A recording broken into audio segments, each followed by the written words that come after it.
Welcome to the September new semester meeting of the Board of Trustees. We will go right into public comment. We see there are many people who want to comment, and we will do that. I want to just thank everyone for being here.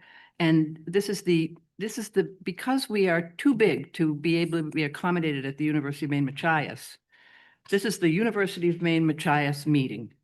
And we want to thank Dean Megan Walsh and her team for a lovely reception last night. You have raised the bar very high, very high. And we'll hear more about Machias a little bit later in the agenda. So thank you very much to President Brini Mundy and to Megan Walsh for making this possible. So we're pretending that we're in Machias. We're pretending we can smell the ocean. Let me just, for a couple of moments before we start public comment, we have, as you know, I think we can now accommodate Zoom comments. We have none today, but as we get those comments by Zoom, we'll have to figure it out as we go. The logistics will be a little bit challenging, so we ask you to bear with us. But at this point, we don't have any. People that we always look forward to and read any comments we get in writing, and the board does take those very seriously and reads and discusses them. I would also suggest that anonymous letters are not taken as seriously, from that we just don't know where they come from. But any comments are welcome in writing if we don't have time to accommodate you. As you know, in order to keep to our agenda, we make 1 hour available for public comment, and the 3-minute rule reigns. And I know the ding, ding, ding of the 3-minute bell is offensive to some and really shocking, but we've had issues where people will go on, and it takes time to interrupt and time away from you who are here to comment. So we would very much appreciate your understanding when the bell rings, wrap it up. So thank you very much. And I will take, if I could, everyone wants to talk on the same topic except one person, and so I hope you understand that I would ask Jessica Castle to come forward, who wants to speak on family housing.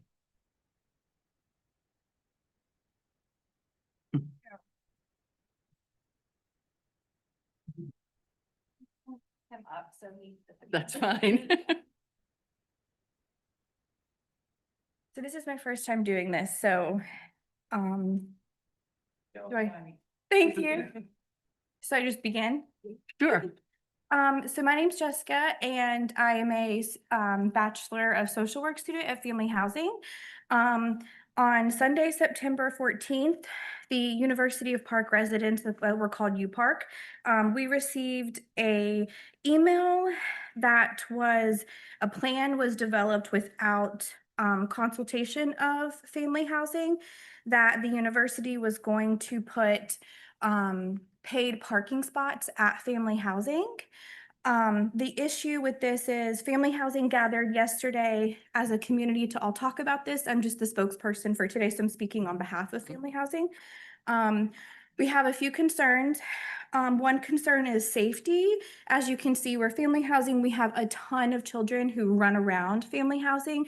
And right now we are we would like to be valued because we are a community and we're very special. And right now, Galen, who was our park manager, he has retired, so there's no one to speak on behalf of us. So our concern is child safety because children run through the streets, and we're concerned about people who are driving through that aren't conscious aware of the children. We're already having cars being broke into as it is of now, so we're worried about that being a problem. So increased crime risk. Another big issue is that we're already short on parking spaces. It looks like there's a lot open, but there's all done.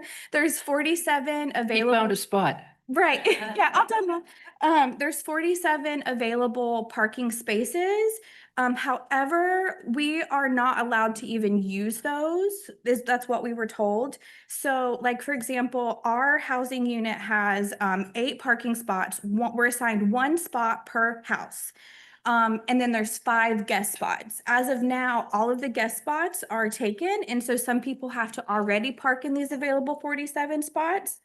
So we're already short on parking spaces. It just doesn't seem feasible to add, to like have students who don't live there park there and then walk a mile from the housing to the school through the woods, which could be dangerous. Let's see, also in the middle of winter, the way that Galen, our manager, had it set up is we would all move our cars from where we're parked to those available spots so he could plow and we'd move back.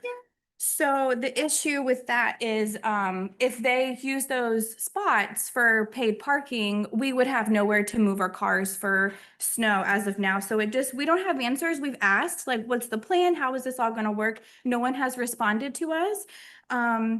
So that's why I'm here today, speaking on behalf of family housing, and we would like to oppose this plan. We are not okay with it. We understand that there's a huge need for parking. We want to help with that, but we just don't want our family housing to be a space for that. Mostly for the safety of the children. It's so special. Right now, all these children run around. They're not on phones. They're not on iPads. It's very rare to see. So we would like to see the university find value in us and even somehow just make sure that it's a protected space because it is very rare. Okay. Great. Yep. That's Thank it. you very much. Great, you. great first time. And I'm certain that the university will get back to you and be on Okay, this. thank you. Is it safe for me to just go then? It absolutely is. Thank you. Thank you.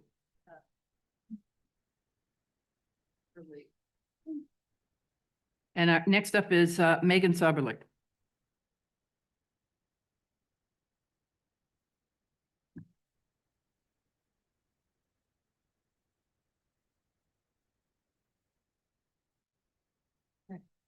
Hi, my name is Megan Soberlik. I'm a senior economics major at the University of Maine. And I'm here speaking as a student, as well as a member of Here for the Kids and Jewish Voice for Peace to urge the board to divest from companies complicit in war crimes against the Palestinian people. When I came to Augusta to speak to the board for the first time in April 2023, 33,000 Palestinian civilians were dead. Today, the death toll has reached 64,700 people. However, after months of blocked humanitarian aid, the targeted destruction of sanitation facilities and hospitals creating impossible living conditions, the projected number of civilians is in fact much higher.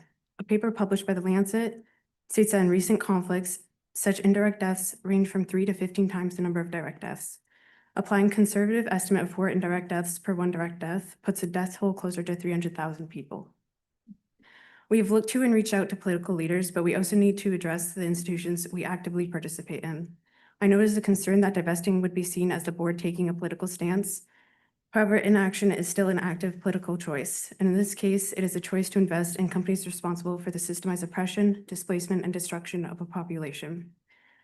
Considering whether it's within the scope of the board of trustees to divest on a basis of ethics, we can address significant precedent.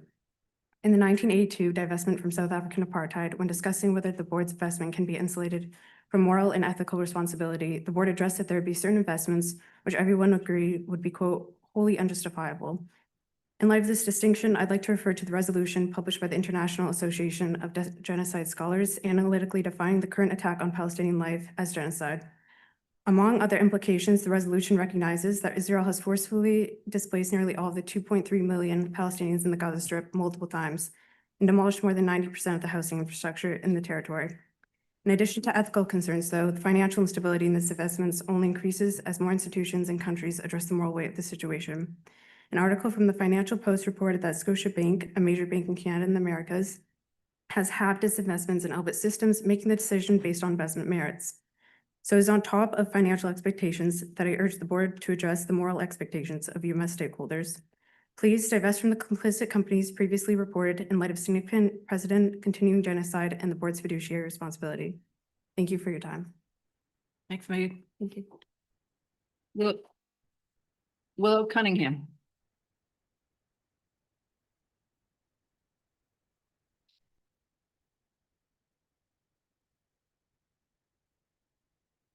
Hello, I'm Willow Cunningham, an alumni of the undergraduate and graduate computer engineering programs here at the University of Maine.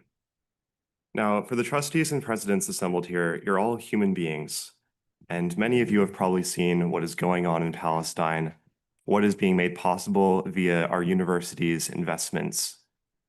Our university's investments are supporting an active genocide, the worst one we've ever seen, the most visually appalling, the most easy to learn about genocide that has ever happened. And you're all human beings, and you all live and breathe the same air that Palestinians do. And yet I see some of you typing away at your laptops while some of my colleagues and fellow former students are talking about a very serious issue. And you should not be doing that. We're talking about a genocide, and we're talking about your financial complicity in that genocide. So yeah, each and every single one of you, every single president, every single trustee, your silence and your failure to act on this issue is pathetic. You are meant to be leaders of this institution, an institution of higher learning, an institution where we learn ethical values, we learn engineering principles, and we learn all of this to better the world. However, your investments are actively worsening the world. Trish Riley, just a few minutes ago, you told me that you're familiar with the devastation in Gaza. And you're also, I know, familiar with the fact that some of the corporations that your board invests in are actively making that possible. How does that make you feel? And you don't need to answer because you're probably not allowed to because you have these legal obligations. But those legal obligations are actively obstructing your ability to be a moral human being. Each of you. Your silence is complicity, and your failure to act is a total failure of your humanity. Divestment is simple. You've done it before, cleansing your hands of apartheid in South Africa back in 1982, and more recently committing to end your financial complicity in the fossil fuels industry. Both of these cases, it was not that big of a deal. And yet, you would choose to continue to financially support the extraordinary levels of destruction in Palestine. You are supporting a genocide. Trish Riley, you are supporting a genocide. Barbara Alexander, you're supporting a genocide. Elise Baldacci, you are supporting a genocide. Lisa Ames, you're choosing to support a genocide. Heather Finnemore Johnson, you are choosing to support a genocide. Patrick Flood, you are choosing to support a genocide. Philip Hussey, you are choosing to support a genocide. Roger Katz, you are also choosing to support a genocide. Donna Loring, you are also choosing to support a genocide. David McMahon, you are choosing to support a genocide. Kelly Martin, you are also choosing to support a genocide. Michael Mishu, you are choosing to support a genocide. John Moore and Penner Mackin, you are also choosing to support a genocide. These choices that you make are active and they will be remembered. Thank you. As you know, we don't comment at public hearing, and it is probably important to know that people take notes on their laptops, and so they're listening carefully to what you have to say. Eli Podolsky.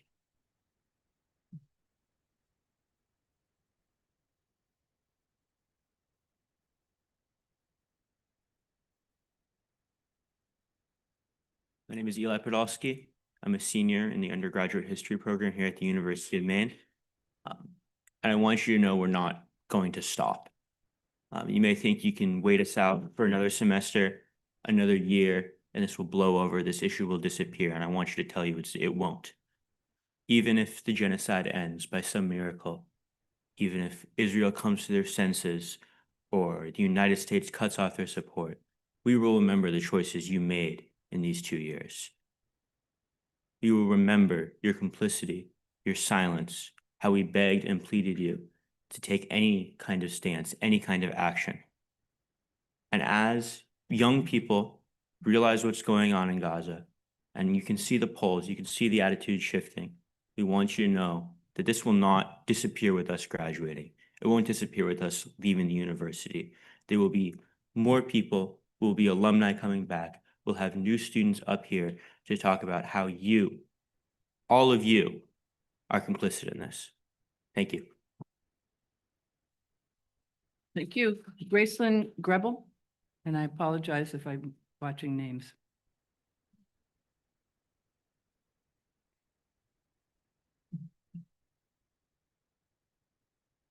Good morning. My name is Gracie Gable. I'm a junior at the University of Maine, Orono, studying political science with a double minor in sociology and women's gender and sexuality studies. And I'm here today to once again call on the Board of Trustees to divest the $1.6 million they have invested in companies complicit or supportive of Israel's genocide of the Palestinian people. As of yesterday morning, the Palestinian Ministry of Health in Gaza has confirmed the deaths of 64,871 people, including almost 20,000 children. According to the Middle East Monitor, Israel's internal data states that 83% of those deaths are civilians. And additionally, 164,000 people have been injured, with thousands upon thousands of people still missing. Israel controls everything that goes into and comes out of Gaza, and it uses that power to manufacture a famine. The UN estimates that by the end of September, over 640,000 Palestinians will be facing famine, or phase 5 of the 5 phases of classification. An additional 1.14 million Palestinians are at phase 4. 100% of the people in Gaza are facing food insecurity. There is literally no one in Gaza who has not been physically affected from this violence, with many Gazans facing permanent physical damage from a lack of food, if not death. At least 404 Gazans have died of starvation since October of 2023, including 141 children. Again, 141 children are dead. They died of starvation due to a man-made famine that the University of Maine is helping fund. You may have heard that 8 sites were set up, that the American-owned Gaza Humanitarian Foundation, which began operating in late May, has provided aid to Gazans. However, GHF sites have instead been used to corral and kill Palestinians, with the Office of the United Nations Commissioner for Human Rights stating that over 2,146 people have been killed at or around those sites while seeking aid. As the Board of Trustees, there is blood on your hands. Repeatedly, divestment has been framed as the board taking a stance when they're already taking one. By choosing to remain invested in these companies, the University of Maine system is choosing to support the deaths of every single one of those people and every single one of those children. I don't know the mental gymnastics that you have to do to sleep at night. I don't. But I hope the routine stops working. I hope you lose sleep thinking about your role and the power you hold and how you're using it to be an accomplice to the most documented genocide in history. And I hope someday witnessing this violence will have an effect on you, and you will realize that you must use your power as the Board of Trustees to create material change and divest from companies complicit in Israel's genocide. Thank you. Thank you. Thank you. Non-nego?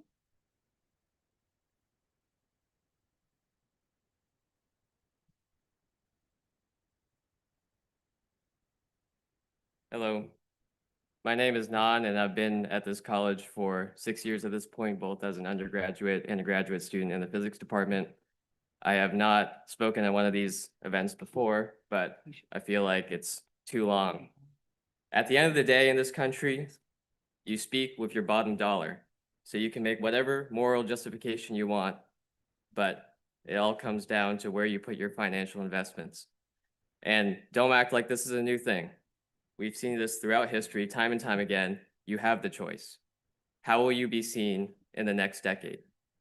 From 1955 to 1975, the American system wiped out the people of my country, Vietnam. Luckily, in that day and age, you took on refugees.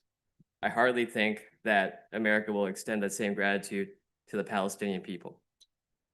Also, as a researcher at this university, I feel embarrassed to contribute my intellectual contribution to writing papers, which makes this college an R1 institution, knowing that our leadership is so complicit in the genocide of the Palestinian people. Thank you. Thank you. Mo Drama?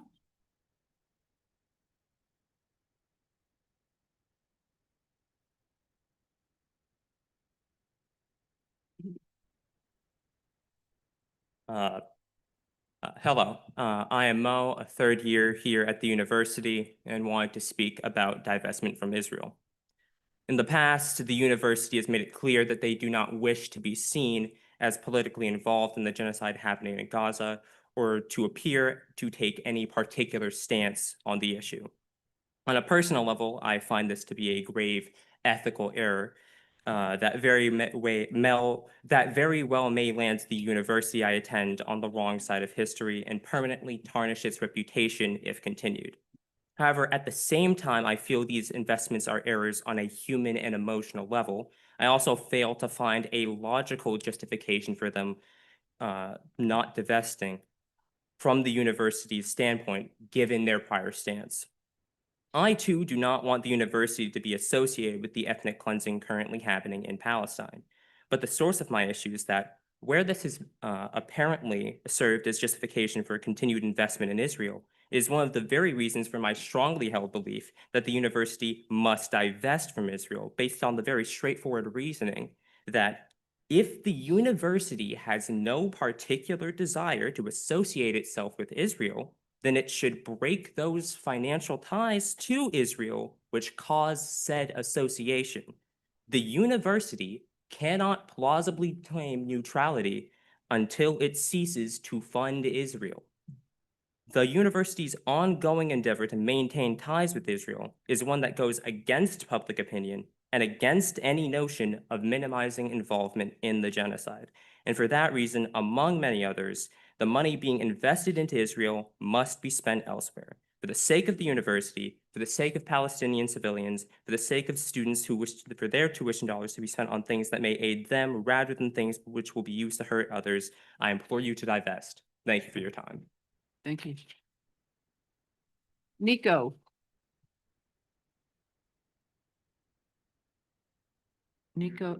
Nico Drymish. Apologies.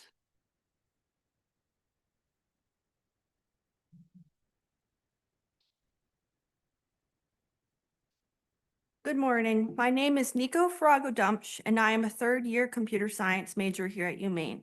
As a UMaine student and undergraduate researcher in the School of Computing and Information Science, I am proud to say that our university has played a vital part in advancing cancer research using AI and other deep learning models. Hopefully, these insights will soon make it to hospitals around the globe. My one concern is that by the time that this cancer fighting technology is ready to be deployed, many of those hospitals won't exist anymore. The last specialist cancer hospital in Gaza was bombed by Israel 177 days ago. What was left was then blown up 20 days ago. The facility is completely gone now. The patients who are still alive no longer have access to specialized oncological care. Until the university decides to divest from the genocide, I cannot make myself believe that the university values the work of the cancer researchers on campus. Putting our funding into creating cancer care technology that will save countless lives while simultaneously putting money towards a genocide that is actively destroying the basic infrastructure that cancer care relies on is completely nonsensical.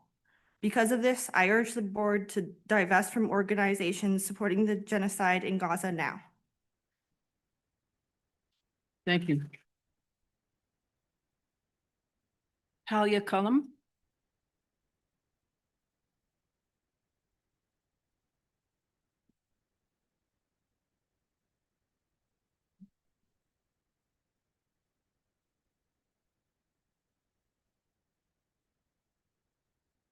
Hello, members of the board. My name is Talia Cullum. I'm a third-year education student at UMaine Orono and the president of UMaine JVP, but I've spoken in front of you all before. My colleagues, friends, comrades behind me, they've said a lot about numbers. And I'm not going to talk a lot about numbers right now. They still have faith in this institution like I did once. I thought if we got you the right facts, the right figures, the right graphs to perfectly demonstrate the amount of destruction and death that is going on in the occupied West Bank and Gaza, in Palestine, then you would come to your senses and make the moral decision. I don't believe that anymore. In previous meetings with Board Chair Riley, she said that this board would not reconsider divestment until the situation on the ground changes. Clearly, the situation has changed since that meeting in the last semester. In a conservative estimate, 20,000 more innocent Palestinian men, women, and children have been killed.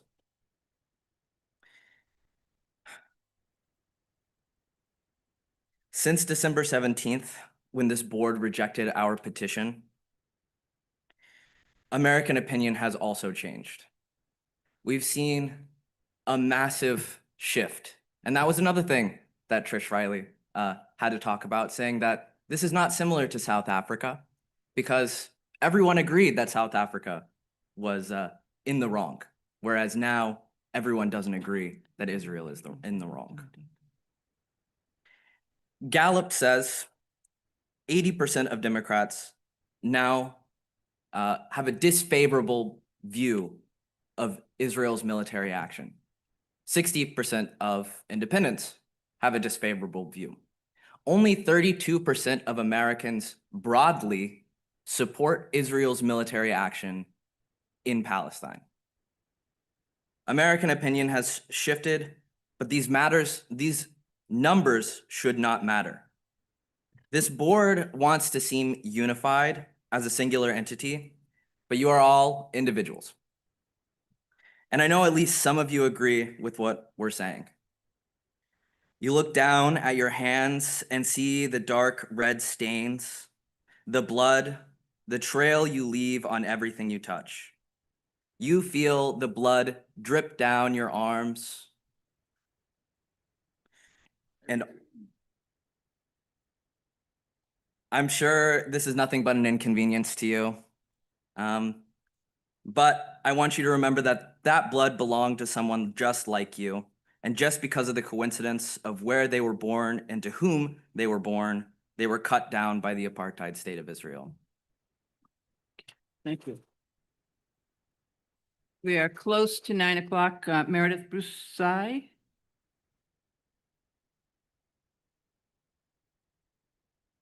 Hi, my eyes are older. I have to hold this closer.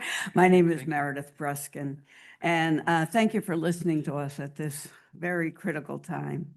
I got a bachelor's degree in nursing from UMO and then returned while working full-time in the ED at Eastern Maine, now Northern Light, to get my master's.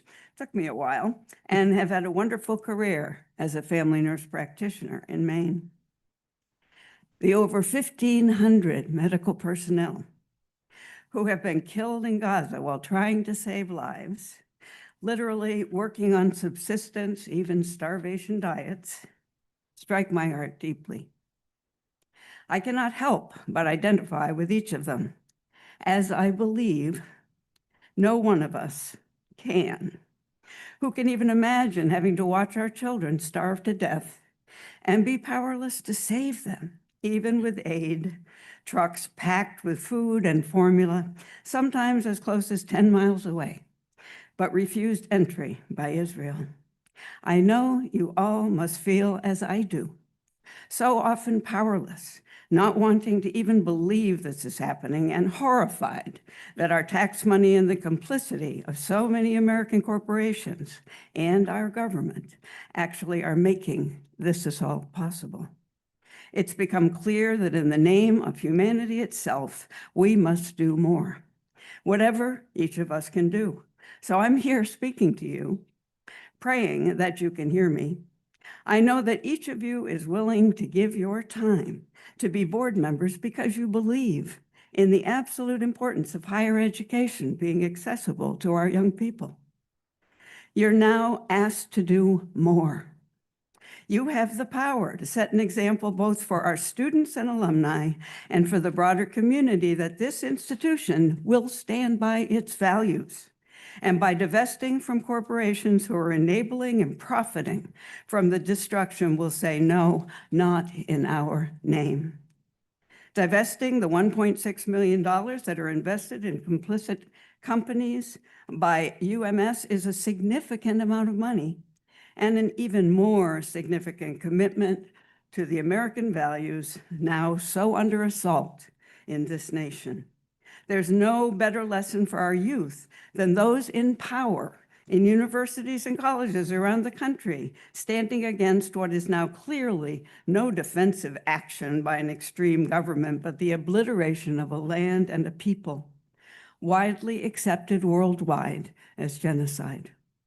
I'm proud to be standing with these students and other members of the community who are speaking so articulately and passionately to you. Please do the right thing. Stand for what is just, moral, and right, as your predecessors did when they led the way in the country by being one of the 10 first university systems to divest from apartheid South Africa. Now we must divest from apartheid Israel. And with this divestment, signal to the entire community that we can stop this violence if we step up and do whatever we can. And you have the power to take a very big step, to quote Neil Armstrong, for all humankind. Please divest. Thank you. Kylie Chen.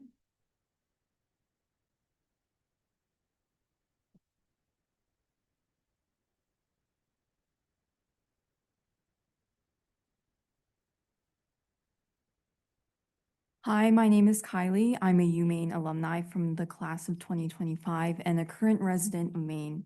Since I first testified before this board last March regarding your decision to continue funding companies complicit in genocide, a lot has changed. Since Israel broke the ceasefire on March 18th, they've killed at least 12,321 people and injured at least 52,569 people. The UN-backed IPC scale has raised its classification for Gaza governorate to phase 5, which is the highest level and is characterized by starvation, destitution, and death. Israel has inflicted a mass starvation in Gaza by blocking available aid from entering the borders, and the so-called Gaza Humanitarian Foundation indiscriminately opens fire on civilians seeking life-saving food, killing at least 1,400 and injuring at least 40,000 people since the beginning of August, causing UN experts to call for the immediate dismantling of the GHF. Just last week, Israel took control of Gaza City, leveling neighborhoods to the ground and ordering residents south, despite a lack of space to accommodate them and a lack of means to travel. Last week, Israel attacked 6 countries within 72 hours, including Palestine, Lebanon, Syria, Qatar, Yemen, and the Global Sumud Flotilla carrying humanitarian aid while docked in Tunisia. Since I last testified, public opinion has also swayed in support of divestment. Spain's prime minister openly called Israel's actions in Gaza a genocide and announced a total arms embargo in Israel. According to Gallup, the majority of Americans do not actively support Israel, with public sympathy falling to an all-time low of 46% within the past 25 years. As an academic institution that takes pride in pursuing progress, truth, and innovation, you have a responsibility to not be a perpetrator in genocide. Although I was disappointed to graduate from UMaine during a period where the administration has shirked from its purported ideals and responsibilities, I hope that you can reconsider your decision of complicity, just as you did for divesting from the apartheid in South Africa and fossil fuels. Thank you. Thank you. Jamila Labasa.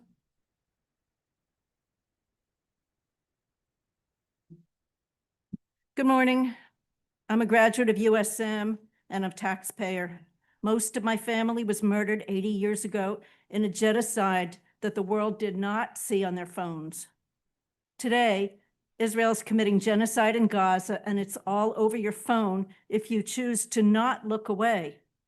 It's no secret that our government could stop this genocide with one phone call, but instead our government keeps sending money to Israel. As ordinary human beings, we have a responsibility to do everything we can to stop this.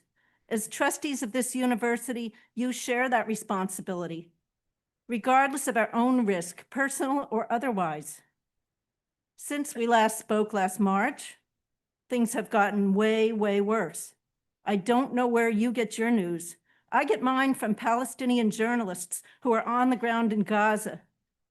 Israel will not allow foreign journalists into Gaza unless on those rare occasions when they're embedded with the Israeli military. These Palestinian journalists are living and breathing the genocide as they report it. That is, until they are directly targeted and murdered by Israel. such as what recently happened to the iconic Anas al-Sharif, who worked for Al Jazeera. This is Anas al-Sharif, 28 years old, reporting from the rubble. Israel has killed over 270 journalists and media workers in less than 2 years, but they can't kill the truth. Israel murders with impunity, and our country is just as guilty for sending the bombs, the fighter jets, the components, the fuel, and the mercenaries who run the so-called Gaza Humanitarian Foundation. Every Palestinian burned alive, bombed into shreds, starved to death, displaced, disabled, orphaned. We have the blood on our hands. If it wasn't clear before, it should be now. Just as my family was forced from their homes and herded into Nazi German concentration camps, Israel is now destroying every building in Gaza City and forcing the entire population south into so-called humanitarian zones where they'll die from missile attacks, starvation, or disease. There's no middle ground. You are either for this or against this. If you're against genocide, you must act to stop it. The University of Maine system has the power to divest, just as the students are asking you to do, just as you divested from apartheid South Africa in the 1980s. If you do not take this opportunity, you are enabling genocide. If you choose to divest, yes, there will be backlash, but courage is knowing the risks, acknowledging your fears, and choosing the right path anyway. These students are leading the way. They're the future, and I'm so proud of their commitment. Someday, Palestine will be free, and the student movement will be remembered and celebrated. You have an opportunity to join them and to be on the right side of history. Please divest now. Thank you. Thank you. And our last speaker is Asher Reisman.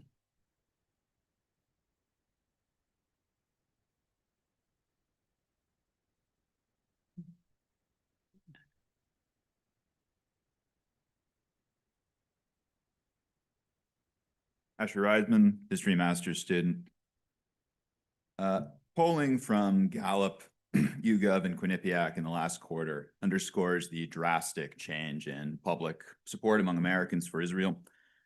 Gallup shows 60% disapproval for Israel's action in Gaza, with only 32% approving, which drops to 9% approving among adults 18 to 34. YouGov's polling shows a 13% support for increasing military aid to Israel, with 42% against for decreasing it, which drops to 5 and 57, changes to 5 and 57 respectively for those under 30. Quinnipiac has an even more drastic figure, showing 60% opposing sending any more military aid to Israel, and 50% recognizing what we all understand, that this is a genocide. Now, matters of right and wrong are not determined by their popularity, but the significance of this is that there is a drastic generational realignment in support for Israel. Now, what does that mean? It doesn't mean that the compact between Israel and the United States, that its days are numbered.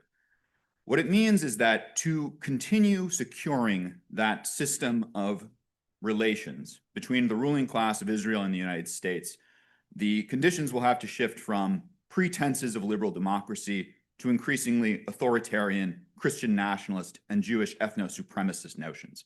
We have seen this. We have seen this in the imprisonment of Mahmoud Khalil and the deportation of other critics of Israel in the United States. We have seen it in the recent act by the University of California to name over 160 of its members to the FBI for purposes of their prosecution on alleged anti-Semitism. And we have seen throughout this period that the support for Israel by our ruling class has been paired with a war against higher education. So because of your appalling indifference to the moral and human facts of Gaza, I am trying to connect this to some of your self-interest, some of your notional institutional interest in an institution like the University of Maine and higher education. They are not our friends. They have only contempt for the mission of higher education, as demonstrated by the fact that they have destroyed every institution of education in Gaza. Oh, and also I'd just like to correct a howling historical inaccuracy about divestment for South Africa. The ANC was listed as a terrorist organization until the mid-2000s. The notion that the people, people like you back in the 80s were, friendly to divestments from South African apartheid is ridiculous. And I want to add this too. I think we might be getting through to some of you, that, your name is going to go down in history as genocidaires. You have another weapon besides trying to convince the people at the front of the table, and that is to resign and denounce this board.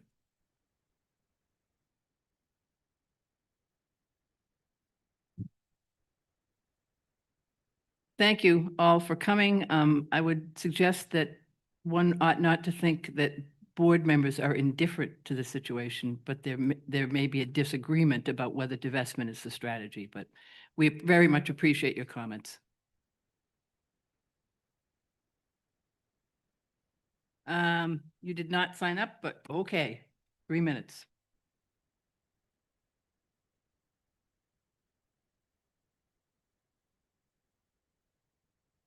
Hey, my name is Lucas Bent. I've lived here in Maine my whole life, and I'm a UMaine You alum. did. I'm sorry, Lucas. No worries. I'm sorry, I missed you.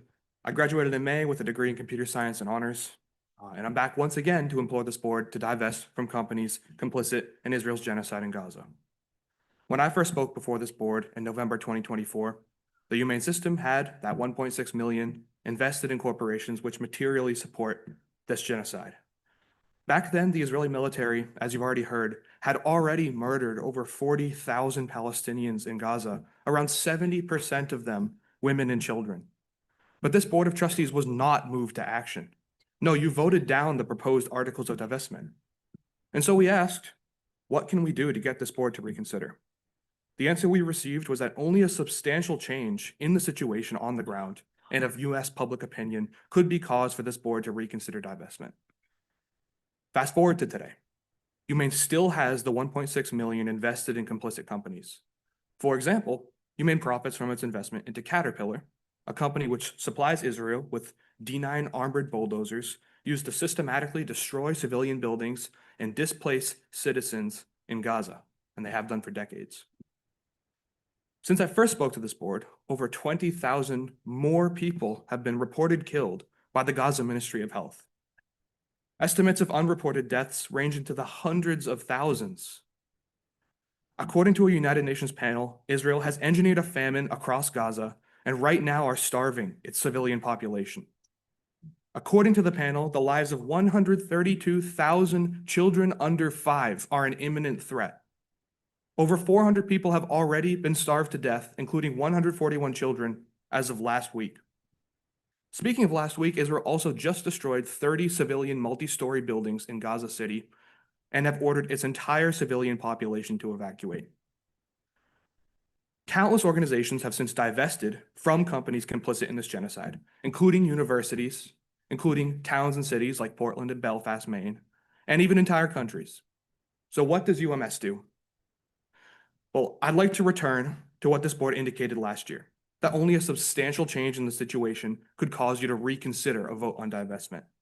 I'd like each of you to think on the numbers, the statistics shared with you today, each one a person with their own life, thoughts, and dreams, just like you, and consider, is this not change enough? I'd venture to say that if you don't feel compelled to act, if you don't do whatever you can within your power to stop this, how can I consider you anything other than a heartless coward? Every hour that you waste, another child dies in Gaza. And every hour that you waste, this university system makes money from it. But it's not too late. Every one of you, you do have the power to fight back. Together, this board can pull $1.6 million away from the killing machine. That kind of impact will save lives. So please find it in your heart to do the right thing. Thank you. Thank you all for coming. That concludes our public comment period. And Lucas, again, I'm sorry if I did skip you. I apologize. All right, on to the business at hand.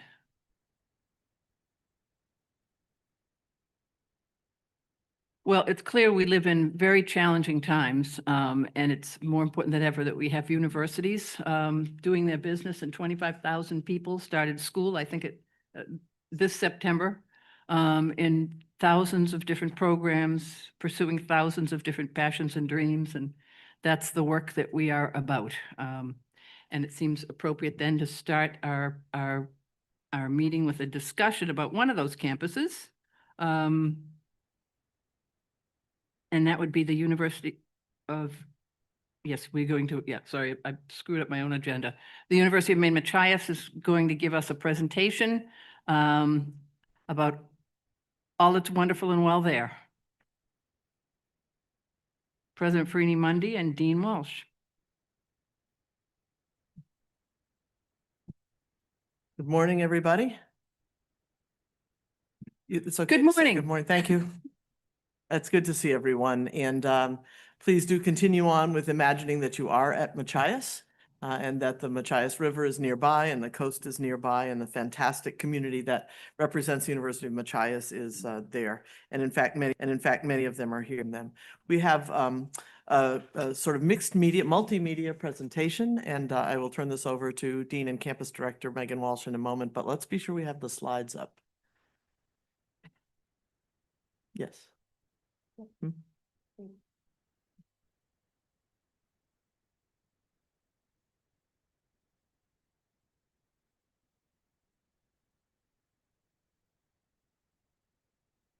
Okay. Great. So, so I'm going to begin and then, as I say, turn it over to Megan. Many of you are well aware of the fact that in 2017, we made real the concept of the University of Maine at Machias being a regional campus of the University of Maine, an action by this board or your predecessors, based in the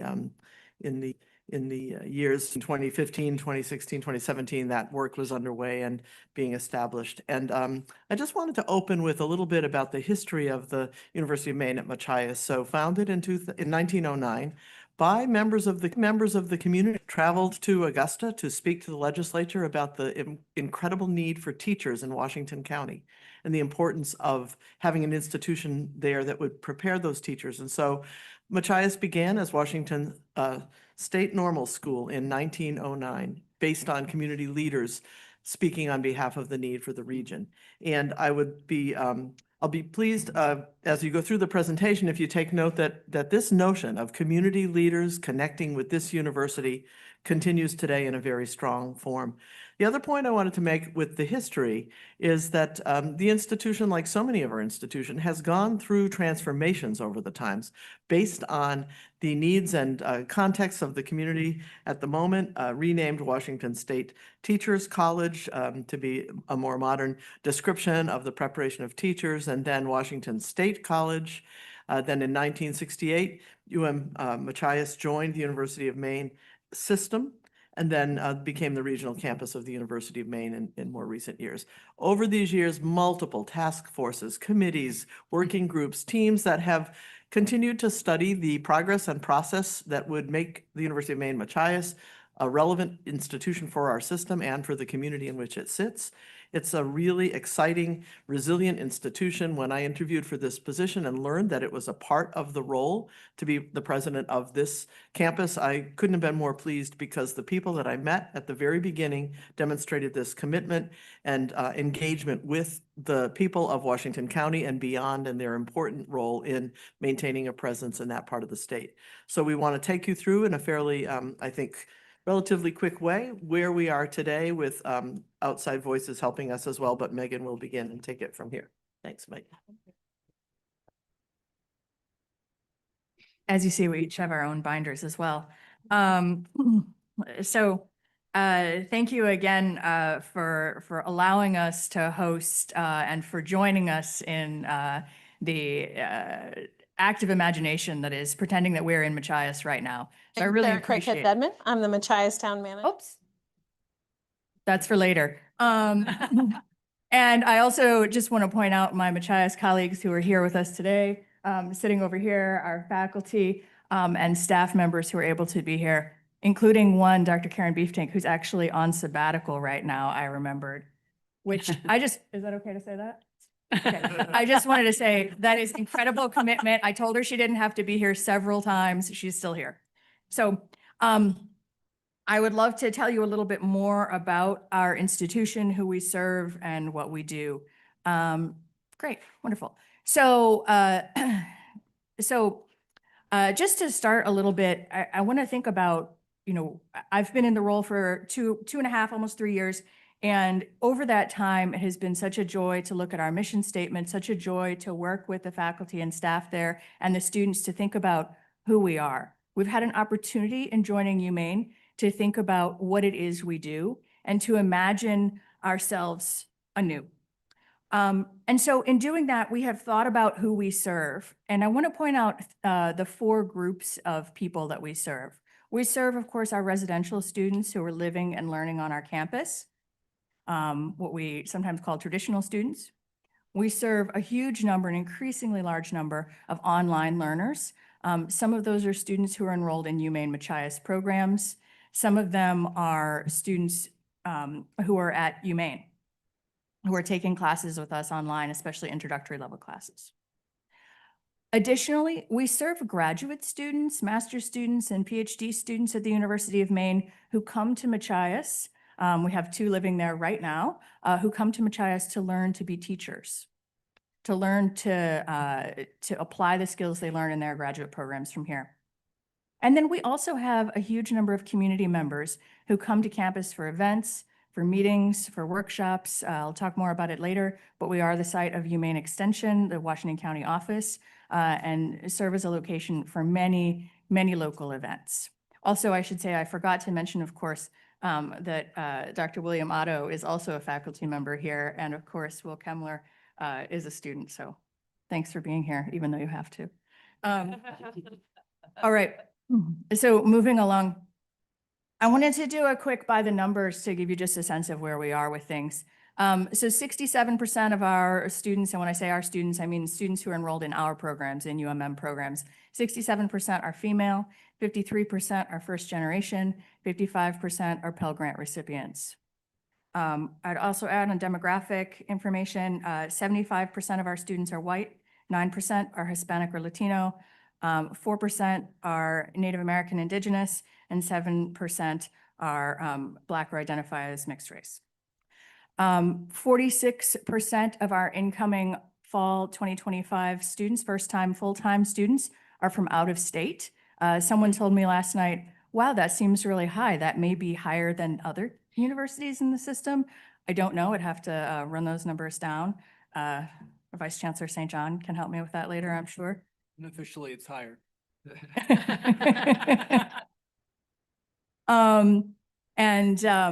So that's really exciting. We have, I met a huge contingent of New Jersey students, the Jersey students, all from Central Jersey, weirdly, but they don't know each other until they came to us. Students from Wisconsin, 2 Wisconsinites, Texas student, it's wonderful. All coming to learn with us in the coast of Maine. We deliver just over 10,000 student credit hours annually, and that works out to be just under 10% of the total undergraduate credit hours at the University of Maine. Nearly 60% of our students, of students who are from in-state, from Maine, pay nothing in tuition or fees, thanks to our Down East Promise Scholarship. So we offer, and I just want to make that clear for the record, that's free college for students in Maine coming to UMM thanks to our Down East Promise Scholarship. It's made possible, of course, through grants and also through generous contributions. So thank you to those who have helped contribute to our scholarship programs. And then finally, I'd like to point out that over the past 5 years, there's been a 23% increase in our student retention and a 10% increase in our 4-year graduation rate. So we're quite proud of those numbers. I'd like to now turn to our campus. So we have 108. So just to talk a little bit about our campus, the people that work there, we have 108 employees on our campus. Some are dedicated entirely to UMaine Machias. Some are part of the shared services model with UMaine. So they have dual supervisory, dual reporting lines. We, this last fiscal year, FY25, we closed $420,000 to the good. I'm very proud of that. Vice Chancellor Lowe, very proud of that. I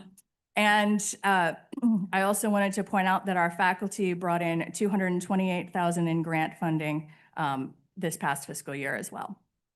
We offered $1,200 to all of our full-time faculty for travel and research so that they can continue to do their work and become the great teachers and researchers that they are. And then I also finally wanted to add that we're in the process of spending down $4.2 million in state money dedicated to deferred maintenance and capital projects. So you'll later today, you'll have the opportunity to vote on one of our capital projects. Finally, our community. We have 8 tenants and 30 employees from our community partners based on our campus. So we really are a kind of centerpiece for the Machias area. We have 350 unique community members who are regularly using our fitness and aquatic center, the Reynolds Murdoch Center, which now we're very pleased to say is operating at a break-even point. And we host the Machias Arts Council, art gallery shows, youth summer camps, and many other regionally focused events there. So we really are a place that everyone thinks of in Washington County. Oh, we should hold that at the campus. You know, they say the campus, they mean us. And then bonus points, one of my own children is photographed here in this picture of, he's in the front there, that's George, and summer camp that we had this last year. So with our firefighters from Machias. So a little bit about our academic programs. 34% of our students are enrolled in STEM programs, mostly in marine biology and integrative biology with various concentrations. And I just want to shout out again to some of our faculty here, Dr. Otto and Dr. Jones. Can you give a wave, Dr. Jones? Professor of botany. 69% of our students complete at least one internship or co-op experience, and which again, Vice Chancellor St. John, I believe, is very high. And then over half of our in-person first-year students come to campus early for a 10-day Sciences Bridge program. So I'm extraordinarily proud of that program and extraordinarily thankful to Dr. Otto and Dr. Jones for running that program, which they have done for many years now. How many years? 10 years. And now it is part of the University of Maine Research Learning Experience paid for by UMS Transform. So we're very excited to have that. And I'm very pleased to say that last year, we had a 93% fall-to-fall retention rate for that cohort of students. I felt like I would deserve applause for that. Like, right on. They're doing great work. They're doing great work. And I also I forgot to say that Dr. Anderson, our new faculty member in marine biology, Dr. Anderson, can you give a wave? Coming to us from Bates, and she's just started. So thank you for joining us. Okay, so next I'd like to talk a little bit about our Marine Research Station. And I'd like to invite up Kyle Pepperman, who is the newly appointed Executive Director of the Down East Institute, to share a few words. Please. It's a meeting booster opener. Good morning. Thanks for having me. My name is Kyle Pepperman. I'm the Executive Director at Down East Institute, which proudly serves as the Marine Field Station for the UMaine Machias. I'm also a UMM alum, graduate of class of 2009. And while I'm just stepping into the Executive Director position at Down East Institute, I've been there a little while. I started in 2006 as an undergraduate who needed a summer job and just never left. So it's been a really great career that's been provided by Down East Institute and University of Maine Machias and University of Maine. Down East Institute had its foundings at UMM in 1987 to develop the state's first public shellfish hatchery. It was a University of Maine Machias project that started with a $10,000 grant. We operated under the guise of the university until 1995 when they decided to get out of the hatchery business. And that's when Down East Institute, which is a nonprofit, was formed by a group of passionate founders that wanted to continue the mission to improve the quality of life for the people of Down East and coastal Maine through marine research, marine science education, and innovation in wild and fisheries.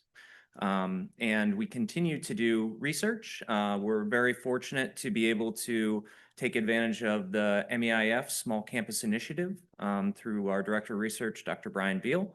And that has led to a number of projects that have been very significant, not only for us, but for the economy of Maine. Everything from developing the only commercial mussel hatchery on the east coast of the United States, which is going to continue to explode because of demand for products to add sustainability to our fisheries, to the easternmost oyster farm in the United States, which I hope you enjoyed those last night. Thank you. I'm pretty partial. And our education program, whether that's K through 12, supporting over 1,000 local students in Washington County, teaching them about marine science and teaching their teachers how to incorporate that into their classrooms, to our work with undergraduates at the University of Maine. We typically hire anywhere from 5 to 10 undergraduate interns every summer, and we prioritize UMaine and UMaine Machias students so that we can give them the same start that I received, so that I could, continue with my career. And we really appreciate the support that has been given to us by the University of Maine, and our doors are open. If you haven't visited our facility, I highly recommend it. It is a beautiful location. It's a world-class marine research facility, and that has been made possible by the University of Maine. So I thank you very much. Thank you.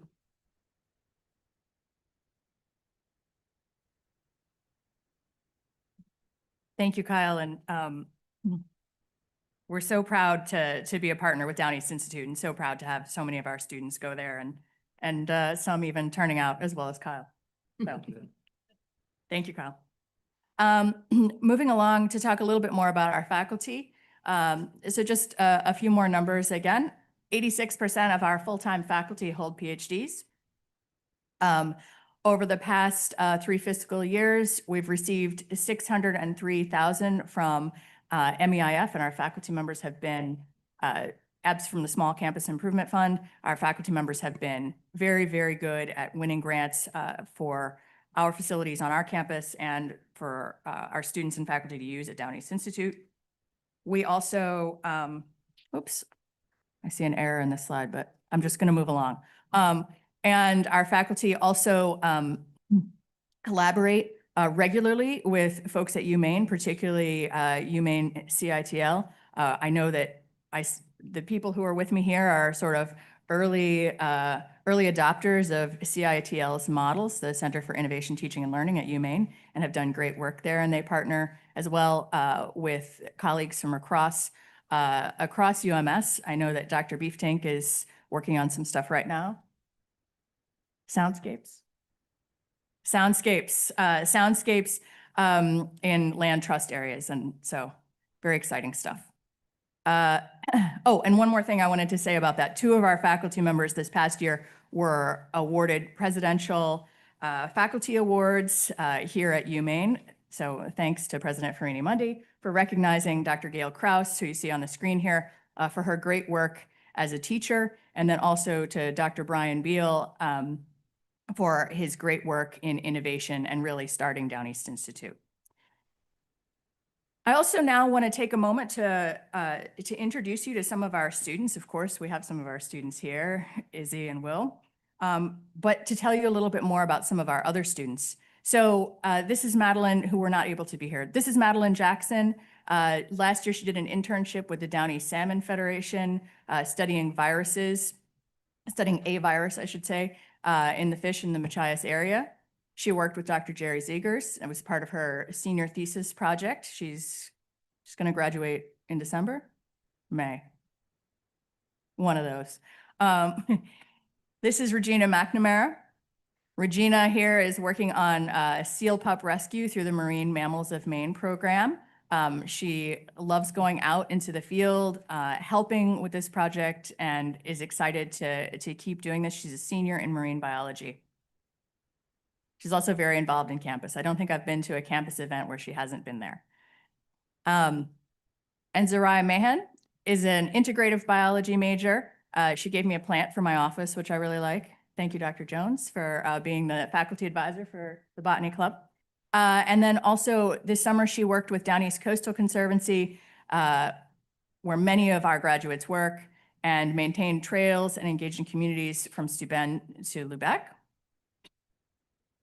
And then finally, I wanted to introduce you to Lillian Warwick, who's an integrative biology major who recently graduated. She worked last year, 2 summers ago, I should say, with the INBRE Fellowship Program. And she worked here on the Orono campus with Clarissa Henry in the zebrafish lab. She is now about to take her MCAT.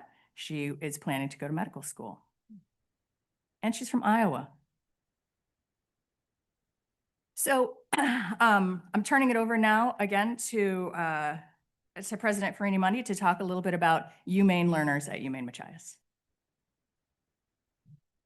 Thank you, Megan. So you're getting a sense of the vibrancy of this campus. It's robust today. It is exciting to visit there. If you've not been there, certainly you're welcome.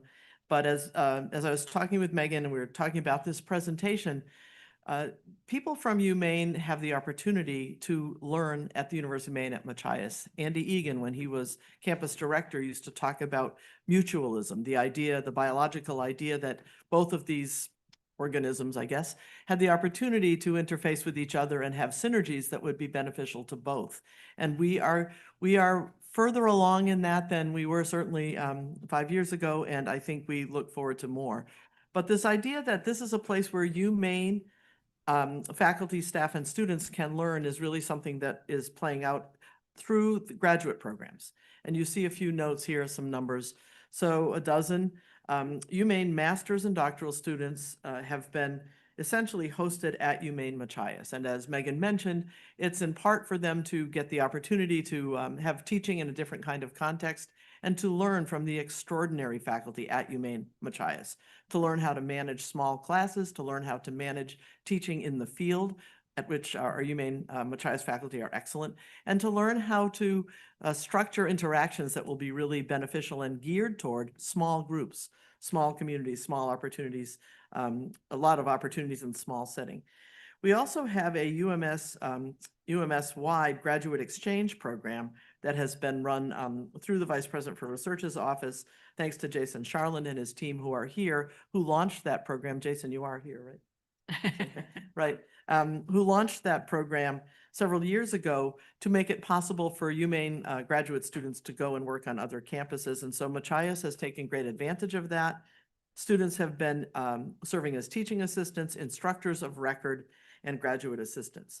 At Machias, there are 2 new students joining this year, both paid for by Harold Alfond Foundation UMS Transforms dollars in the engineering and computing areas. One is Katie Sakula, who's a master's student in MCEC, the Maine College of Engineering and Computing, and she's working with Machias colleagues on outcomes in the introductory courses through Gateways to Success. So this area where we're looking to improve student success, we now have a UMaine student there working on it.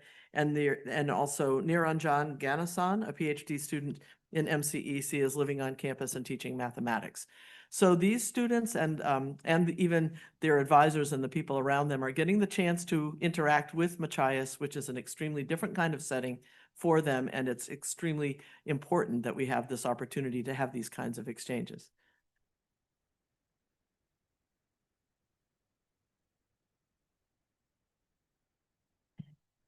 So I just want to again echo the thanks to Jason Charland and everyone who has helped make, and Dean Gudaboni, who has helped make it possible for these students to come to our campus and teach classes and learn with our faculty members. So thanks again.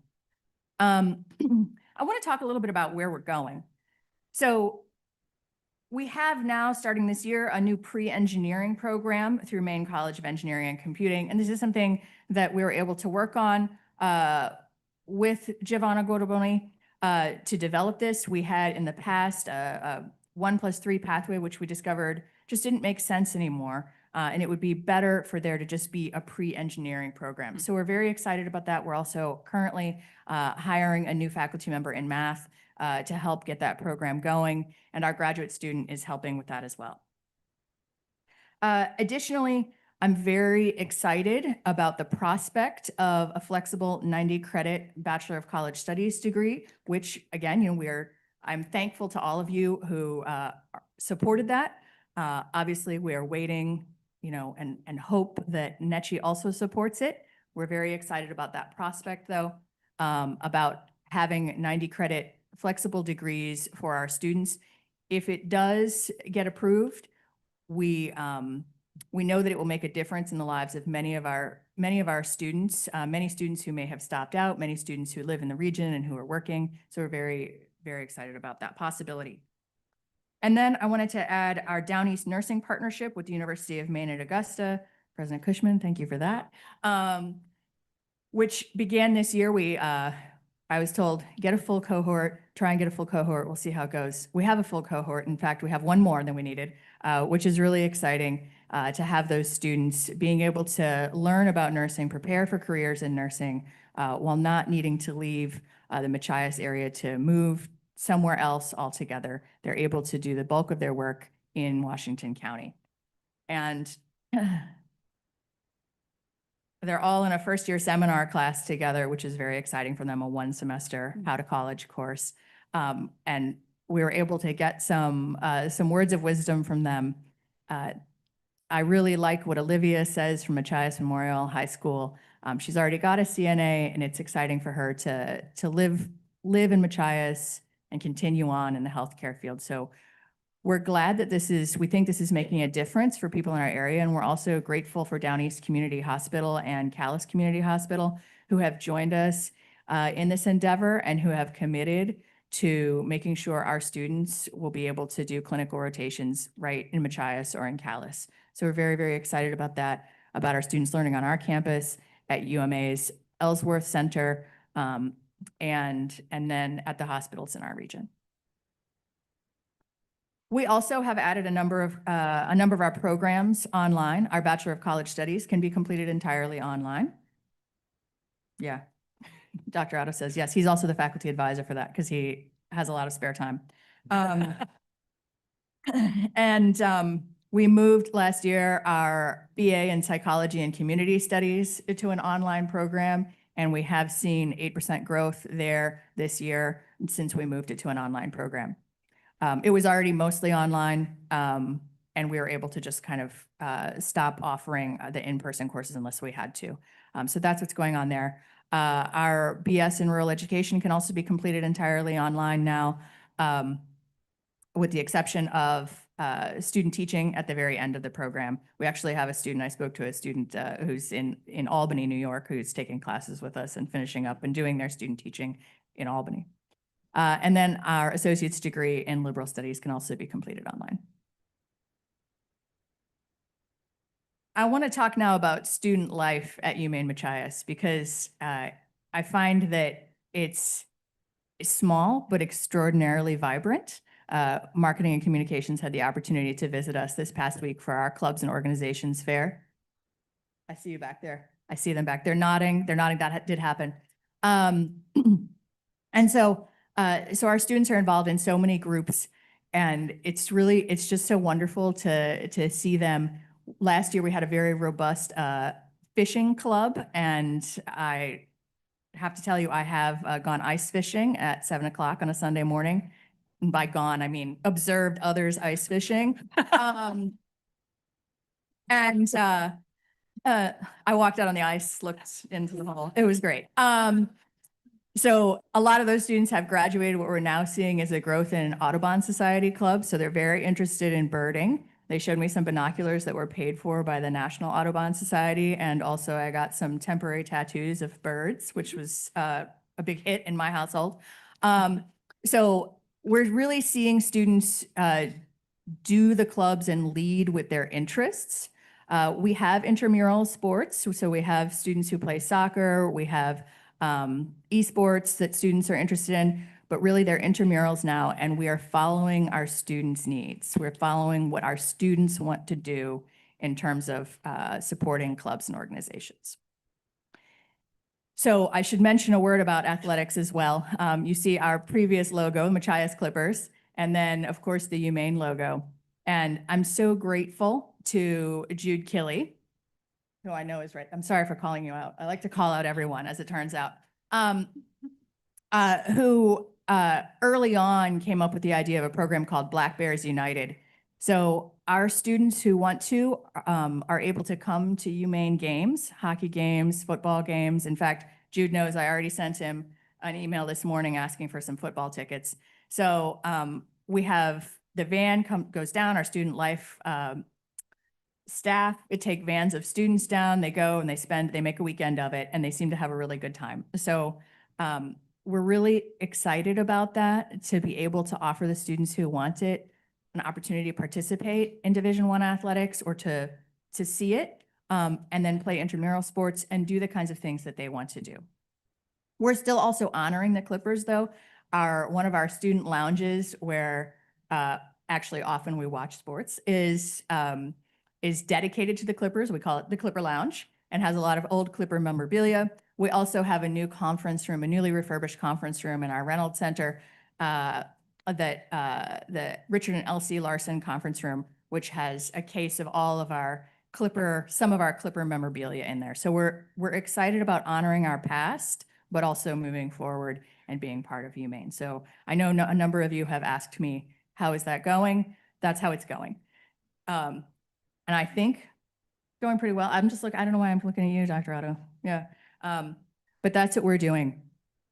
And again, we're following the students. We're following the students' interests, because that's our job.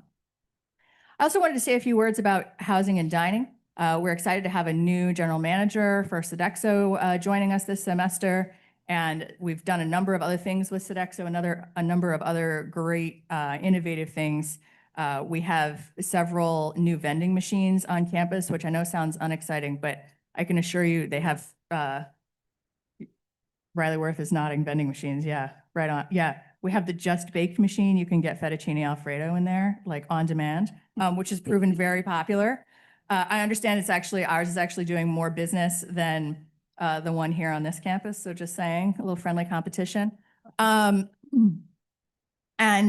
we've been able to improve our residence halls. We upgraded one of our lounges, the Black Bear Lounge, and we're also upgrading our furniture. Isn't that right, Danielle? Upgrading all of our furniture and the bathrooms. I'm supposed to say bathrooms. Bathrooms are upgraded, and we created more privacy in the shower rooms for students in there. So we have been able to come close to and meet our budget this last year for auxiliary. We're very excited about that. There's still a ways to go with deferred maintenance and things, but we are happy about being able to do better with our budget in that area. Also, we have partnered with UMaine for campus safety. So our officer on campus is actually a UMaine PD officer. He's the former police chief of Eastport. And we've added security cameras to our residence hall, exterior entrance, to our library. We're adding more, and we have an emergency operations center on campus, which we did not have before. So very excited to have that support, very glad and relieved to have that support from UMaine PD. I want to talk now about fiscal responsibility and strategic management. And I don't think there's anything in this slide that will surprise you, other than to say that we have committed over the past 2.5 years, we have committed to operating within our base budget. And that's just it. We just said we're going to meet it, and there's no wiggle room. We're just going to meet it, whatever it takes. And it's been hard work by our faculty and staff. I mean that, really, really hard work. We have created new kinds of accountability. We've invested in programs of distinction, which meant, not having resources in other programs sometimes. And it's meant forming new partnerships, some that have been unexpected. It hasn't been easy, but I'm proud to say that we've been able to meet our budget. We've been able to be within budget. The past 2 fiscal years, we came out $420,000 ahead this past year. Very proud of that. We created financial practices to rebuild trust. We've been very transparent as much as we can. We have been honest with ourselves about courses that were low enrolled. We have been honest with ourselves about our needs, where our students are going. Again, hiring in areas that our students wanted. And we hired a director of finance and operations just for our campus to oversee budget and reporting. And that's Danielle Warmel, who I think many of you met last night. Wave, Danielle. Hi. And then we've partnered with UMaine where appropriate counseling, student accessibility services, police. That's places where UMaine can support us and have helped us a great deal. So we're very proud of that and have been able to offer more to our students. I wanted to say a few more words about our presence as President Franny Monday. Do you want to add anything about finance? Okay, all right. A few words about Regional Center for Business and Nonprofits. So as I said, we support the town of Machias, Child Development Services, ACAP's Child Care Facility, the University Credit Union, Wayfinder Program, Sunrise Senior College. We also serve as a hub for emergency services in the area. We hosted FEMA last year after the flood, so we were able to provide space for them. We also are a place for UMaine to come. So as I mentioned before, the University of Maine Cooperative Extension is located on our campus. We bring performances from the Collins Center regularly to our campus at least once a semester, which is excellent, and people in town really, really love it. And then this past year, we were excited to have the Zillman Art Museum put up a tent at our Wild Blueberry Festival in August to do some art making related to blueberry cultivation and pollinators. I wanted to share with you now a video from our town manager, Sarah Craighead-Dedman. Do we have that video? I'm Sarah Craighead-Dedman. I'm the Machias Town Manager. I'm here on our festive University of Maine at Machias campus because I wanted to speak to you, but also because I'm on my way to the gym on my lunch break. The Machias Town office is right downtown, just around the corner. I could probably walk here.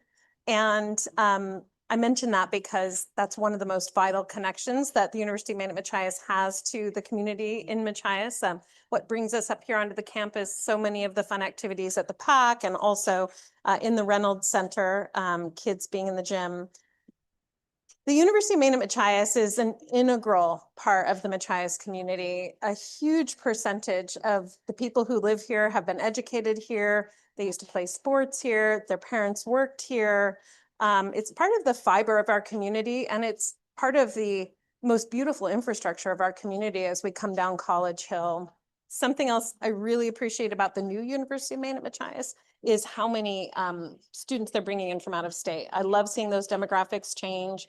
I love how many of them are saying, I want to find a way to stay here. I came here to visit one time. I found a way to stay here. Like, it took me a while, you know, but, and I love seeing these young people out in our community, getting excited about our marine resources and all the other programs we have here and all the other things we have here. And I think that UMM just occupies an incredibly marketable position as Maine's only coastal university. Great. Thank you. Then also, I wanted to share with you, a little bit about our Reynolds Center and Murdoch Fitness and Aquatic Center. Again, this is the case where we celebrate our Clippers legacy. We were able to renovate, many of you know, we were able to renovate that facility, the gymnasium with a new floor, and there's our ribbon cutting ceremony this past year. And Trustee Kemmler is also in that photograph, I see, holding the ribbon, doing the hard work of ribbon holding. And can we please play this video as well? So this is Richard Larson, Professor Emeritus and also a great friend to the university. In 2018, the university system and Maine voters approved a bond issue. And we have a brand new floor that meets NCAA requirements. So we're very pleased with the University of Maine working together with Machias. We're all part of one. And so we all know with the enrollment situation throughout the United States, it's going to be in some cases that colleges and universities need students as much, if not more, than students need colleges and universities. So there's where the partnership comes in. And that's where the town of Machias, Washington County, is working hand in hand with the University of Maine. It's been my pleasure to be here, and we wish everyone a good year. And before long, we're looking at the class of 2029 to be graduated, the freshmen that are here this year. And of course, we give you thanks for inviting us this year, and we'll be here many times on this campus. Thank you. I know. He tells it like it is. He touches hearts. Richard is, he takes my phone calls, which I love, and I see him all the time. So he is so wonderful to us, and we're so proud of him. So thank you. I should say he's also a former business professor, which is how he wants to talk about money all the time. I wanted to turn it over now back to Joan to close us out. So President Freeney Muddy, please.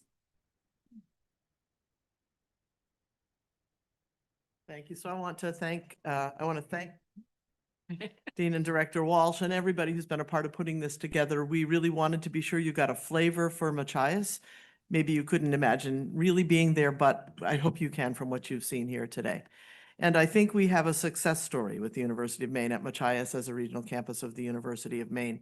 It is not without its challenges. It is not without difficult conversations, but as you see, I think together the two universities have found a way forward that really suits UMaine Machias. When Megan asked me if I wanted to come up after the finance slide, I hesitated. I almost did. I think there's a little more that I could say there about what I guess we could call a localized version of shared services. And it is my observation really that the University of Maine leadership and the University of Maine at Machias teams really do consider this one institution. And so everything from finance and administration, which includes facilities, you heard about the police partnership, marketing and communications. We're here at UMaine, we're fortunate to have large groups in several of these areas. Student life is another place where essentially UMaine Machias is a part of this university. And so all of those services are available, are used, the expertise that they bring, the capabilities that they can provide. That's a part now of Machias and what is available there. And we don't budget that out separately. It's treated like a college in many ways for fiscal reasons. And so we've come to a way that this works, and it's really quite productive and I think fruitful. You see here Dwayne Toma, who spoke at commencement and received an honorary, did he? Yeah, he received an honorary degree at Machias last year. Very close community connections as well with the Passamaquoddy and others. So as we look at the face of rural education around the country today, public universities facing challenges, demographic challenges, looking to be the right size, we think we are finding a workable solution here at UMaine Machias, adapting to the demographics, to the needs and interests of students, and yet at the same time making sure to be the resource to the community that this university has been since 1909 and continues to be. And I'm very grateful to Megan for her leadership there and to the incredible faculty and staff and students who make this place so very, very special. I believe we're going to conclude with Izzy Bouchard. Izzy. Okay. So Izzy is a junior earning her Bachelor of Science degree in marine biology. She is from Old Town. And you know her, of course, because of where she's sitting and because you know her as the student representative to the BOT from UMaine Machias. So Izzy, welcome.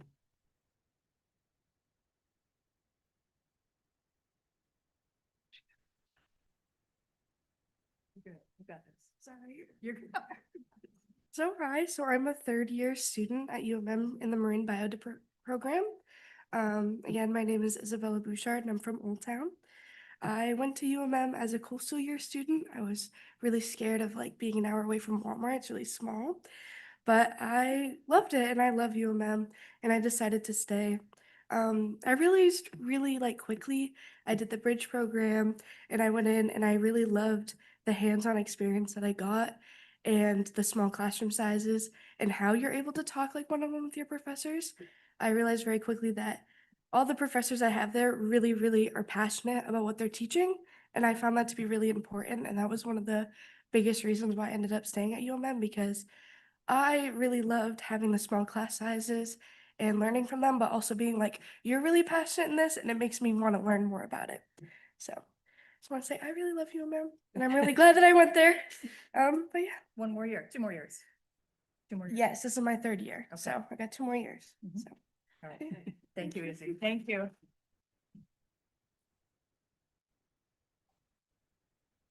As the president said, moving from 1909 Washington State Normal School all the way to Isabella Bouchard and all of her classmates, all of the students we have now, we're looking toward the future. So thank you very much. Thanks for joining us in the class. And I assume we can ask some questions. Megan, can you just do the percent? That was fascinating. It was terrific. I really Thank feel like we're in Machias. You can, if you'd like, Chair Riley, we can have a photo in front of the poster over there later. Great. Okay. You gave us the percents. What's the total number of students? And do you have any sense, it was interesting to hear the history of Washington Normal and Mhm. a sense of the 54% who are Mainers. Are they primarily from down east? Do you know? They're actually from all over Maine. We are seeing less and less students from Washington County, but the population demographics there are against us on that sense, in that sense. But so they really are from everywhere in Maine. The total number of students, so we served, and this is kind of going to credit hours, we served 839 students this past spring. And in that group, we have about 130 students who live on campus. We have about 100 students who are early college students. We have about 200 students who are commuters or online students who are enrolled in UMM programs. And then we have the rest of the students are UMaine students taking introductory level classes with us. So I think it's a different way of thinking about how many. That question, I like to think about it in terms of who we serve and how we're serving them. And have you done, when you think about the population down east, is there any more thinking about adult learners and the particular role that Machias may play with those populations? Yes, absolutely. And that's why we've been able to, that's why we've shifted to moving some of our programs more online. And why we're so excited about the 90 credit degree program. Just because we have so many adult learners already in our Bachelor of College Studies program. I think off the top of my head, this is like, I think 36%, I'm pretty sure 36% of our total students in UMM programs are 24 years old or older. So we're already, we already have quite a few students. And in our Bachelor of College Studies, that's 120 credits.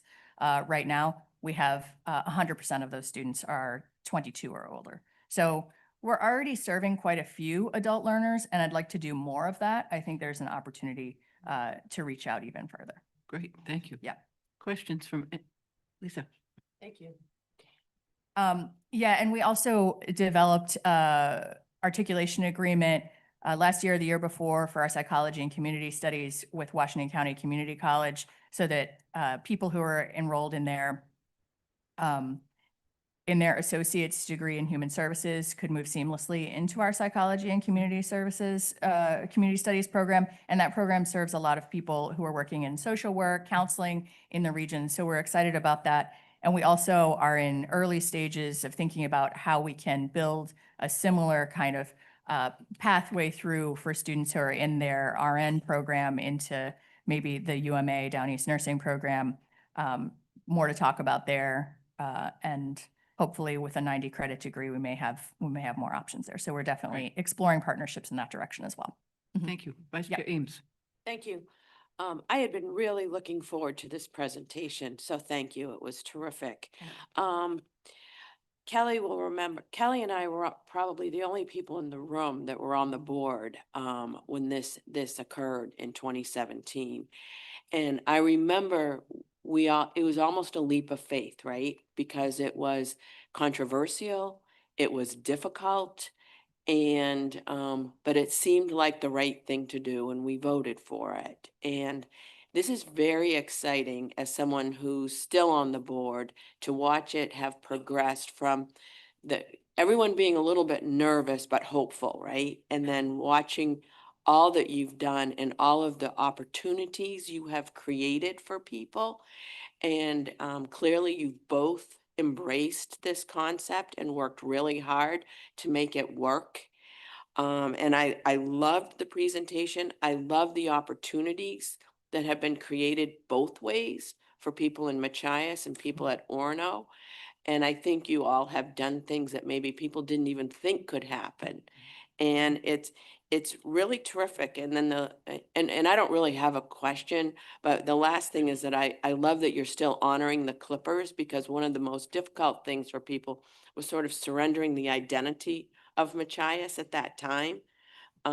So well done. And this has been a great presentation from someone who was on the board when we took the leap of faith to do it.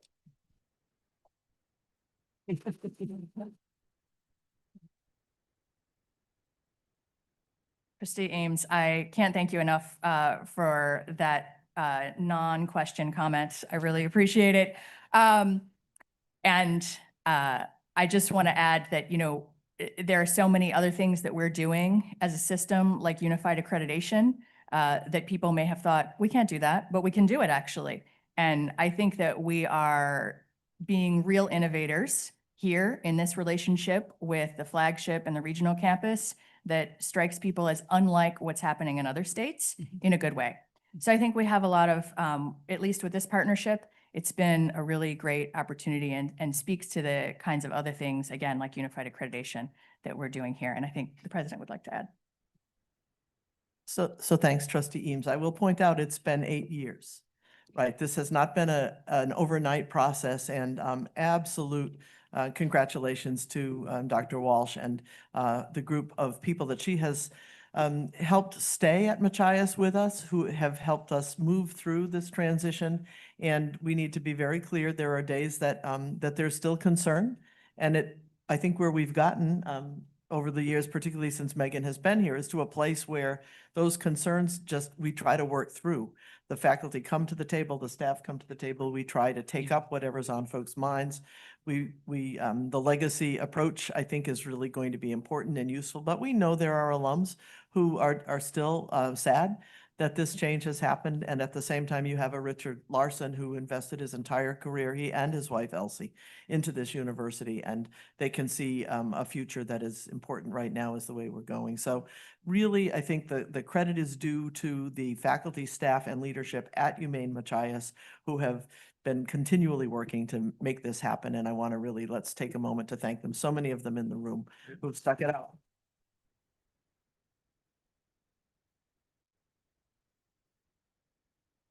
Great. Also, through UMaine Bookstore, you can get your Clipper Legacy gear if you'd like. Trustee Eames, I'll send you one. Any other question? Trustee McMahon? And then You mentioned Trustee Worth. briefly the psychology social services transfer from the Washington County Community College. How many students do you have who've come from the community college system? I don't have that, I'll be honest, I don't have that number off the top of my head. It is not as high as you would think that it is, actually. And that's something, that's an area that we need to do a better job of. I think that in the past we had more. And so we're looking at ways, and some of that is, you know, we're partnering with the Provost's office here at UMaine through programs like Blackberry Advantage and Finish Strong. We would like to do more to bring those community college students through to us. Again, that's an opportunity. And I don't have those numbers for you, but I'll email you. Okay, thank you. Trustee Worth. Two separate ones. I wish I'd taken better notes. So if I have you skipping through slides to find it, apologies. The first one, what was the gender breakdown that you gave at the beginning of the presentation from male to female students? Do you have that readily available? We're 67% female students in UMM programs. And then, so onto that, we've seen it as a nationwide problem, but also within the University of Maine system, the difficulty we have getting young men into our higher education. Is there anything Machias related that you think tilts that in a direction that's further than the rest of the system, or is it just an anomaly? Any thoughts? It's actually a really good question. When I was reviewing the slides last night and reminded of that number, I thought we do need to try to understand this better. The local demographics, you know, sort of by different categories, in-state and out-of-state students, and even by program choice. But I don't have much of an answer unless you have more insight to that. Family Futures Down East. Yeah, I don't have too much of an answer. I mean, we have some programs that specifically that tend to lean toward female students. So our program, Family Futures Down East, which we actually do run in collaboration with Washington County Community College, And that's through Sunrise County Economic Council. That brings in students who can't afford to attend college, who have children, so who have small children. So they have to have children under the age of 8, and most of those students are women. That's one area. There are a lot of, some of it is also our programs that we have, creative arts, rural education, psychology, and biology tend to skew toward female demographics, sort of as a nationwide trend. So I think that may be part of it as well, but there's definitely more to understand there. Thank you. And then a second one, completely different topic, was also at the beginning, was the participation rate of students taking internships.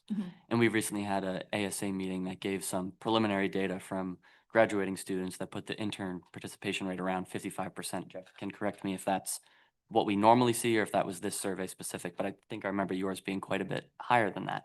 So I wonder if you could talk a little bit more about, again, what you might attribute that difference to, what benefit your students see, whether that's retention, graduation, employment, job satisfaction, because of those higher participation rates in their internships.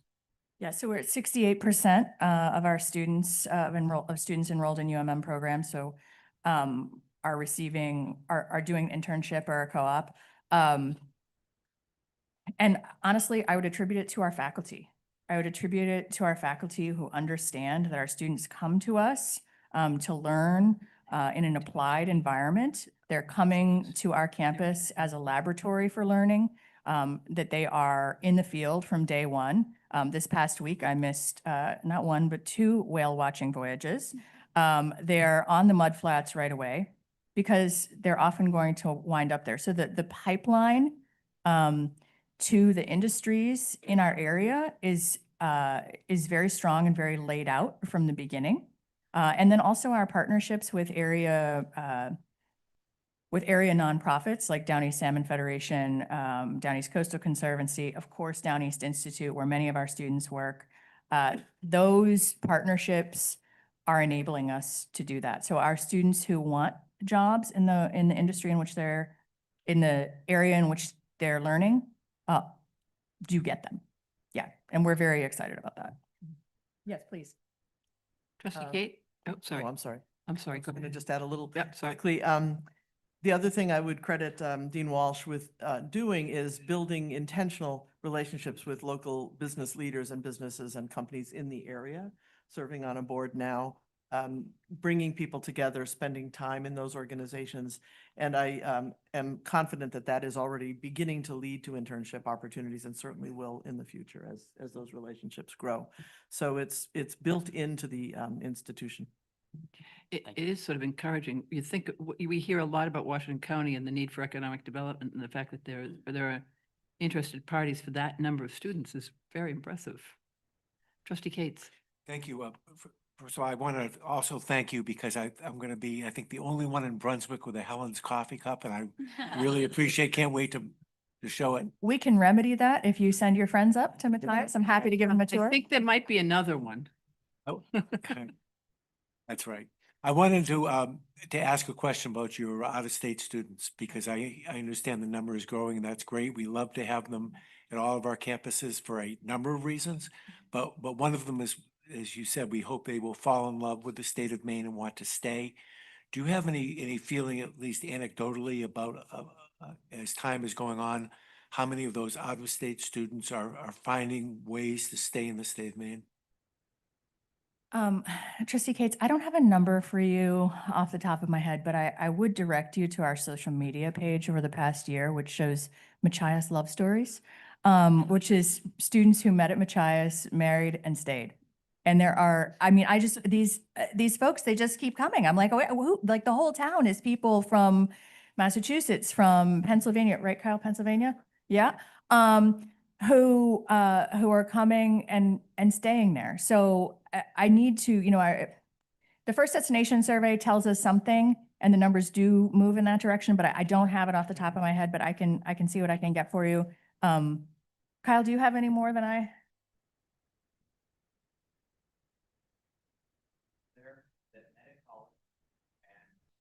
Stayed and settled in the area. My son, who's in 5th grade, had his teacher in 2005 studying together at Mercy May.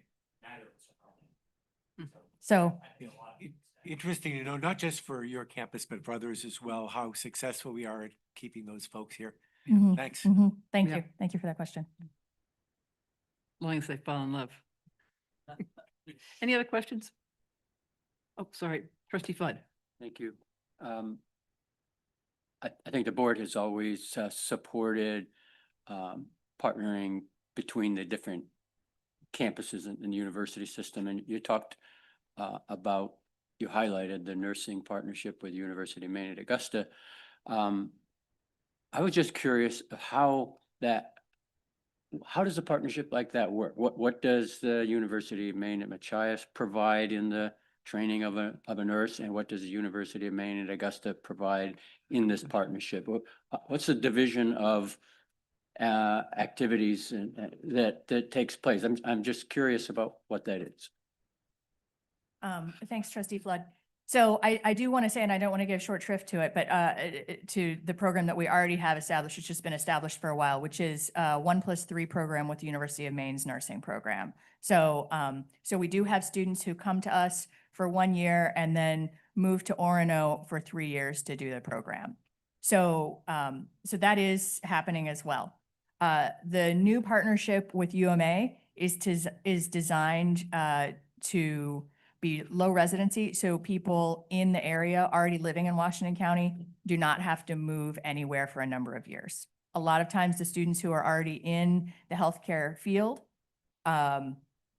working in the local hospitals, working in the doctor's offices, they want to get more education, but because they're caregivers at home, their parents, whatever, that's just not a reality for them. So the way that it breaks down is, and some do live on campus, some don't, but some do, is that they do their general education requirements, their introductory requirements. They're taking a first-year seminar that's a cohort model, so just those nursing students together. Doing that preparatory work, getting the meat of, what we would call liberal arts education happening right there in Machias. The more technical work, so we offer biology classes, chemistry, math, anatomy and physiology.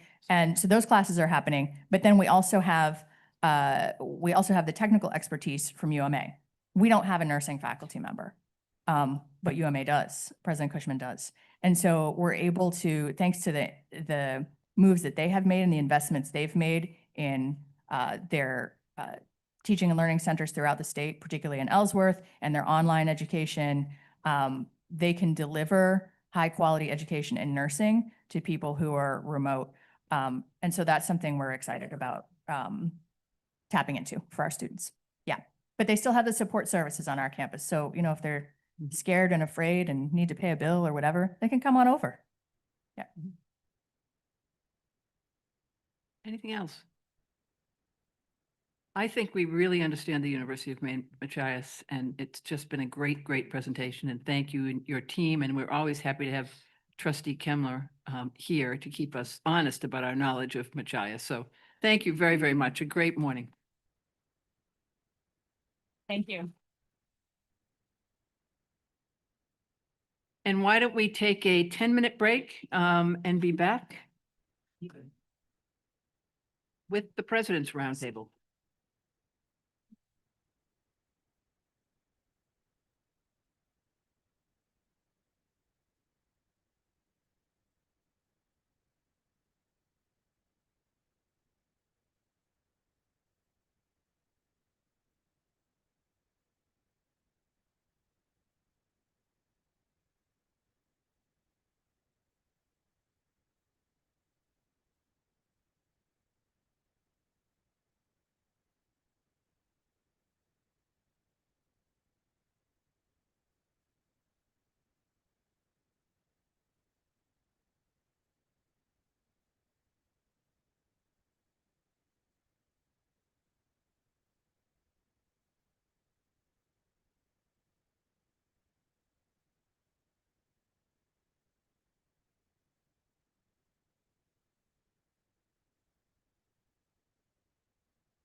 Okay. Could we reconvene, please?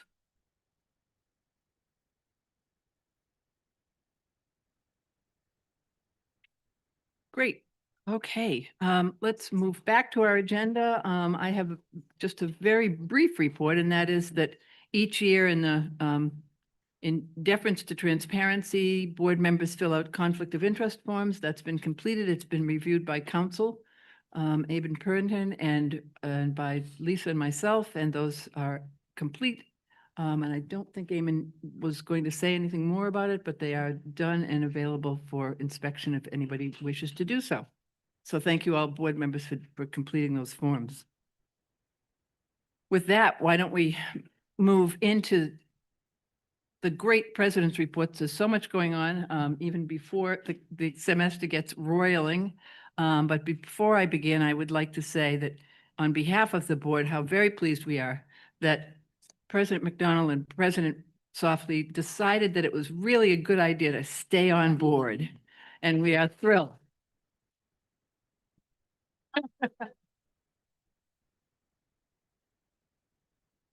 We look forward to your continued great work and progress. It's a very exciting time. Why don't we begin the round robin with President Edmondson? And I have to say, I was lucky enough to get a tour of the new Performing Arts Center and hear President Edmondson play a little Chopin, and it was just great. It was fun. Thank It's you. a beautiful building. Yeah, it's amazing. And thank you so much for taking the time to visit and to join. And I do want to start by thanking the Chancellor, Vice Chancellor Ryan Lowe, and the board for the support and the approval for the Cruz Center for the Arts. It is a spectacular building. The ribbon cutting is October 3rd. You are all invited to join us. And that evening will be the inaugural President's Recital, which I'm very excited about. It will showcase our Steinway pianos. As I've mentioned before, we're the 250th school to become an all Steinway school, and I'm really excited about that. I will tell you one of the best moments of being president at the University of Southern Maine was the first day of classes this year when Dan Crew came to visit, and we walked through the Crew Center for the Arts, and students were able to say thank you to him and to put a face with the name that is on the building. It was just really an incredible moment, and it's so amazing to walk through that space, to hear students singing and performing and faculty moving about the building. It's really amazing. And we have so many, I'm learning of more and more faculty who are taking music lessons.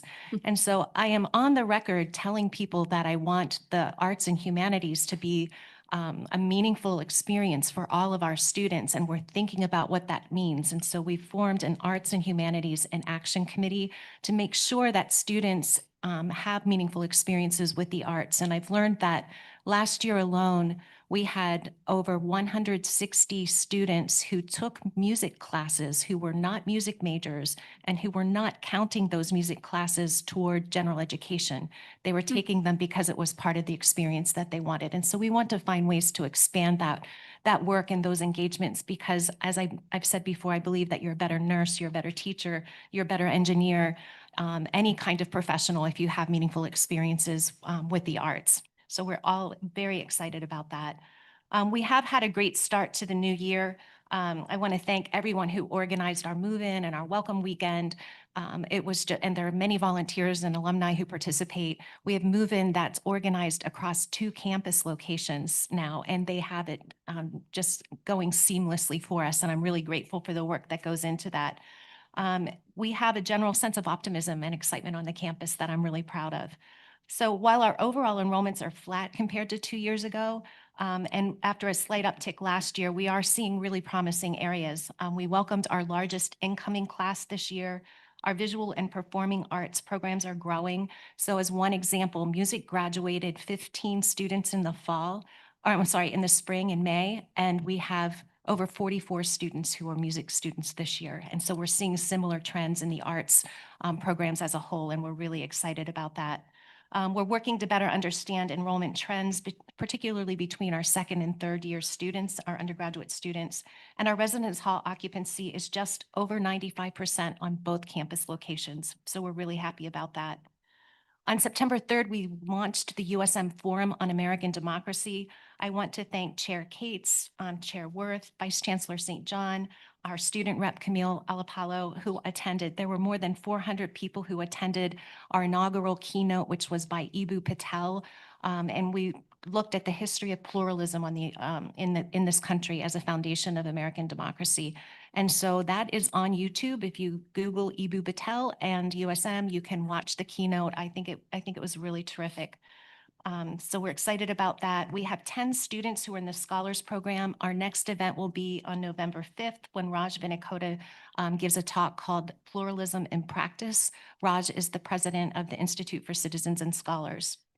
And then finally, I'll just mention that we have a second ribbon cutting on our campus. All the attention seems to be directed toward October 3rd, but we do have a ribbon cutting on September 22nd. This is for the esports arena on the Gorham campus.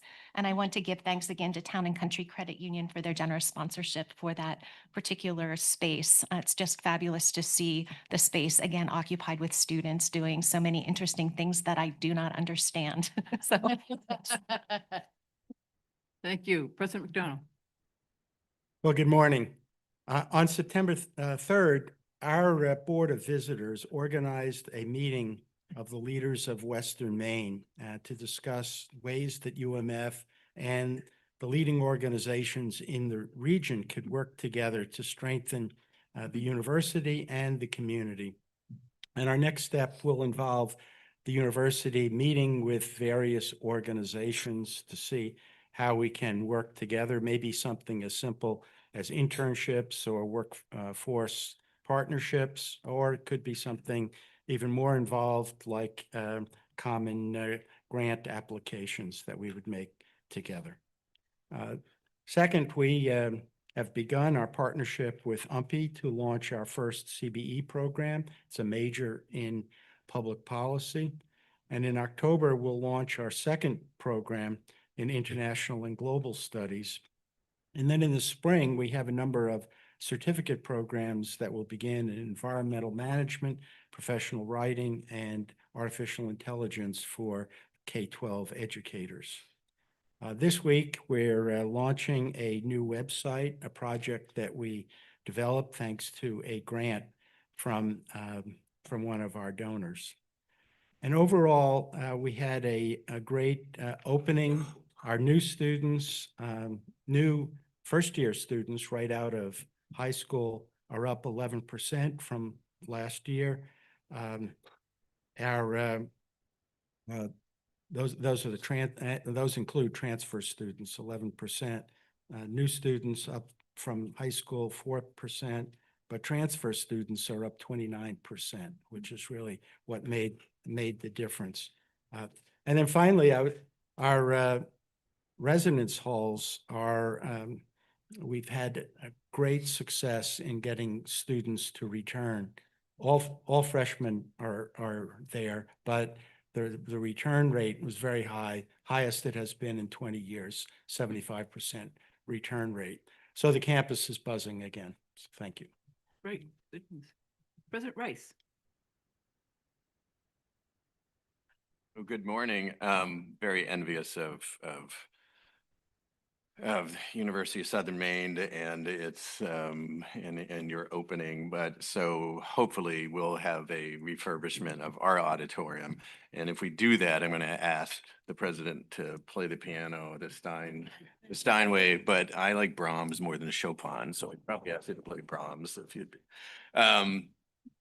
But at the University of Maine at Presque Isle, we started our welcome back breakfast with our theme for the year. I know the board's always interested if we have a theme for the year this year. After a very democratic process in which everyone voted, it was a very close process, but How to Train Your Dragon won as a theme for the year.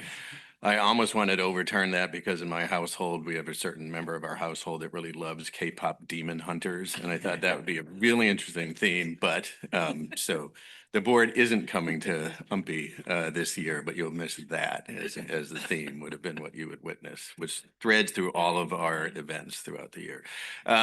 Very busy next week. The chancellor's visit is this coming Wednesday. That includes a hot wing competition between members of the administration and Jeff St. John. I think I've convinced him to do hot wings on a team with me. I'm still looking at, and then we'll have a town hall that, you know, frankly, I'm going to ask the chance, he knows this, to talk about the future of higher education, including how that, you know, how UMPI fits into that, but just more generally, which is obviously of such pressing concern to individuals. And then followed right after that, the next week, of course, is our homecoming. We're very fortunate to have volleyball and soccer matches played at home during homecoming and alumni games. My new administrative assistant, Emma McNally, was captain of the softball team, so she's actually the last 4 years. So looking forward to playing as an alum and beating the softball players in that game. And then just some numbers that we've been assessing. So we're looking at a 27% enrollment increase this fall and counting, because we start our second session after October. So that's just including the growth in the first session. Very pleased about that. Preliminary numbers on the Masters of Science in Business are very strong at the graduate level. And then, but more importantly, we just closed the books on a number of graduates that we've been able to graduate over the course of 24-25. That's a 300% increase from just 3 years ago, which is incredibly impressive, which has led to, you know, by some preliminary calculations, and these are things we're working on for a more formal report, a 68% cost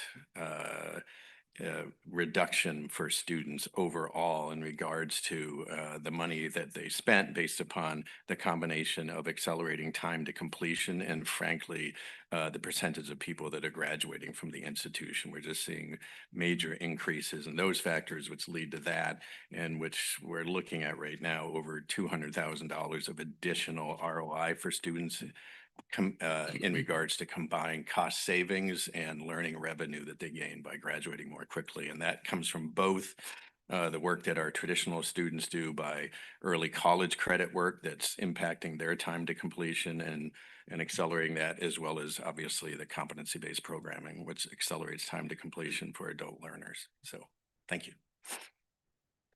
Great, thank you. President Softly. I think there should be a new rule that none of us have to go after President Rice. Those numbers are really incredible.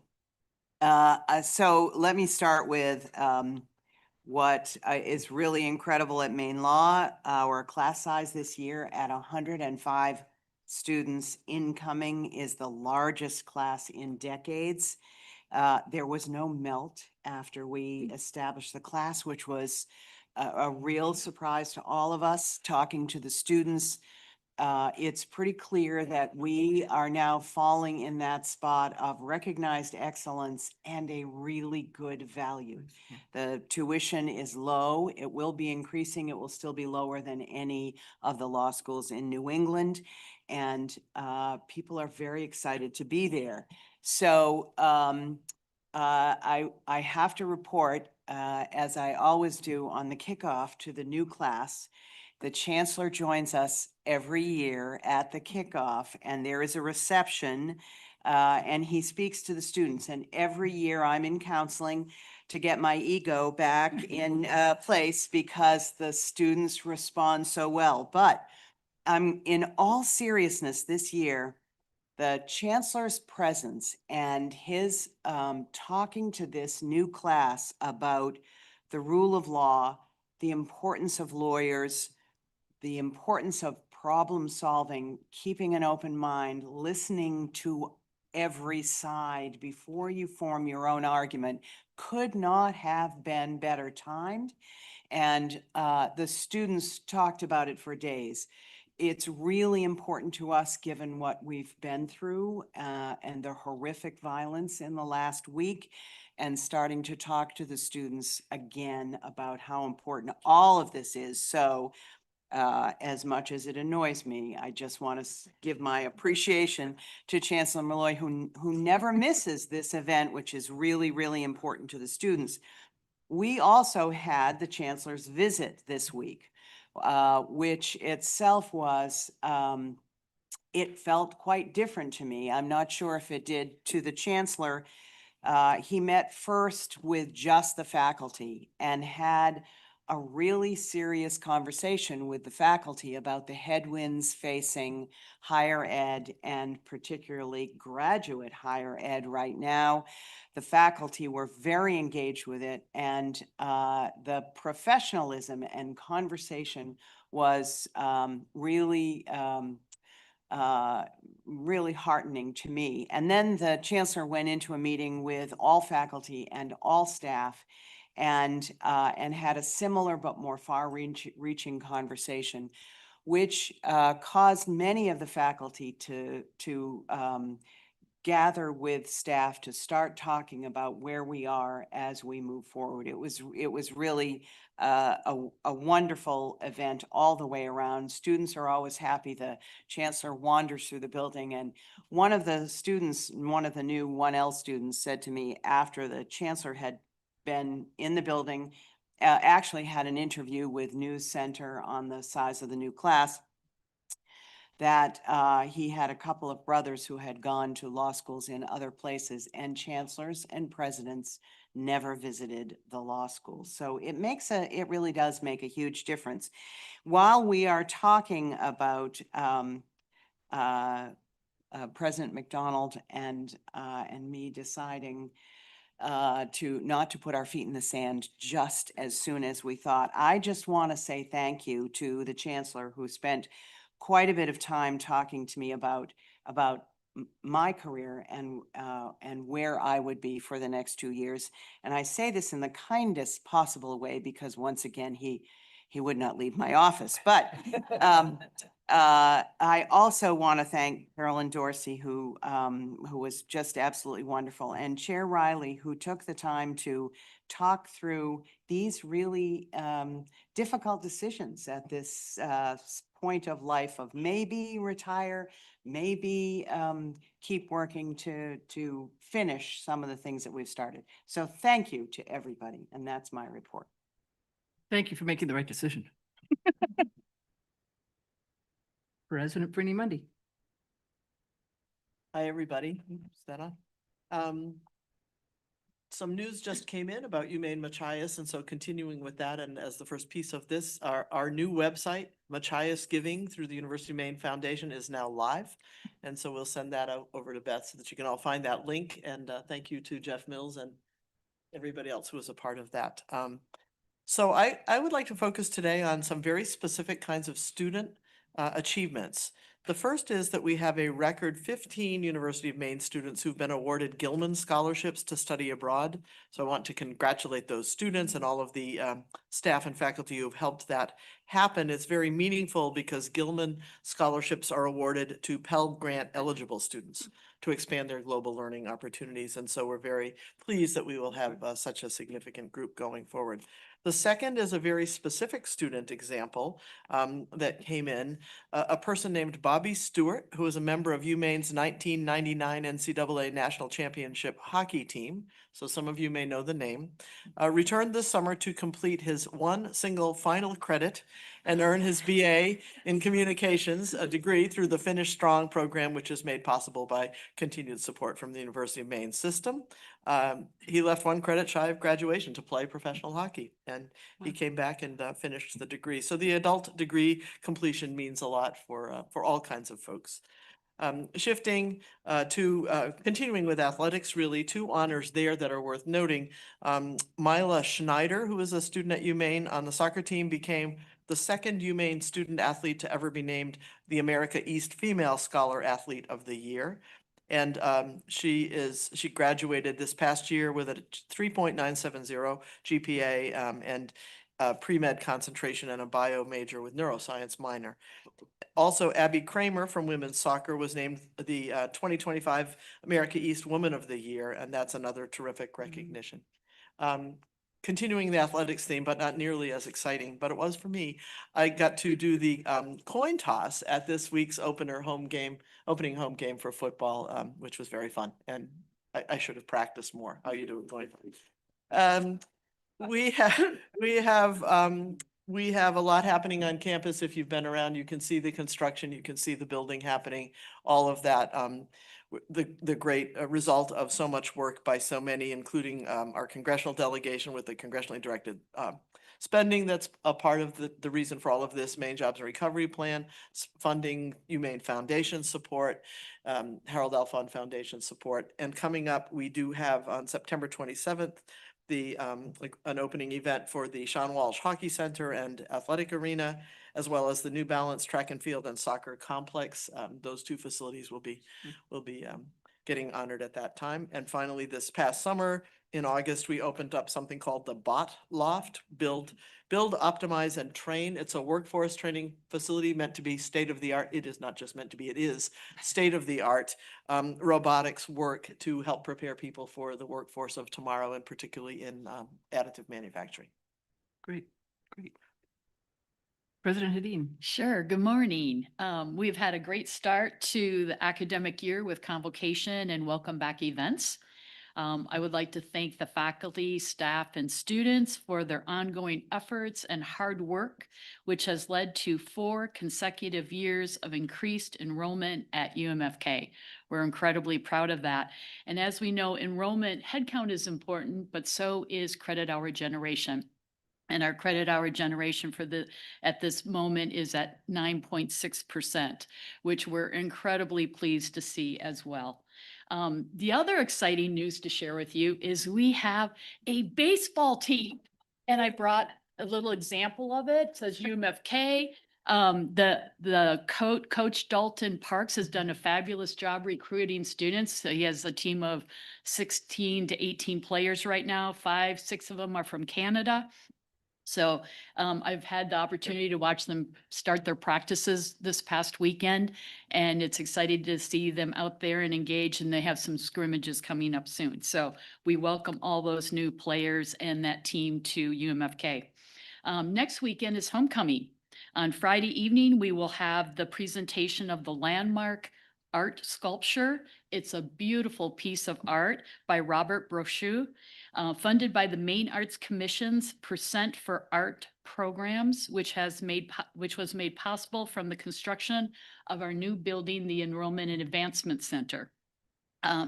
This structure has 3 sides to it. It's a beautiful piece of art, and on each panel there is a phrase, and the 3 phrases are: know this land, find your path, make your mark. And it lights up at night, and it's absolutely spectacular.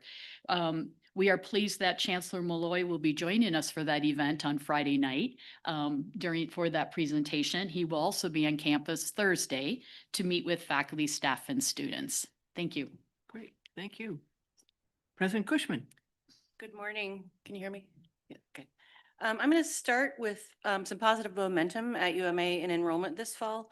We welcomed 753 new undergraduates this fall. That's an 8.3% increase from last year. Transfer enrollment is also a strength with 371 transfer students. That's up 11.7% overall and 23.5% from the Maine Community College system. UMA is also serving more targeted populations with enrollment of active military and veterans up 6% and the Prison Education Partnership up 10.7%. So overall, we're seeing steady enrollment growth across new students, transfers, and key populations that are central to UMA's mission. On August 26th, we opened UMA's new Capital Center for Nursing and Cybersecurity Workforce Development in Augusta. This state-of-the-art facility gives UMA the modern space to expand nursing enrollment to 400 students, while also strengthening our nationally recognized cybersecurity program.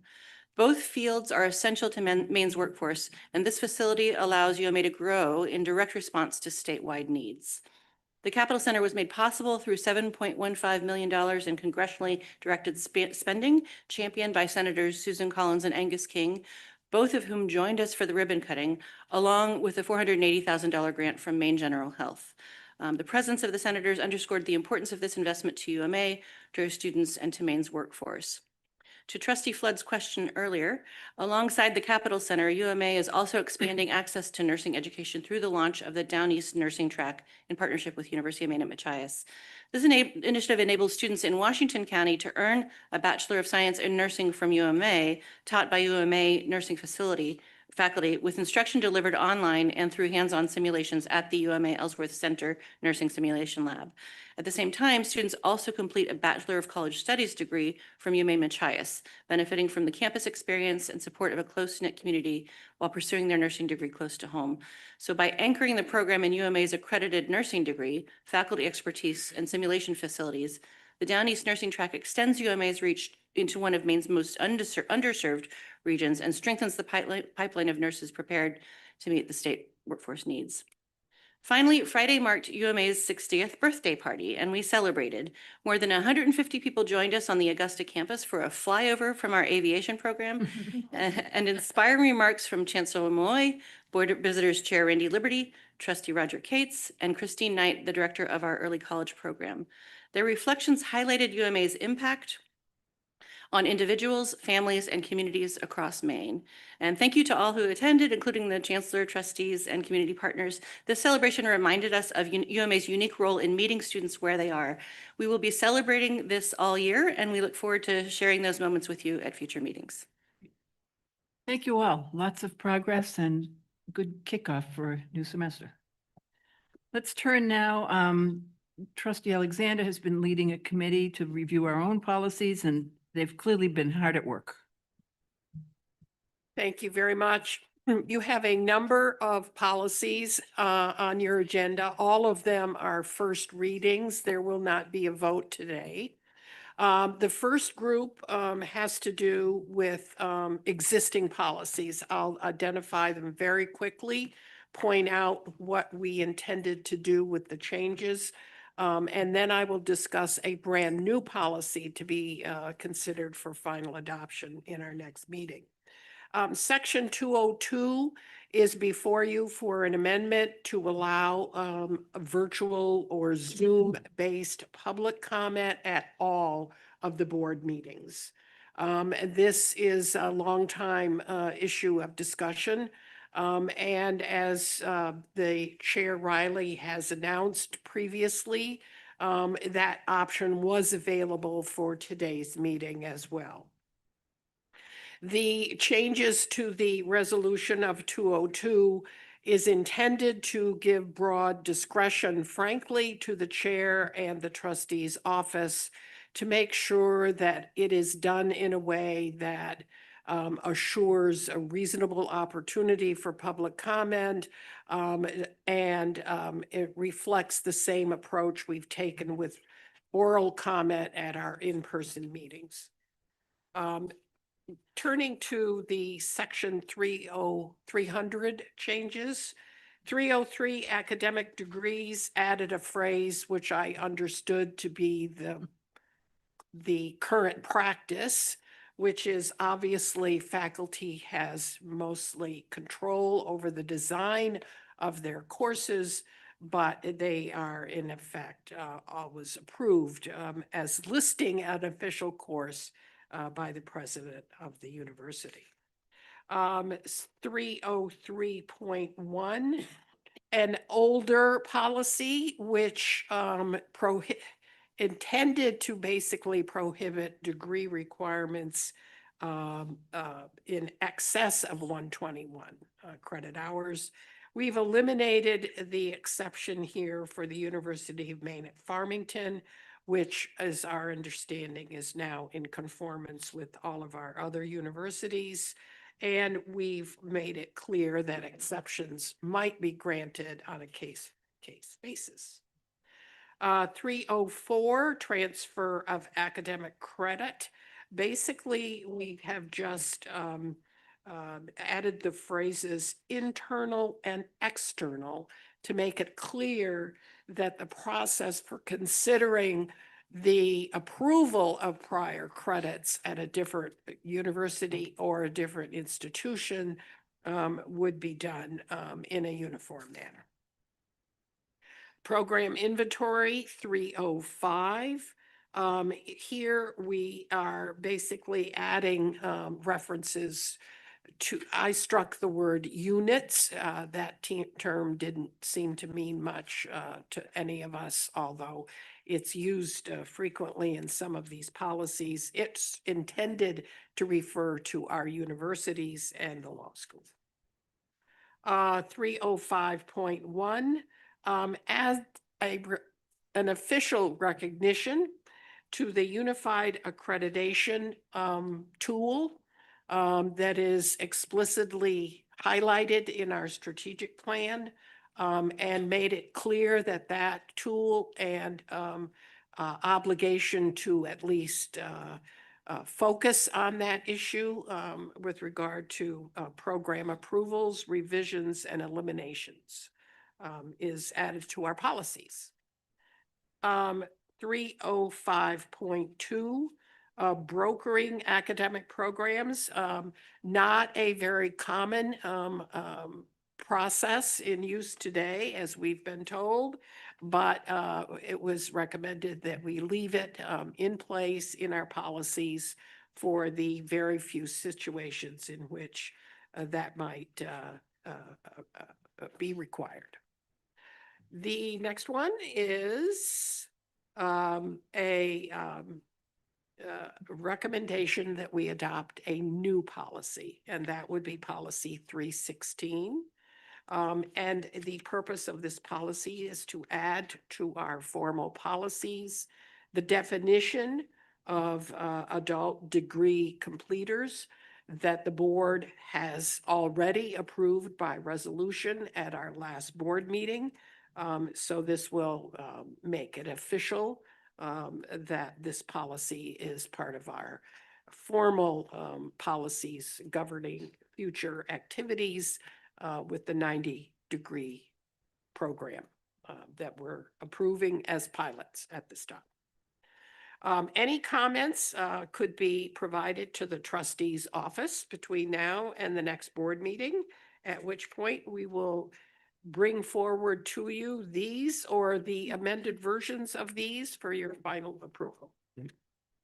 Thank you very much. And I encourage everybody to take another look at them and make sure you get comments in time to make it to the finals that we will see at our probably next meeting. Yes.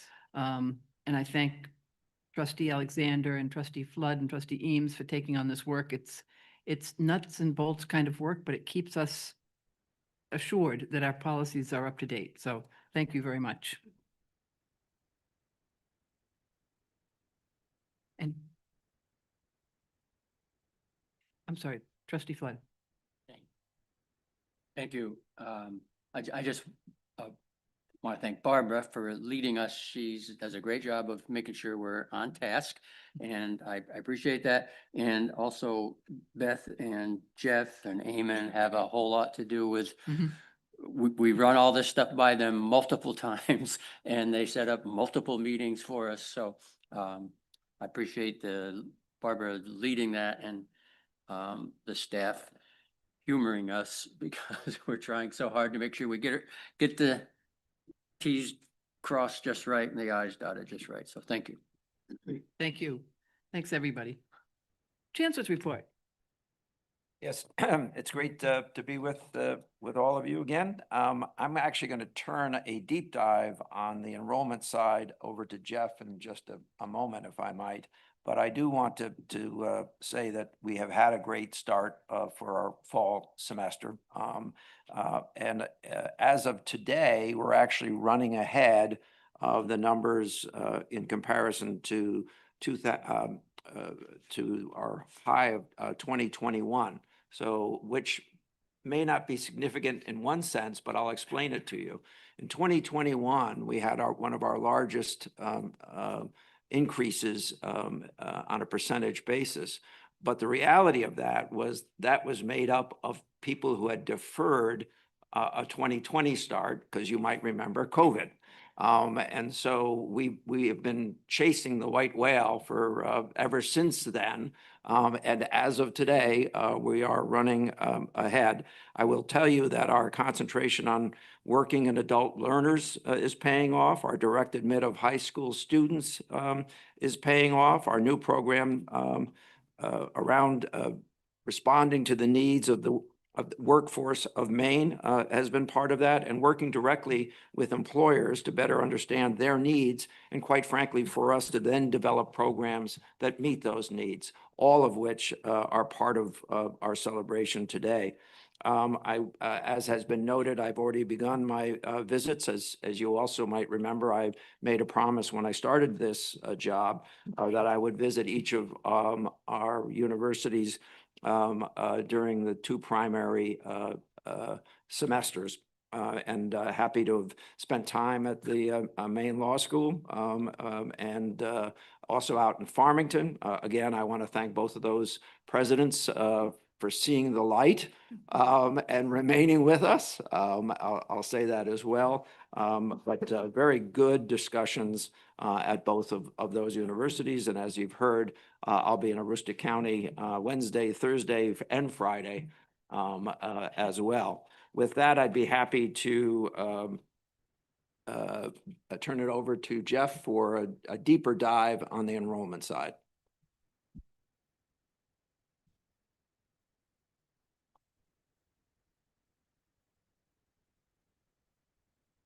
I was thinking this morning about Trustee Johnson, who I've been meaning to introduce myself to all morning, and what this report would look like for her, and maybe for Trustee Worth as well, who's a little bit newer to this.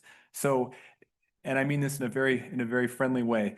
My job is to present after the presidents and the chancellor have stolen the best parts of the enrollment update, and then to share the tattered remnants with the trustees. So that's what I will now do. And I want to thank the chair. So trustees mainly know our census date for fall is October 15. So the formal official fall report will come out about a week or so later. You'll all get it. And then I offered to do a detailed analysis of where we are for fall at the November board meeting. But I told the chair, if I don't offer at least a preliminary update in September, someone will come up to me the morning of the meeting saying, are you giving an enrollment update? And then we'll be caught flat-footed. So I'm grateful to her for her indulgence. Just a little bit of an overview today about where we are. The chancellor shared really the most important piece of information for you this morning. That 2021 class has been a point of gauge for us for the last 4 years for the reasons that he described.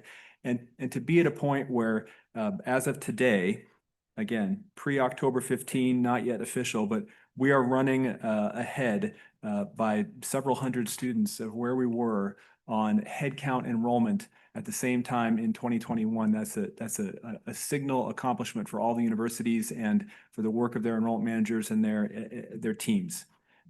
More broadly, we are up in state across the board in general, up in state in defiance of all demographic data that we have about what's happening in Maine and regionally. And it's just a testament, again, to the work of the presidents and their teams. We are, as you might not be surprised to hear, relative to last year, down out of state and down on international enrollment.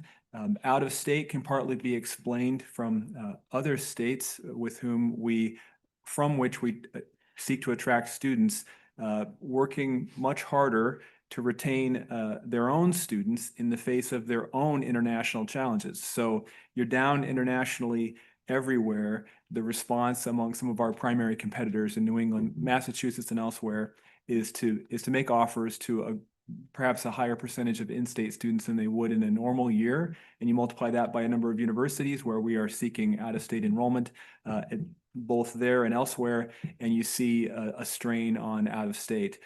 Given all the factors that trustees are already aware of, to be where we are actually out-of-state and internationally right now is strong, but that is the challenge we have faced in this cycle.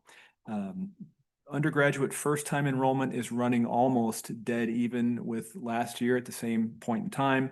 Undergraduate transfer, as a couple of presidents, including President Cushman, alluded to, is up strongly across our system. Undergraduate out-of-state international is down, and we continue to see significant growth in your pace, in really all dimensions of your pace. with session 2 for fall as yet to be even close to finalized. So you'll hear more about that in November. I did want to make a couple of quick points about the November report. For the first time in a structured way, you'll see the report that you've seen in the past, but you will also be hearing about how 2 AI products have been brought to bear in the analysis of the data for the fall November enrollment report, the fall enrollment report.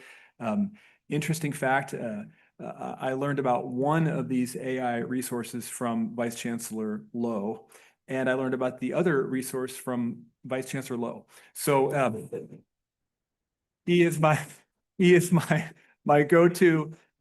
My staff and I are now using AI, as everyone is, in a number of facets of enrollment analysis, but also our institutional research team is using a product that Ryan specifically put us onto to do some analysis and reportage of enrollment data in a way that will give trustees just another level of look at what's happening across the board and allow us to make both some historical comparisons and some comparisons across programs within years of enrollment that I think will be helpful for trustees to have a picture of. So I want to thank Ryan for his help there.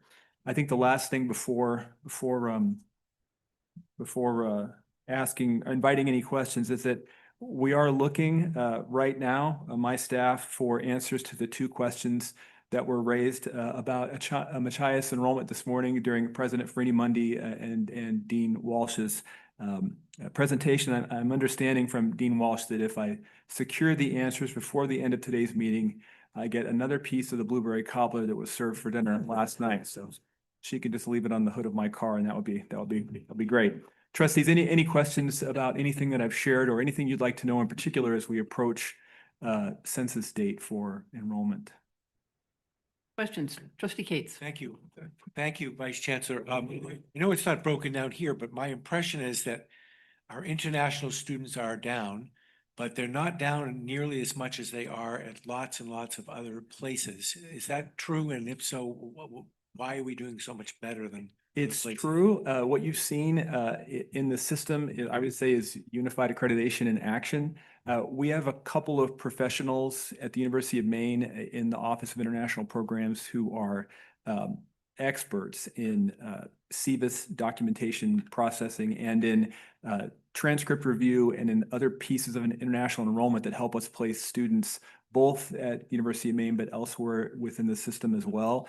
They have been a real resource across the board for helping to preserve as much of a normal flow of students into our system as possible. And that's with, as trustees, I think you probably all know, there's great volatility in international enrollment year over year anyway. Different governments become more or less open to allowing their students to come to the United States.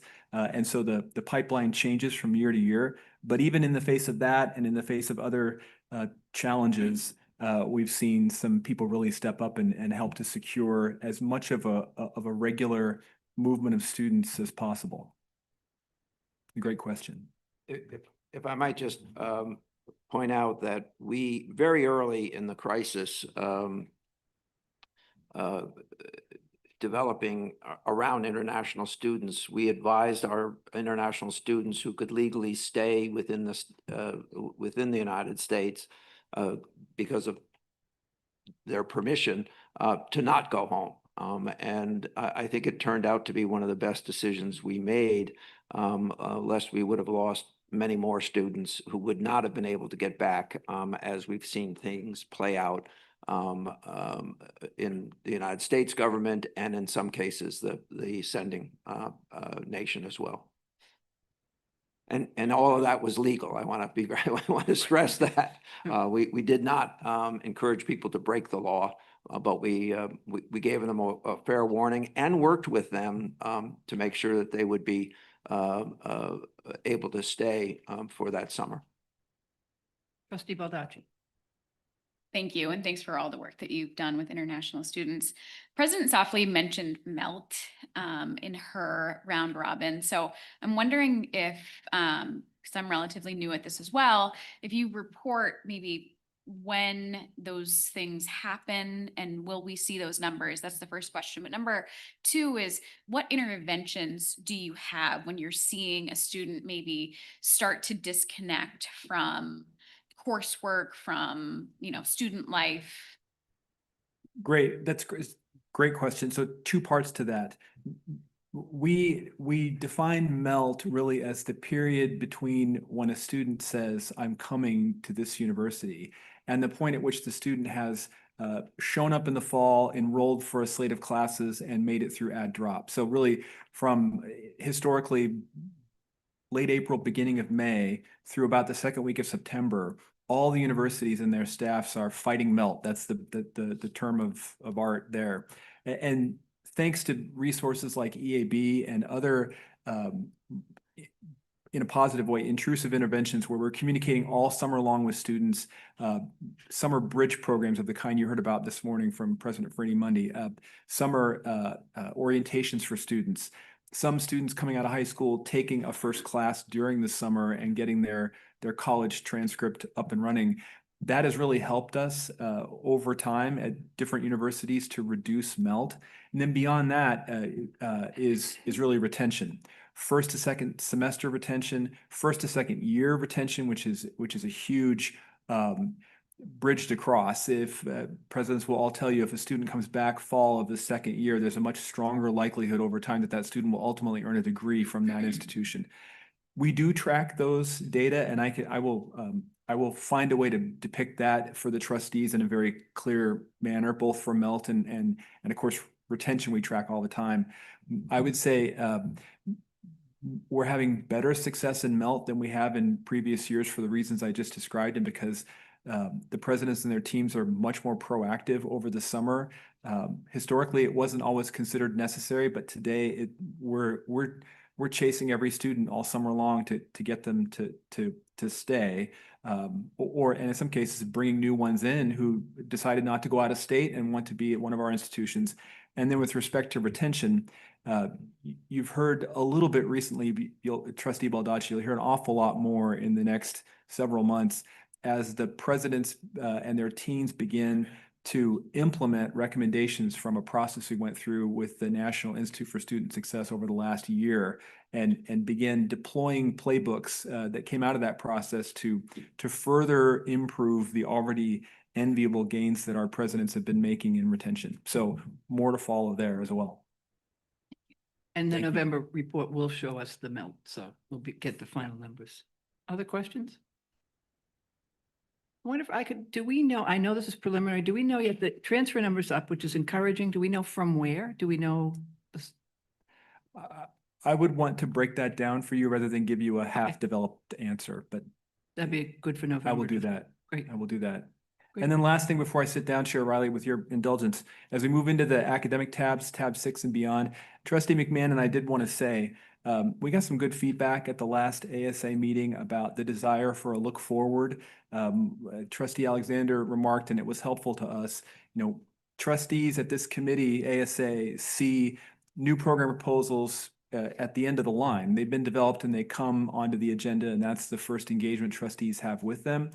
We are moving forward, we'll be building into each ASA meeting just a brief, here's what's coming next. That is always subject to change. Sometimes the provost will pull back a program and want to work on it more, or need to consult with faculty, or we'll get feedback from faculty saying this needs to be redeveloped or reworked in this way. But in general, because it's only 8 weeks out to the next ASA, we should be able to give you a sense of what's coming. So trustees at least have an idea about what to expect on the next agenda. That's great. Thank you. That's really important information. Thank you. Okay. Are you all set? Okay. All right, we will move on then to new academic programs. New academic program, Bachelor of Science, Medical Lab Sciences, UMA UMPI, which we heard President Cushman and President Rice. UMFK. Thank you. The Bachelor of Science in Medical Laboratory Science program is a collaborative effort between the University of Maine at Augusta and the University of Maine at Presque Isle. It provides a 100% online pathway for students who possess an associate level degree in medical laboratory technology to attain their bachelor's degree. It's been designed as a fully collaborative, co-designed and co-taught program, drawing from skills and resources available at both institutions.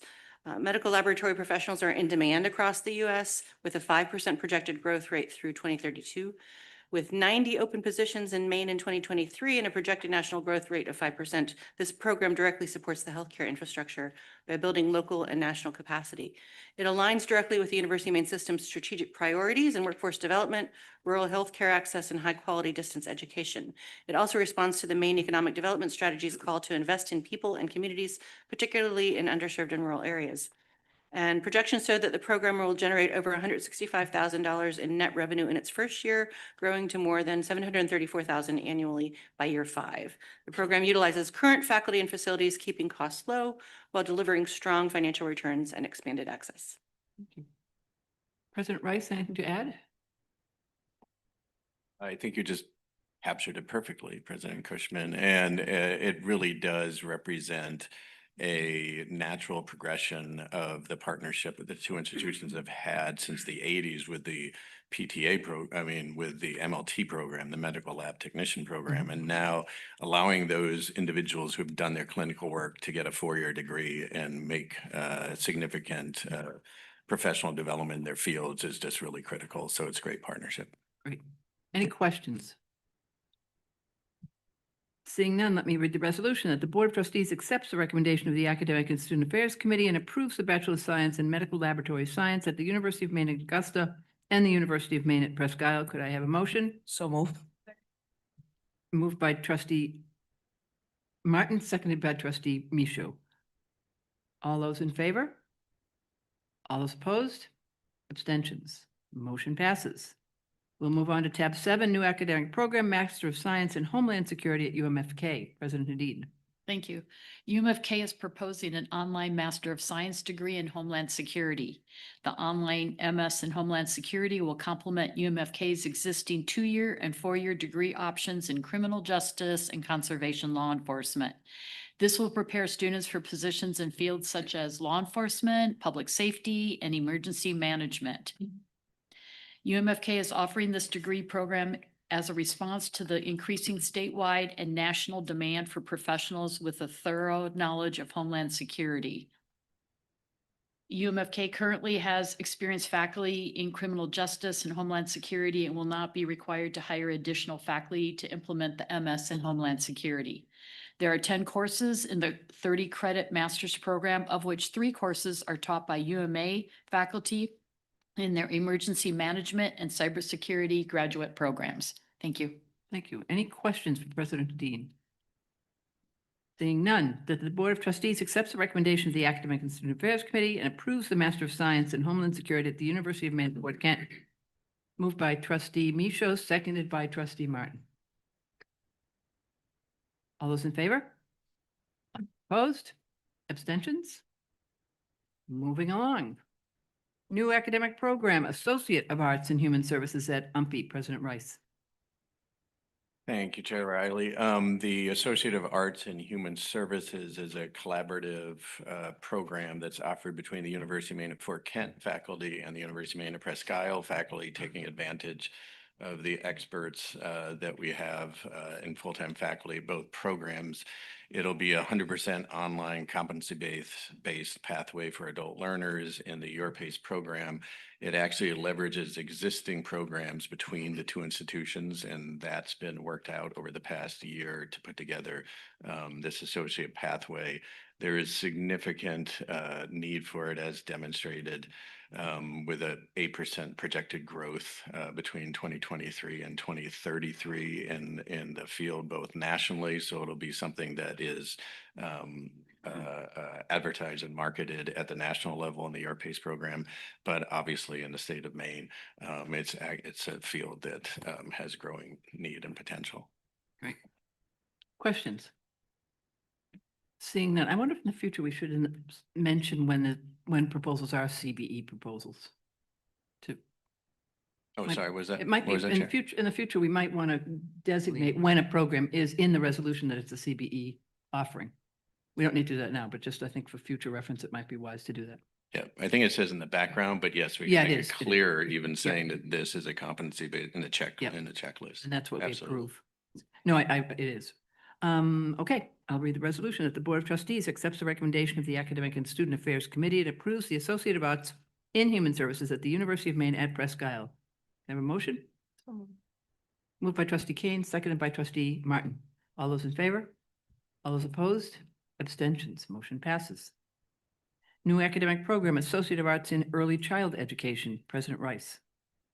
Thank you. This program, the Associate of the Arts, and the subsequent one up for discussion as a proposal arose from conversations primarily with in Aroostook County with two groups of individuals. One, this program in particular, with a coalition of people looking to meet the needs of early childhood care providers, which is a issue across all rural America, but especially impacting Aroostook County, where several daycare providers have actually failed and been closed in the last 2 years because of people being unable to meet the requirements to run such organizations. So this is one of UMPI's responses with a coalition of individuals of not-for-profit organizations, as well as a community college, as well as other organizations in Aroostook County, to put together this 2-year associate's degree that, again, will be in the your pace, 100% asynchronous competency-based pathways that will allow people that have some credentials from the community college in particular, but also other areas to put this together into a 2-year program, and also avail themselves of the courses to meet certification standards that are necessary. So it's a standalone option, but it is just importantly authors pathways and student services tailored to support adult learners looking for employment and career opportunities in these areas. Actually, you raised a question for me. Do you know what the requirements are of those, the requirements of the state for credentialing? Is it an associate degree to get a credentialed person?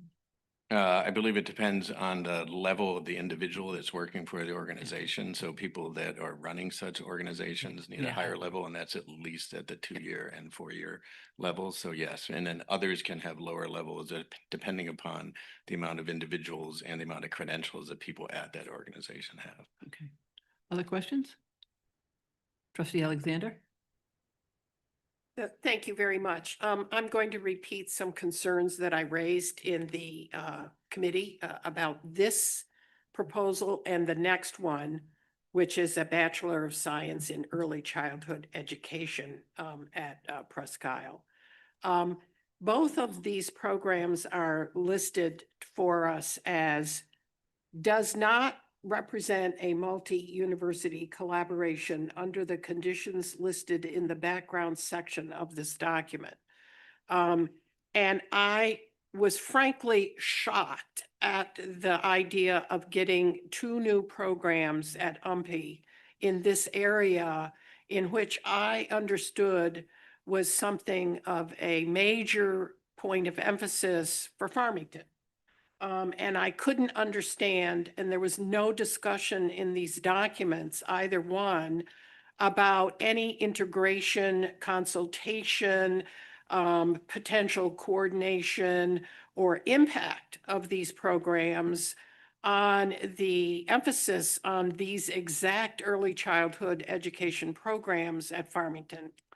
So I had raised these concerns, and I was assured, and I have no doubt that this is correct, that the internal process for the development of these 2 programs had input from all of the university provosts, and I appreciate that. But the lack of any discussion of the elephant in the room, for me anyway, in these materials, would not allow me to vote for them, and I did vote against them, and I will do that here as well. I asked at that meeting if, in fact, a delay could be had with regard to the development of more coordinated, unified accreditation, multi-university consultation could at least be documented as part of these proposals, and I got no traction for that idea. So you are getting this as I reviewed it at that time, and I wanted my views on the record. And I appreciate the work that is ongoing with regard to development of all these programs, but these struck me as, what are we doing here and why are we doing it? And those questions simply were not answered here. So thank you for indulging my concern.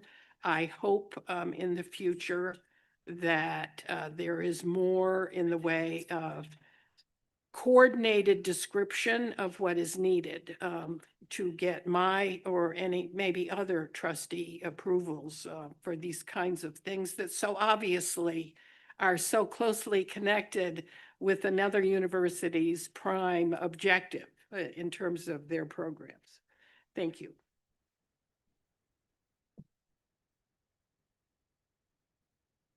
Trustee Cates.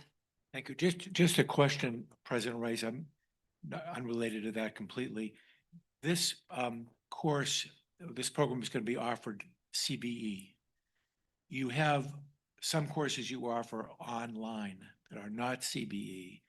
And I'm just curious as to what thinking went into putting it into one delivery system rather than the other. Certainly, this one is, as you can see, a competency-based program, so it'll be offered entirely asynchronously. And that was the deciding factor for me as a president to allow this program to go forward, because we know that competency-based programming is reaching students that would otherwise not enroll in programs at the University of Maine system at this point in time. Just a couple of statistics. As this would be an undergraduate program, currently 12% of students in the University of Maine taking your PACE programming are from the state of Maine.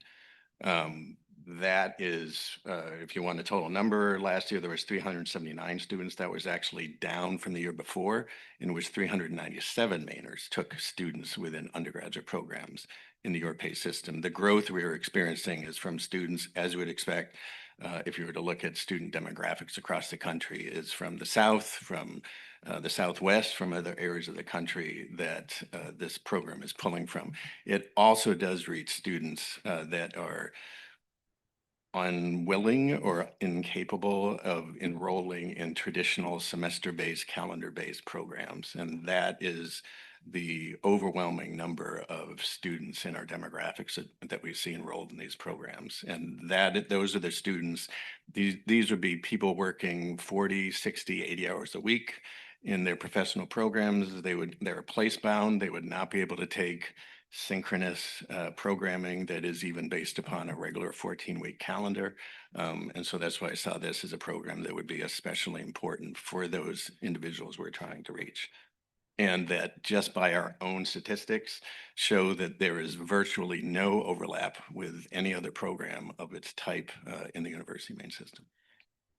President, obviously, this is a concern of the board, bigger about who does what, but you and University of Maine at Farmington have begun an important partnership to build your PACE and CBE at Farmington. Why not this program at Farmington? I would prefer to leave that to the faculty that were asked to be potentially a part of this program and chose not to. I would just say that at the time this program was put forward and discussions that occurred, there was not an interest in that time. I know President McDonald and I are working very closely and have already had discussions of programs that we can share moving forward. I did not think it was appropriate to not allow this program to move forward because there was an interest at the time over the course of a year that these discussions were held. So, Trustee Moore. Yeah, I think it's not today that I worry about the direct competition. It's as every campus ramps up their online programming, how are we going to avoid cannibalizing each other's programs in the future? And what I would like to see is a coordinated online approach to all of our campuses so that we don't have some of the issues that happened in the past where the in-person programs did cannibalize other campuses in-person programs. So I think it's really, for me, it's as we look to the future, as every campus ramps up their online presence, how do we coordinate that? How do we keep it from cannibalizing? How do we maximize it? And so for this reason, I would think we would take a step back and look at this again. Thank you. Trustee Loring, followed by trustee Worth.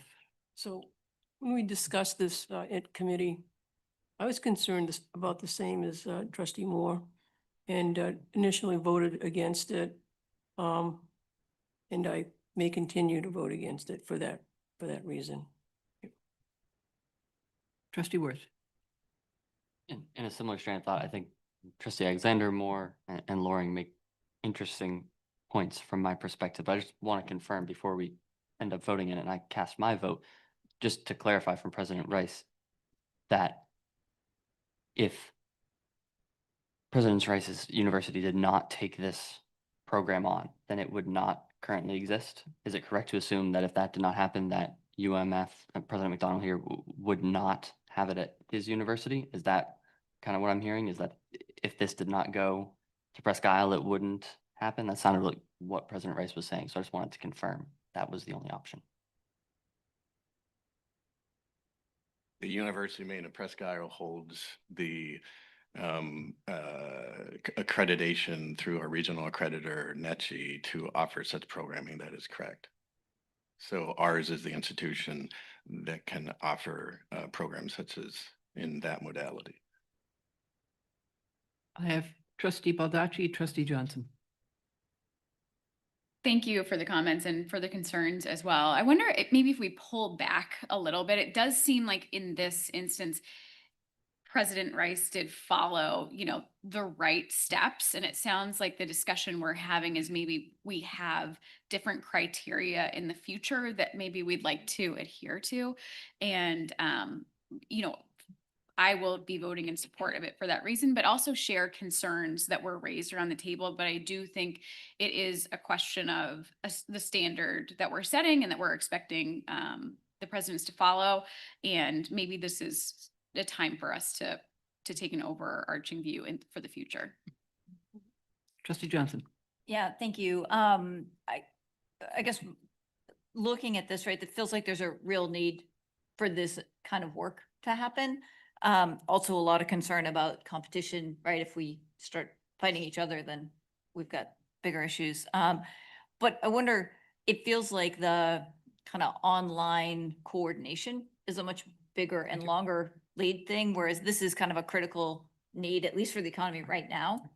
And so I wonder if there isn't a way to let this move forward while we all figure out the rest. And then if figuring out the rest means we need to adjust this program 2 years from now, maybe we have a discussion with President Rice at that point. I don't know if that's a choice or not, but.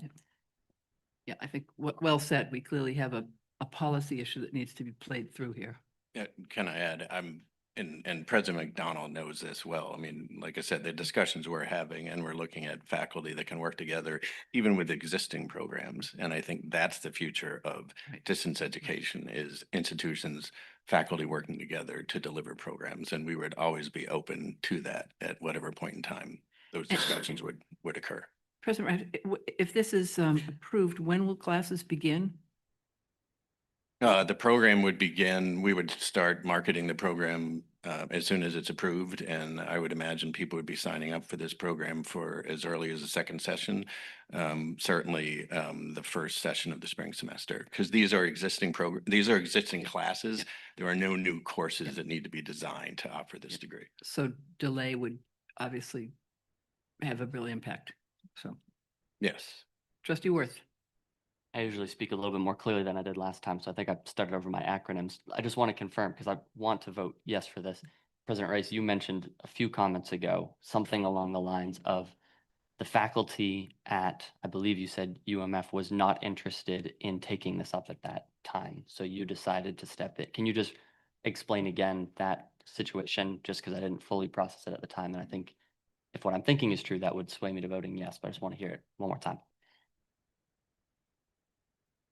I would summarize it that my academic leadership had discussions with academic leadership at the University of Maine at Farmington, which included discussions with their leadership with the faculty, and the faculty did not express an interest to do competency-based education with my institution.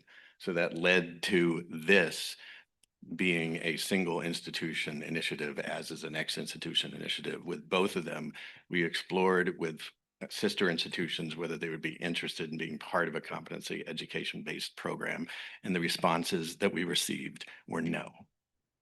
Vice Chancellor. Thank you. Yeah, if it's helpful to trustee board, that to all the trustees, the invitation to consider competency-based programming was extended to all the presidents by the chancellor over 2.5 years ago. It's been a standing offer for President Rice to visit with his team, with individual groups of faculty, or with deans and directors, provosts, presidents at other universities.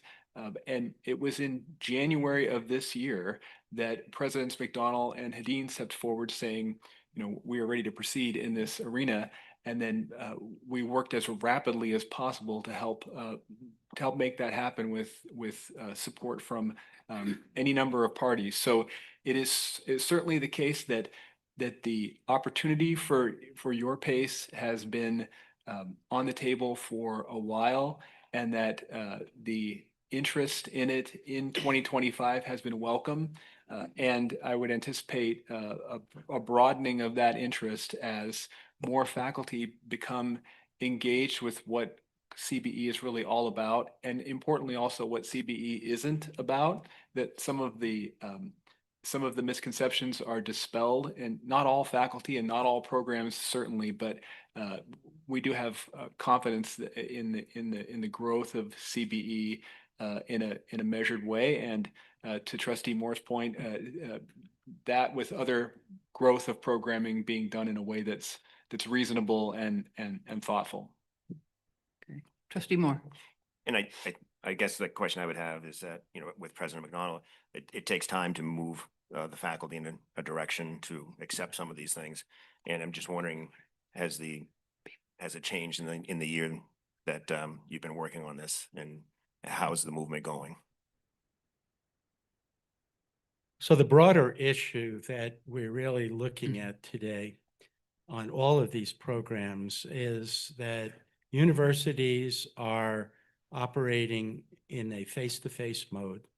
We're operating in a traditional online mode, and now we're operating in a CBE mode. So those are three different modes. We have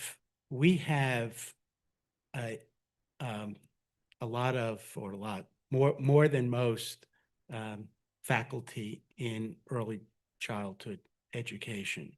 We have a strong program, but to be able to put a quality program up in all three modes with full-time faculty, even supplemented with part-time faculty, is something that takes some doing to do.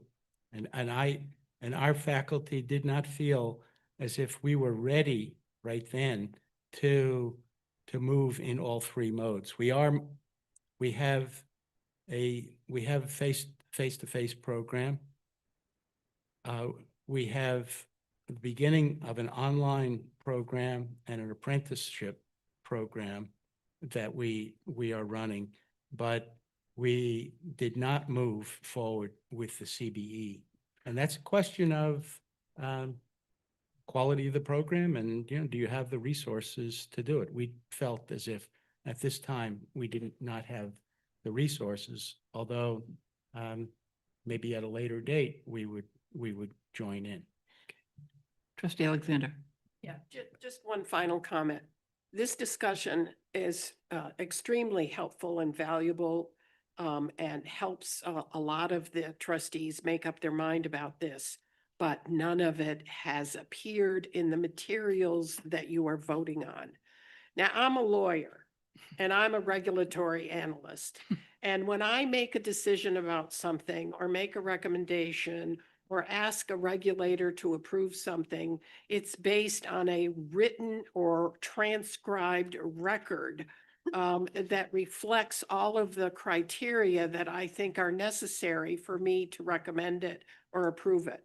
And if this document had included a history of recognizing, I guess I would say, the need to consult with and the results of the consultation in a diplomatic way with Farmington on this program, that was my recommendation, that we hold off voting on this in ASA to give an opportunity for the actual material that we're voting on to reflect what I was being told orally had occurred. So that I cannot resolve. I don't think it's appropriate for us to vote in favor of materials based on discussions that are not a part of the record that is in front of us. And so that's my major concern here on this document and the next one, frankly. Thank you, Attorney Alexander. I think though, this has been, this is tough. I appreciate President Rice, but it has raised issues, the canary in the mine, that we clearly need to address. And I do think the proposal that the Vice Chancellor presented, that we will see things at ASA earlier, sort of intent to plan. Some of these questions could have been raised at that point, but here we are later in the game. So I think the notion of getting opportunity to brainstorm about issues earlier will help in the future. And I appreciate very much your explanation. Trustee Mishu. Thank you very much, Madam Chair. I also want to thank both presidents.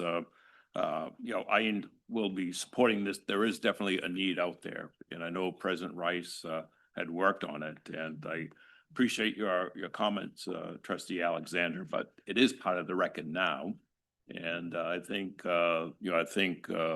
it's a unfortunate thing to happen. I think in the future we can look at how do we deal with this later on to help avert or prevent a competition between the different campuses. But I think the program is very much needed, and I think we ought to move forward, and I will be supporting this program. And I appreciate your comments as well, as far as the process. It has been helpful, so thank you. Trustee Kane. Thank you. This is easy to support, but I think the bigger question about process is actually one. We vote on things all the time, and all of them have come through process. 100% of the academic proposals we see come through faculty and process with the provost that are long established. So I think it will be awesome for the ASA committee and the board to have a refresher on such things, but we should not act like that hasn't been happening, right? I think it's important to say that, because all of these academic programs and our faculty reps are very involved in them on their campuses. They come from this analysis of, do we have the capacity to do it? What are the course offerings we have? What is the accreditation standard? What is the standard in the industry? Who are the experts? None of which we should understand that is absolutely what happens. And there should be transparency in that. But I think it's important to say that is happening. And it has always happened. It's been happening long before any of us were on the board, and it will continue to. And so any opportunity for us to bring more broad understanding of that, I'm all for transparency and how the public understands how academic programs come to be. But I think there's a lot of hard work that has gone into every single one of these today and all the other times before that we voted on them. And I'm grateful to all of that work. So thank you. And I think, no doubt about that. I think the issue, though, is the board only sees it after it's through the process. And when these bigger issues come up about who should do what. Correct. And now I think we've created a true. process that will allow us an early opportunity to raise them so that the presidents can deal, and the process can deal with it. I think that's true, except I think it has to be within the lens of the things, this helicopter sort of analysis we talked about for the board about the things we worry about, right? Which is, of course, cross-campus work. We are encouraging all of that, right? It has to be in that vein, and be mindful as a team here of the Board of Trustees that we that we are dealing with experts in these fields when it comes to the content of the programs, I think is my point. Yeah, Thank I you. think the issue wasn't content as much as who does what. Yeah, I understand. Trustee Moore? I understand that. No, thank you, Trustee Kane, for illuminating all of the different processes, because that's something I wasn't necessarily completely aware of. But the one thing I didn't hear you mention was competition. And I think that's, as we have strategic plans throughout our system, and we've seen that in the face-to-face education where there has been a competition and erosion. I think that's something that really has to be built into the process as well. And my question was the competition built into it for now and then for the future, so that we don't make the same mistakes online as some of the mistakes that have been made with traditional college education? Can I just clarify? What is it? I agree with you, and that's exactly why I was saying that's exactly an example of things trustees we should be advocating for, and why we do see them in our strategic plan and we see them in our bigger picture conversations. I'm just not going to hold up this one today because of the good work that went into it. Okay, let's go to the resolution. Any further? That the Board of Trustees accepts the recommendation of the Academic and Student Affairs Committee and approves the Associate of Arts in Human Services CBE at the University of Maine at Presque Isle. Could I have a motion? Second. Moved by Trustee Misha, seconded by Trustee Kane. Any further questions? All those in favor? All those opposed? 4 opposed. Any abstentions? 1 abstention. The motion cast. Pat. Right. Okay, and there will be minutes of this robust discussion, and we will be taking this up as a bigger policy issue at a later time. Let's go to the new academic program on Bachelor of Science in Early Childhood Education. President Rice. Thank you, Chair Riley.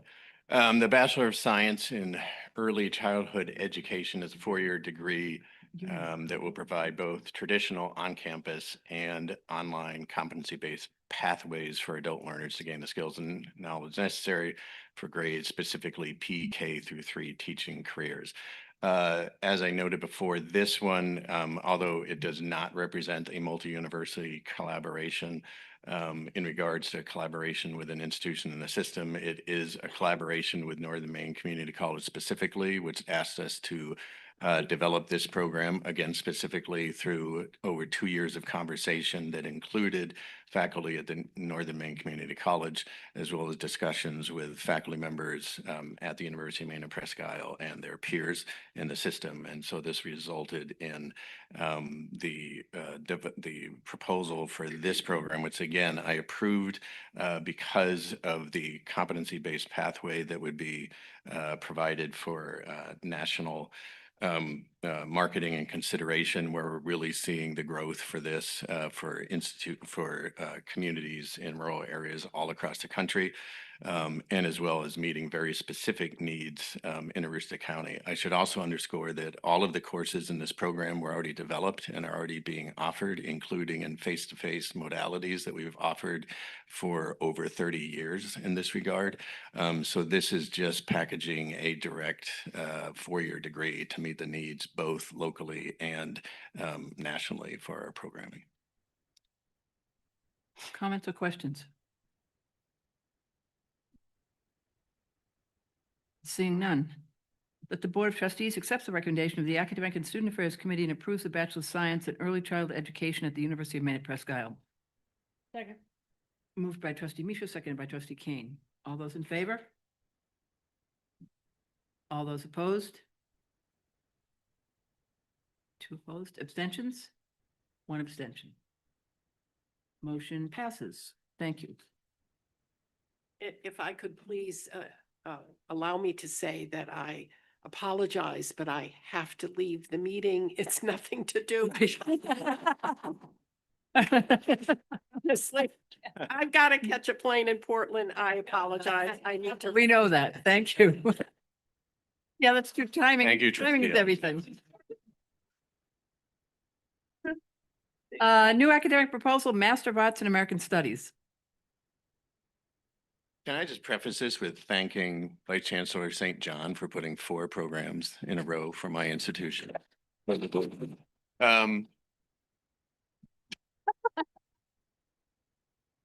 So the Master of Arts in American Studies, University of Maine at Presque Isle, is designed to provide an online competency-based pathway for adult learners, particularly that have completed the history and political science undergraduate degree, which has shown very significant growth in regards to particularly having a humanities-based program in competency education. The origination of this program came directly from students that were asking about what the next step in their education could be that had completed history degrees.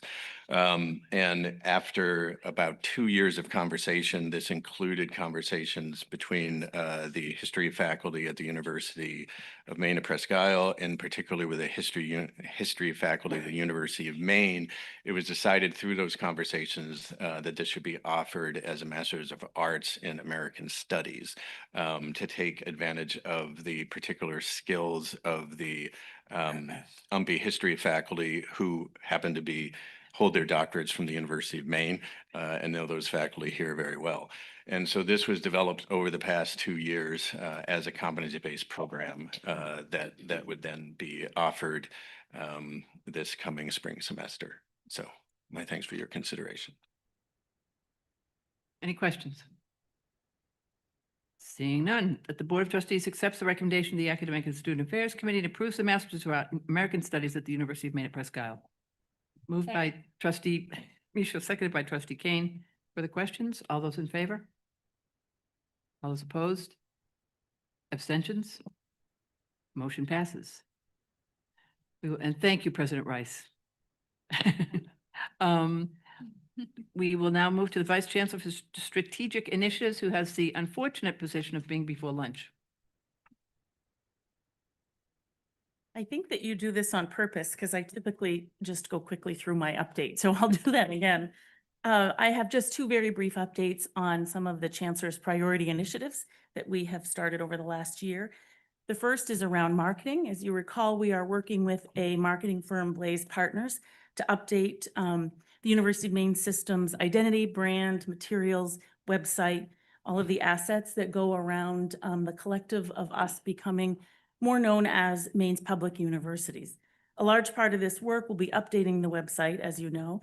The project was designed to ensure that the site remains active and functional for those pieces of the system and the Board of Trustees where we need to be sure that our work is out and public facing, but also serve as a welcoming and informative landing space for folks who come to our website, our system website, oftentimes by mistake. They might be looking for one of our universities, or they're from a different state and they're just looking to see what we have for universities in public universities across our state. They come to our space and it's a bit confusing because it really is right now much more an administrative site and not one that offers information that might answer questions for students, their families, or employers who are seeking different types of information about our universities.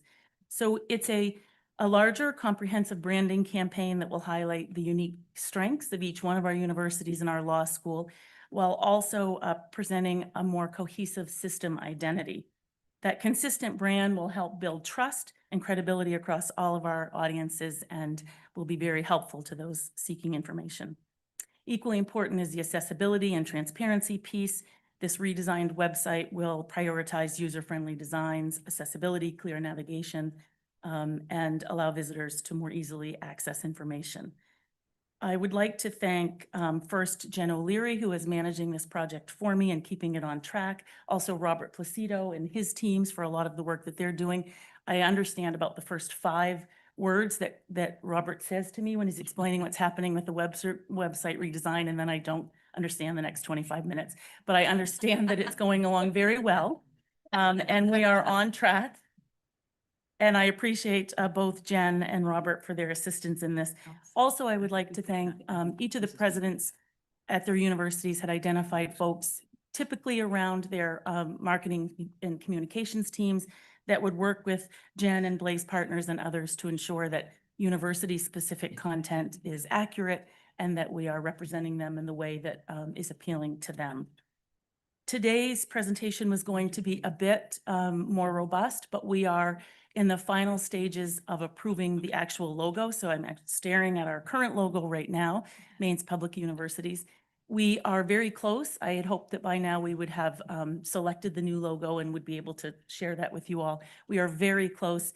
Thought we had it selected last week, and then I saw something that I found intriguing, and I want to talk with Blaze Partners a bit to see if we can also incorporate that into our design. So we'll likely by next week have something that we can share with you all as a quick preview, and then we'll offer a more robust update at the November meeting. But if you recall, when we did put this framework before you, it was in kind of 4 phases, a timeline that went through 4 phases of the work. The first phase was a lot of what I just talked about, kind of talking to people, level setting with what the perception of the University of Maine system was, moving into this, talking about what the universities would like to see and were comfortable with on a UMS website. And then moving into phase 2, which is actually that work at the redevelopment of the website and creating the assets that that will go along with that. So I am really pleased with how the work is going. The timeline is we're following and tracking as we expected, and we'll be happy to show you some more actual graphic material when we graphics, probably not graphic material, but graphics when we are at our next meeting. So I'm going to move on unless there's any questions. I'm going to move on to the next update. Yes, okay. No questions, please. The other update that I want to give is just quickly around our small campus. We were calling it the Small Campus Initiative for those campuses that do not have a more formal foundation office. And we were looking at some of the campuses to see if we might be able to use system funds to kind of kickstart or support the work that they're doing around fundraising and annual giving. So through the Chancellor's Strategic Initiative Fund earlier this year, I guess, you all agreed that we could take $750,000, offer some small grant opportunities to the campuses that do not have those foundation offices or more formal foundation offices: UMFK, UMPI, Machias, Augusta, Farmington, and Maine Law.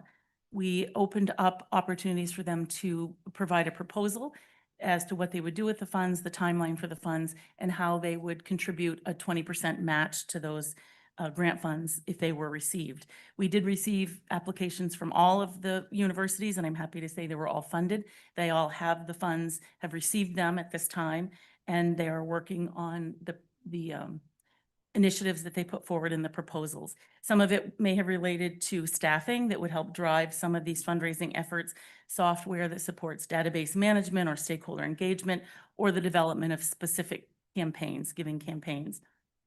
Part of the proposal also indicated that they will have to give an update to the Chancellor's office at 6, 12, and 18 months, a more formal update on their progress.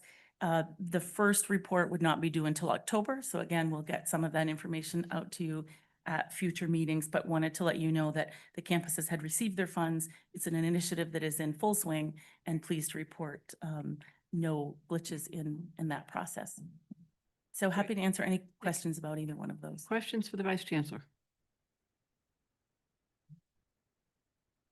Perfect. Best time slot. I ever. do my Thank best. you.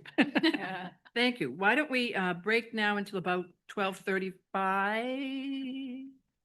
12:35 for lunch. Is it ready? I don't know. Maybe we won't.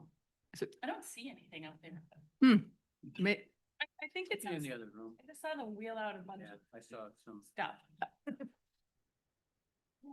Change is hard. Change is hard. We're going to be in a new place. I saw it. It's coming. It's coming. Let's break. But I got all my buttons. yeah, Yeah.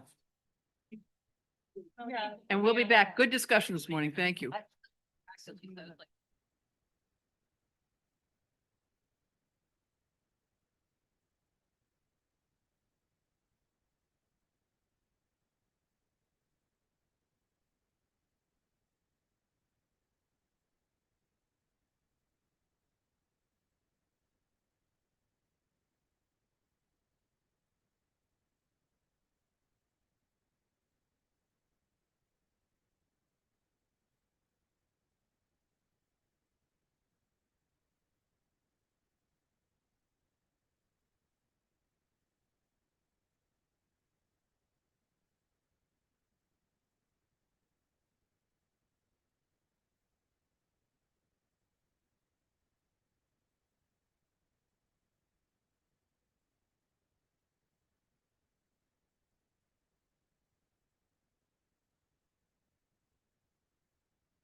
We are now to the very important discussion of finances. With the Vice Chair of Finance and Administration, Ryan Lowe.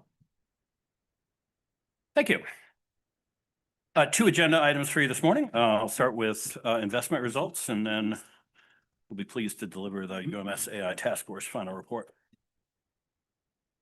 UMS investment results, as always, in your materials. The managed investment pool with a July market value of 393 million saw a gain of 0.1% for the first month of our fiscal year. We estimate the MIP gained an additional 2% in the month of August. For the pension fund, July market value was 16 million. We experienced a loss of 0.5% for the month of July. We estimate a gain of 1.5% in August.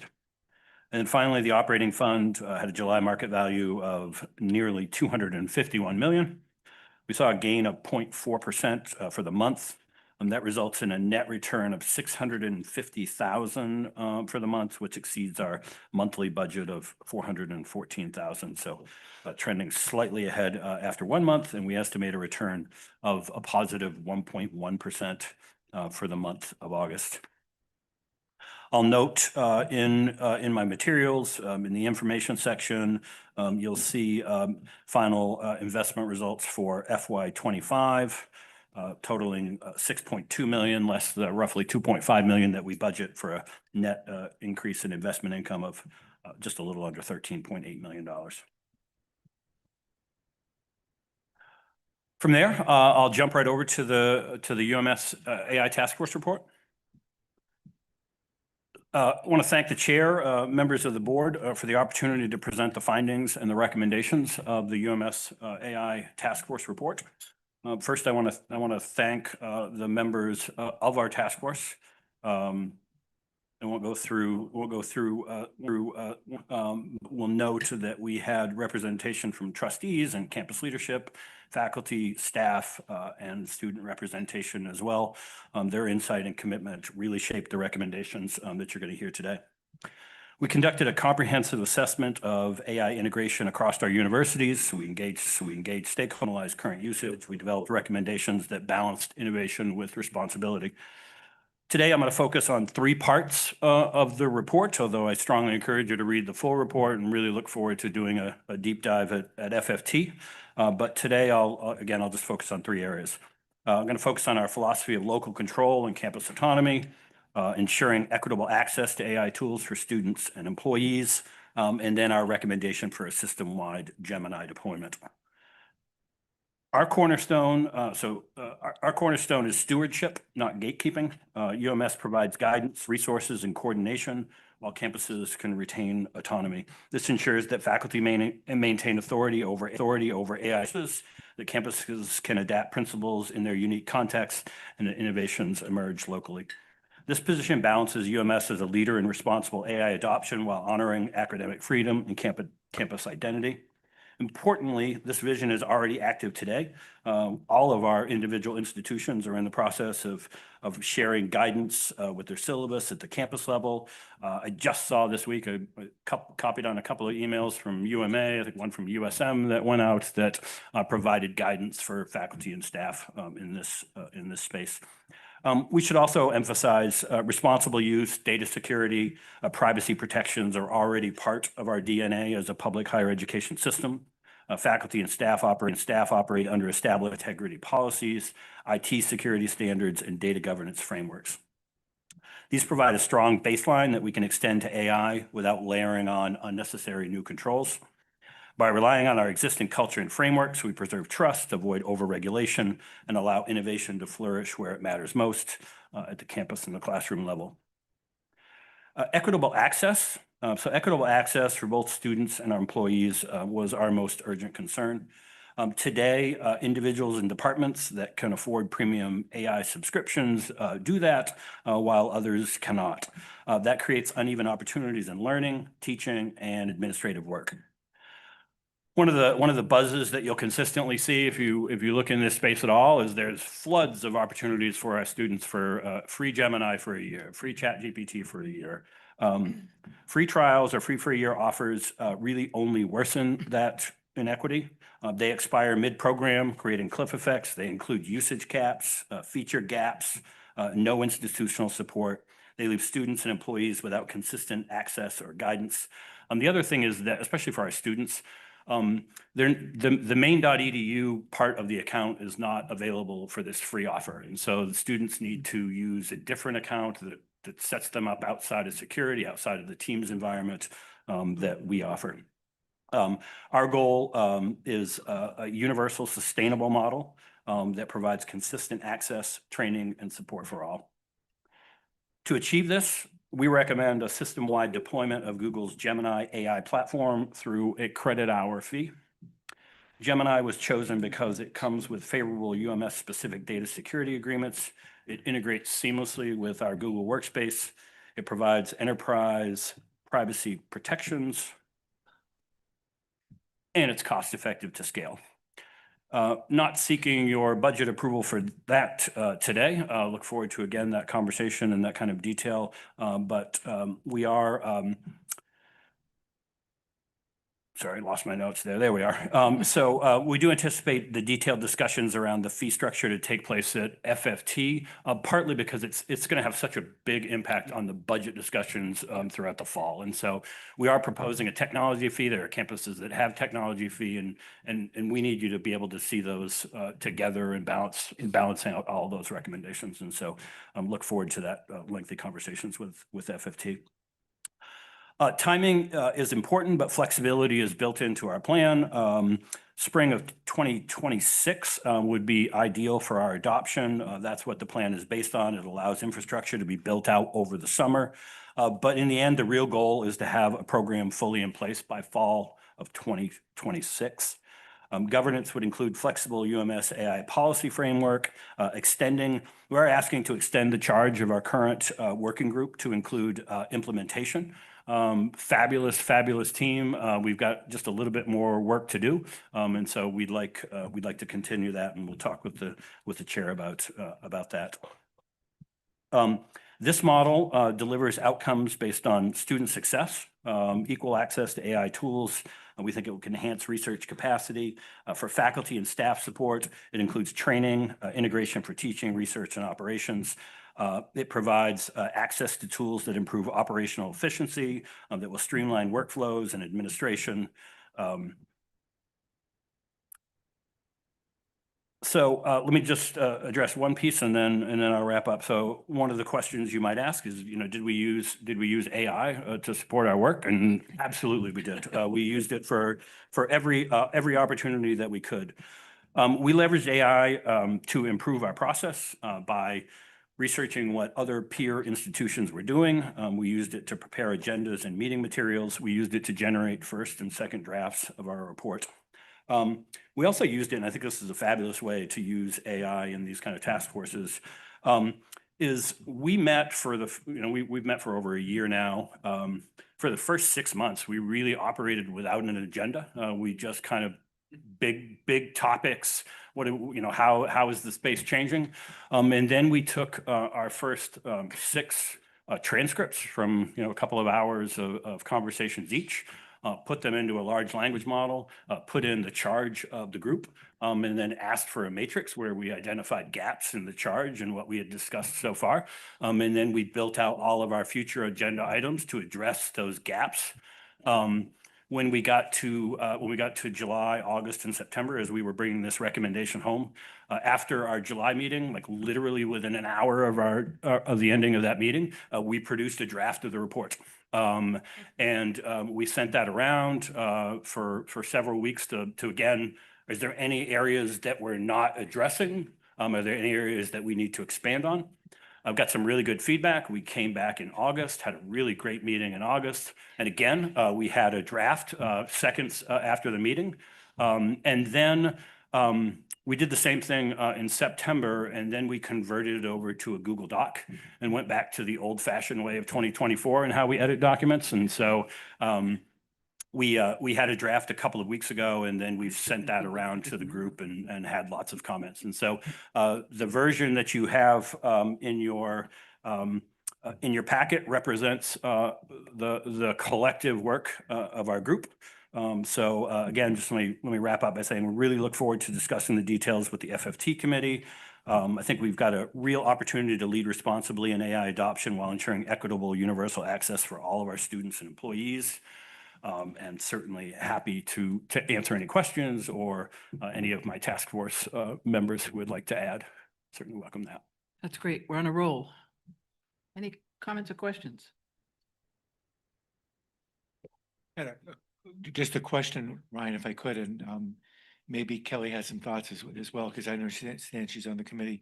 But one of the things you mentioned in the report is how you're going to be creating micro-credentials, undergraduate course and curriculum changes, graduate certificates, et cetera. And maybe this is as much a question for Vice Chancellor St. John, but what effort is going to be made to figure out how we use AI in actual coursework, and what also what additional courses might be created specifically about AI, and whether there is any thought that those might become part of a gen ed requirement? I'm not looking for any answers, but what's that process going forward to try to talk about some of those? Yeah, let me filibuster just for a second, then I'll punt to Jeff. One of the things I try to emphasize in every conversation I have about AI is that, you know, one of the reasons why we're a little further ahead than other institutions is the academic side is really challenging to figure out. It needs to be a robust conversation that involves faculty and at the campus level and so on. But what the chancellor, what this committee allowed us to do was essentially move forward, certainly on the administrative side, start to figure out the tools, those kind of other questions, and then work with the presidents, work with Jeff, work with faculty, the faculty that are interested, and working with them for trainings and all of that kind of stuff. So I don't know that we have the roadmap. What my office is trying to do is provide the tools to help with the training, to set up conversations with faculty on different campuses and show them how they can use these tools. And then I punt as fast as I can after that. And hope Jeff catches it. Yeah. We have had conversations, Trustee Cates, with the chancellor, the vice chancellors, and the presidents about the role of AI potentially in various courses and various programs, but also possibilities for talking with faculty about the role of AI in general education. I would say that we know we have faculty at every one of our universities who are using AI in all kinds of contexts, and Ryan has myriad examples. We also know we have faculty across the system who are interested in the potential role of AI in general education. So conversations are ongoing. You asked about micro-credentials, which is a great example. As a non-credit bearing form of educational attainment within our system, we have micro-credentials that have been developed by faculty and professional staff coming out of individual departments and schools. We also have an increasing interest with external partners who've developed micro-credentials who want to know, could they go through a credit for prior learning evaluation with one or more of our universities to see if that micro-credential is reflective of something equivalent to work experience or life experience that would be credited towards students upon entry to our system. And we've had a whole set of executive trainings and forms of AI education led by Ryan and working with many partners, including Seth Goodall at the Main Center, to build out awareness for faculty, staff, and external partners as well. So AI has been really fertile ground for the intersection of academics and professionalization of AI, which is really exemplified in Ryan. And so far, an awful lot of openness on the part of all parties to consider what the possibilities may be. So more to come, but quite a bit happening already. Trustee Ward. I have a bunch, so I will stop between questions if others want to comment, so I'm not going one after the other. First setup question is this type of study and project going to be done again? It seems like you're kind of wrapping up this one. Are there plans to start another AI working group focused on similar topics, a different topic, tackling issues that we see going forward? I expect that that AI is, it's a ever-changing space, and so we know, we want to extend the life of this task force. We want to get through this implementation phase. But I had this conversation with the chair and the FFT chair last week. It's such a changing space that I do think that we'll need to continue to have conversations. Now, whether that slots into into FFT nicely, because I'll be adding AI as part of my reports that I do at FFT. I'll start doing it at the board. Whether we need to do something outside of that with the board, I'm not sure, but certainly there will be those conversations in the system and the campus that Jeff's talking about. Thank you. Okay. Okay, I'll go again. Another question for anyone here, maybe not just you. Is there currently any work being done at any level of the system that is focused on what AI will do to certain career fields? I say that with the caveat, I don't know if anyone else saw it. Apple released their new product lineup last week that had the Apple AirPods Pro 3. And one of the things that they can do, along with the ones that I have in my backpack, is they will offer live translation. So talking to someone, whether they have AirPods, whether you don't, my phone can currently do it, but they're going to be putting that technology in an AirPod for $250. If you both have AirPods. If you then both it's have it, you really can, next then it's level. really cool. Yeah, yeah. That is really cool and that is really awesome. I have friends who work in DC currently who are employed solely to translate Russian conversations into English. Is there any work being done across the system? That is one very finite example to try and calculate who will be impacted by AI 4 or 5 years from now. I know we graduate linguists, and I know we have programs that say you are one of your majors and minors is taking a language. And I've also had conversations with trustees that talk about the value of language outside of employment, understanding other cultures. But I think it's important to acknowledge that although we're a cheap system, we are charging students $20-something thousand a year. And although we in society may receive a return on their investment for learning this language, I think we should ask, will they? Will they 4 or 5 years from now? Will the students that we graduate this May, whose sole goal is to be a translator, 4 years from now say, wow, I wish I'd chosen something else? So that's a long setup for an example, but the sole question to say is any type of work that's analyzing who will be impacted being done at the system? I don't know if Jeff wants to answer on the academic side. Certainly those are conversations that are taking place on a regular basis in my shop. I got lots of people that work for me, and I have those kind of conversations. How is AI impacting finance? How is it impacting facilities? All of the things we do. So there is no doubt that it is impacting everything. I think I'm in an interesting spot. I've most of my career I've been in budget cutting mode, and have consistently heard from consultants, you consolidate these two things and you're going to save this, and these promises for things that are going to increase efficiency. This set of tools. This is why I get so excited about it. It's the first time I can see that extra capacity, and I mean the fact that I'm even leading this initiative is a perfect example. I'm still doing all the things that I was doing before, so I'm a firm believer in the capacity. I also think that your example, or a lot of people will go to marketing or something like that. Carolyn did the presentation earlier. I can crank out my own version of a logo in like 2 seconds. But what I've figured out is that while someone who doesn't have a lot of skill in a space can take AI and then feel like maybe they do, the real benefit that you get is you put that AI tool in the hands of the person that already knows marketing, and now the stuff they can do is really next level. That's my experience in finance. When I go and talk to folks about AI and then show them the things I'm doing in finance, then it's like, wow. So some jobs certainly are probably going to disappear.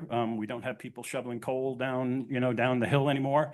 But I also think that AI is going to change those jobs a little bit. And so you're still going to need that skill set, but it's probably going to be delivered in a slightly different way. And this technology changes so fast, I don't know that we know what that is, but we need to be prepared. and we need to adapt. I appreciate the response, and I want to say yes, and, which I think is the current stat is, I think recent computer science majors have unemployment rates that are higher than the often currently high art major, right? That's a stat that's been going around. Microsoft says 40% of their code that used to be written by entry-level employees is now written by artificial intelligence. And I understand the upskilling argument, but what they're saying is that they are not needing as many people. Yeah. And so I guess I would just hope, and I would like to see whether it is a continuation of this or an entirely new study.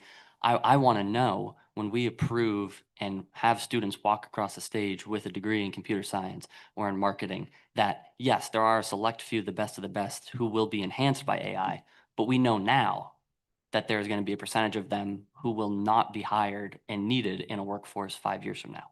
So I guess I would just hope that we have numbers and predictions on the people we're currently giving accounting degrees to, who are not going to be hired to manage Excel spreadsheets in 5 years. They won't, but they'll be hired for something else. We're gonna have accountants. I promise you that. I'm gonna be hiring accountants, but maybe I'm gonna ask a different set of skill sets. Maybe I'm not gonna spend as much time, understanding what their Microsoft Excel skills are, because I know that I can take just about anything and drop it over here and have it instantly put into a spreadsheet. But we'll still need those. We'll still need those people. Yes, and I think we can. We're going to have that conversation, I think, on a regular basis as presidents, as provosts, because it's going to be dramatic for sure. It's already dramatic. The last thing I'll say is yes, and that was the same thing that was said for the Industrial Revolution, the Automation Revolution, and we have seen huge parts of America that used to do manufacturing that are now hollowed out. And I understand the retraining argument, but I can point to millions of Americans who were told the exact same thing you just said to me that have not seen that promise fulfilled. So I would just, even if we think it's going to be hunky-dory and all right, and there'll be accountants that are hired for a different type of accounting, I have my doubts about that. But I think we should know as a board what types of degrees and students are at least at risk. If that is something that a new AI working group could cover, I know I would really appreciate that. Thank you. Trustee Kane. This is when I'll make my delightful plug for teaching people to think more than teaching them to do, right? That I think we as a system have to make sure we never lose sight of the fact that we have a responsibility to teach people how to think in the world so that they can adapt, right? No matter what their degree was in, there are plenty of people out there, myself included, who got a degree in something because at the time that made the most sense for me. But then new worlds open up because you learn to think and experience, and then you become something else. And the best part is here at the University of Maine, I learned to think and explore and challenge and adapt. And I think that is, AI offers an acceleration of that in some ways, but also a huge opportunity for those who can think and who can adapt and who can know how to ask the right questions to leverage it even more. And it's pretty exciting. So this is very interesting, and I understood most of the words you said today and look forward to learning more of them. Thank you. And the Vice Chair and I have to be a little picky about something you just said. The reason that we're ahead of most universities, we would argue, is because we have you. I agree. I wasn't going to say it, but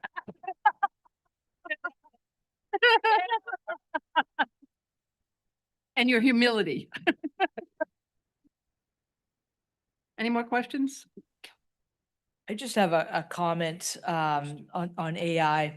It's been said that AI won't replace people, or excuse me, AI won't replace you. AI will, a person using AI will. So it's getting people proficient in using AI. It's really what the workforce is demanding right now. So I think it's really important that this group was put together, and that we're forward thinking on all the opportunities for our people attending our universities. Trustee Kemmer. Hi, I have a couple of, sorry, allergy season. I have a couple of questions for you. So first off, do you have any plans to accommodate for potential LLM hallucinations in your data? yep. So I don't believe we have any hallucination in our report. So part of what we're, just building on this, one of the things that we're really trying to do is provide this foundational knowledge of AI to all of our employees. Part of the way that you eliminate hallucinations is the way you prompt. And so we spend a lot of time focused in on that. And then some of it also depends on, the nature of the work you're doing. And so, I find in my work, I end up with very few hallucinations. One, because I've kind of figured out how to prompt to get the information I want, but most of it is because the information that, the type of work that I do is a spreadsheet. It's a set of financial statements. It's not, go out into the world and research this topic, give me citations, and then bring them back to me. That's where these systems are ripe for hallucination, because there's a lot of bad information out there. And there was a study this week talking about why these models hallucinate, and it's right in the way that they're trained. Not to nerd out too much, but they're, the example that they used was, the training in these models are set up like a student taking a multiple choice exam. There's no incentive to say, I don't know. The training gives you, it's all based on points and rewards. And so if you guess, even if you're wrong and you get it right, you get more points. There's no negative. And so some of the things that I think you're going to see is that hallucinations will start to, they'll start to go away as, one, people get better at prompting, but then also we start training these models in a different way that we recognize the value of saying, I don't know. I do that in my custom instructions in ChatGPT. I've got an instruction there that says, if you're less than 70% confident that this answer is right, then, explain that to me, tell me why I do that reasoning. And so I think there are ways to get around that, that hallucination piece, that they're getting smaller on a regular basis. And I expect a year from now, they'll be almost completely eliminated. Okay, thank you. Sorry, just another question. Yeah. Are there any plans to make or develop an LLM using our university's library as a resource for students? So one of the things, it's a great chance for me to plug the screen over there in the far right. And so what you see kind of bouncing along over there is an open source model from OpenAI, and it is not connected to the internet. It is completely open source, and all of it runs in that little box that you see right there on the table. So we set this up just because, we want to start having conversations about, when we have conversations about student data and employee data, a machine like that, no restrictions whatsoever, because nothing's leaving that box right there. Robert and I have had that conversation. We've been having that conversation for a couple of years. Maybe the math will change at some point, but the reality of putting together a system like that and training and doing all of that is so expensive. And then, the worry is, we put all these resources behind it. We get super excited. We roll it out on October 1st, and then ChatGPT comes out with a better model 3 days later. And now why would I use that one that we just spent all this money on? And so that's the concern, is that, the off-the-shelf tools might be easier, but we're not ruling that out. There are also, lots of smaller models too. So, maybe we'll have models that are a little bit more focused on specific areas. That's certainly a possibility as well. Oh, thank you very much. I just have one last question, if that's all right. So when you were talking about the system-wide Gemini program, I could have gotten it wrong and misheard something, but I thought you mentioned something about a per credit hour fee. Yep. Do you mind elaborating that a little bit, and just if there's a way for a student who might not benefit from it as much to opt out of it, and if that's the case, how would that affect the fee for the rest of the student body? Yep. So I think that's, I'll say most of that conversation for FFT, Yep. because we'll go into the weeds, but the details of the fee are in there. They're somewhere between a $15 and an $18 recommendation. I'll be the one arguing not to let people opt out, because this is all an equity issue, and Paloma, I don't know if Paloma's on the call, she's on our group. It was a big issue for us, is that, students that are in free, students that have the paid plan, students that are in a free plan, students that have no plan. There's a substantial difference between those three buckets. And it's just going to get bigger and bigger as we move forward. So as a task force, we weren't supportive of allowing people to opt out, but I think we're we're not presenting it as a final, we're presenting it to start the conversation. So I think it'd be a good conversation to have at Yeah. FOT. Can I add some more commentary on that equitable access piece? There's Paloma. Yep. So I think one of my important things that I brought to the group when we were having conversations is this student perspective.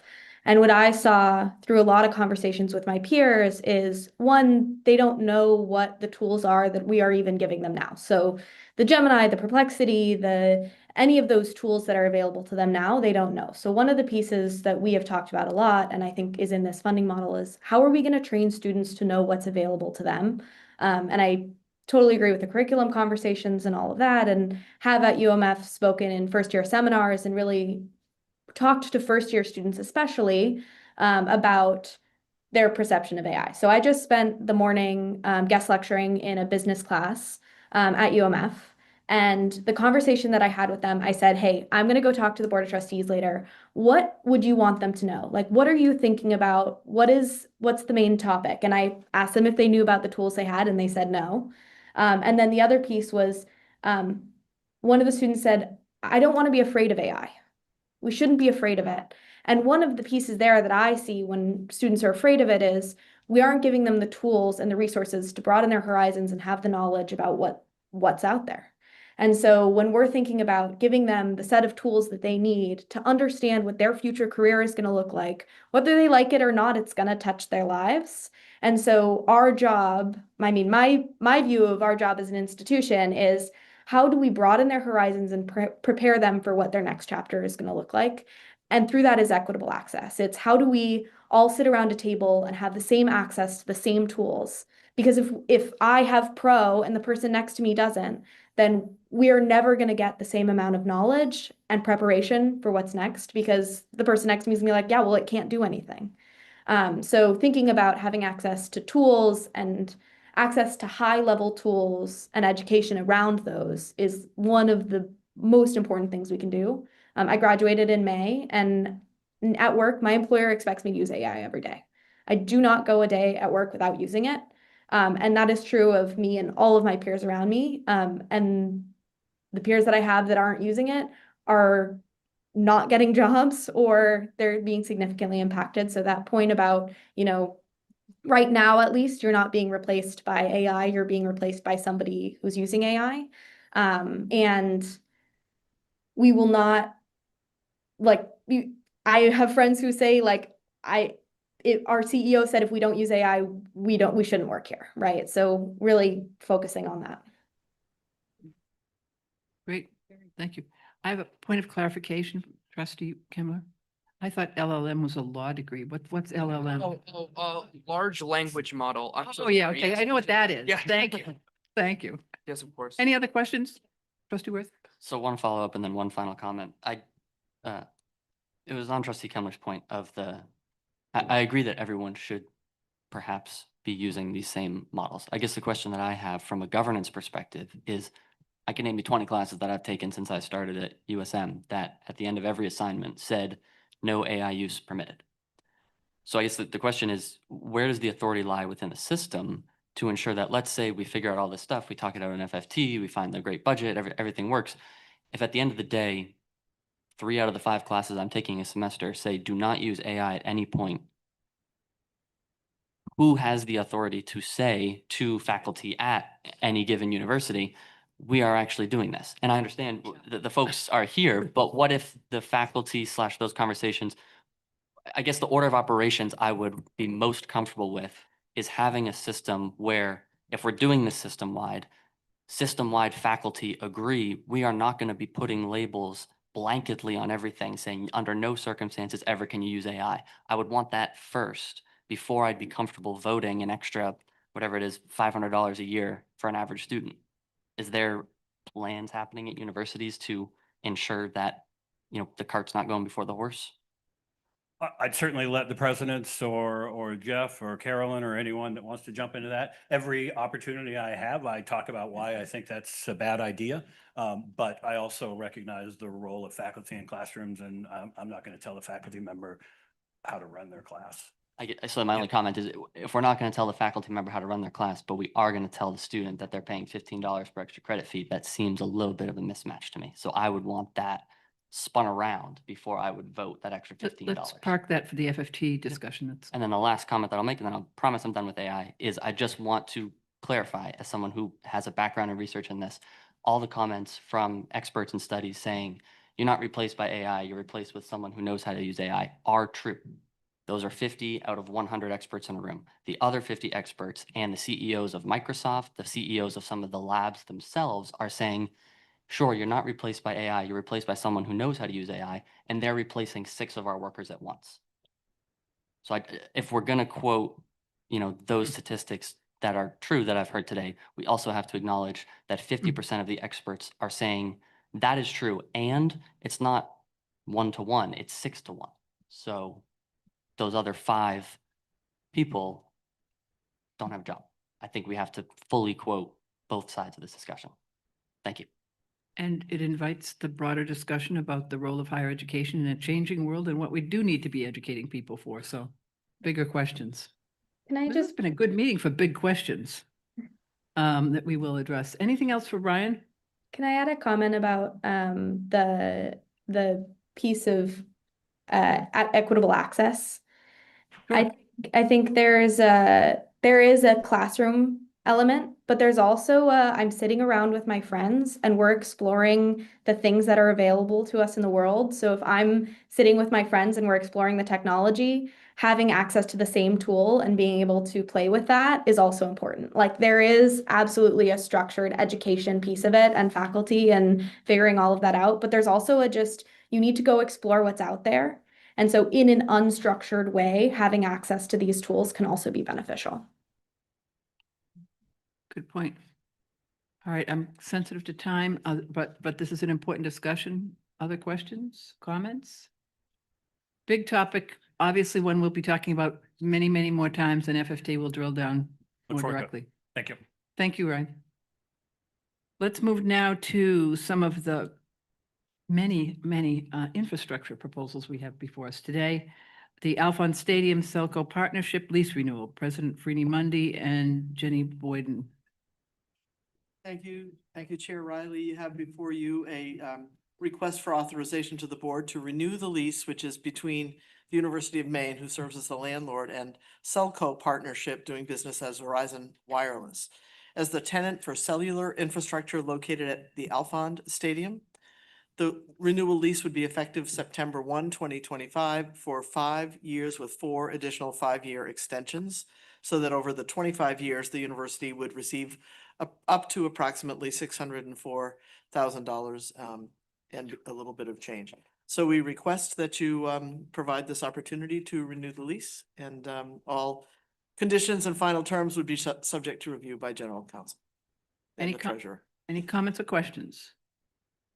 Seeing none, that the Board of Trustees accepts the recommendation of the FFT and authorizes the University of Maine system acting through the University of Maine, excuse me, to enter into a 5-year lease with Selco Partnerships doing business as Verizon, with the option for 4 additional 5-year renewals for space located at Alphon Stadium, with all final terms and conditions subject to review and approval by the University of Maine System Treasurer and General Counsel. Second. Moved by Trustee Michaud, seconded by Trustee Kane. Questions, comments? All those in favor? All those opposed? Abstentions? Motion passes. Memorial Gym replacement. Thank you. Here, we request your authorization to spend dollars to replace the Memorial Gym roof that has recently failed. It's the roof above sections of the basketball court or the pit, and the section above a portion of the administrative offices that have been delaminated and need replacement. Design bidding anticipated to be completed this fall, replacement anticipated in the spring. This is about 33,000 square feet of roof. The funding source for the project would be E&G, and we request your authorization to make that expenditure. Questions or comments? Seeing none, that the Board of Trustees accepts the recommendation of FFT and authorizes the University of Maine system acting through the University of Maine to spend up to $1 million for the replacement of 2 sections of the roof of the Memorial Gym. Moved by Trustee Michaud, seconded by Trustee Kane. Questions, comments? All those in favor? All those opposed? Abstentions? Seeing none, keeping President Preeti Mundy on the seat. Powers Hall building envelope repairs. Thank you, Chair. This is a request for your authorization to spend up to $1.8 million for repairs to a portion of the Powers Hall at UMaine Machias building envelope. There has been significant deferred maintenance there for years, and now we have a goal of mitigating water infiltration that's coming through the masonry walls of Powers Hall above the Performing Arts Center, or the PAC. And so there are no alternatives. Not completing this work could result in the failure of the envelope and thus requiring condemnation of the facility. Funding sources for this project are from the 2018 bond, the State of Maine Small Campus Appropriations, and capital reserves. So we request your authorization for this. Great. Questions or comments? Seeing none, that the Board of Trustees accepts the recommendation of FFT and authorizes the University of Maine system acting through the University of Maine to spend up to $1.8 million for the repairs of the Powers Hall building envelope. Moved by Trustee Michaud, seconded by Trustee Kane. All those in favor? All those opposed? Abstentions? Okay, moving on to the, we're changing topics. We're moving on.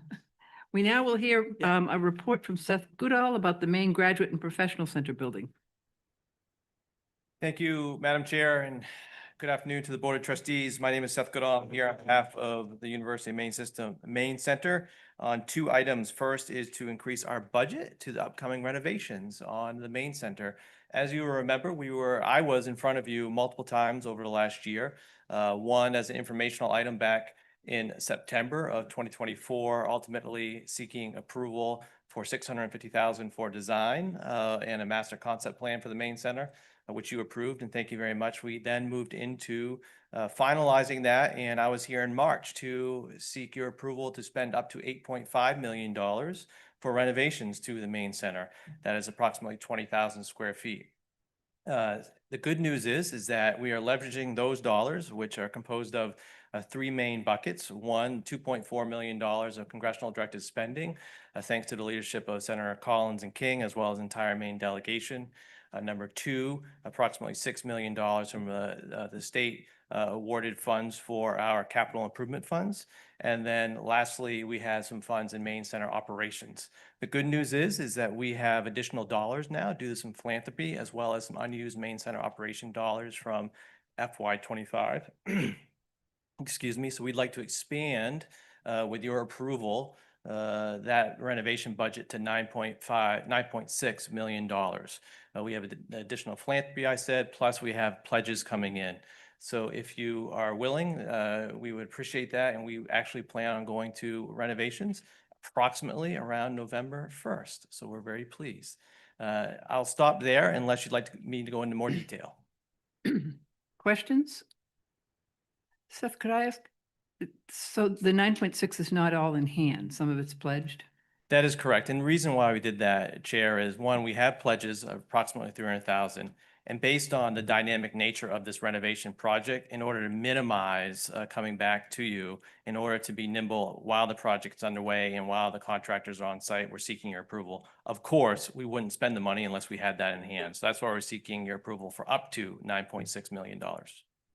I admit that I drive Seth crazy. My worry is the long-term contingency costs of this when the Alphon money goes away. It's a big commitment for us, but it's an important one, and Alphon's making an important investment. Any comments or questions?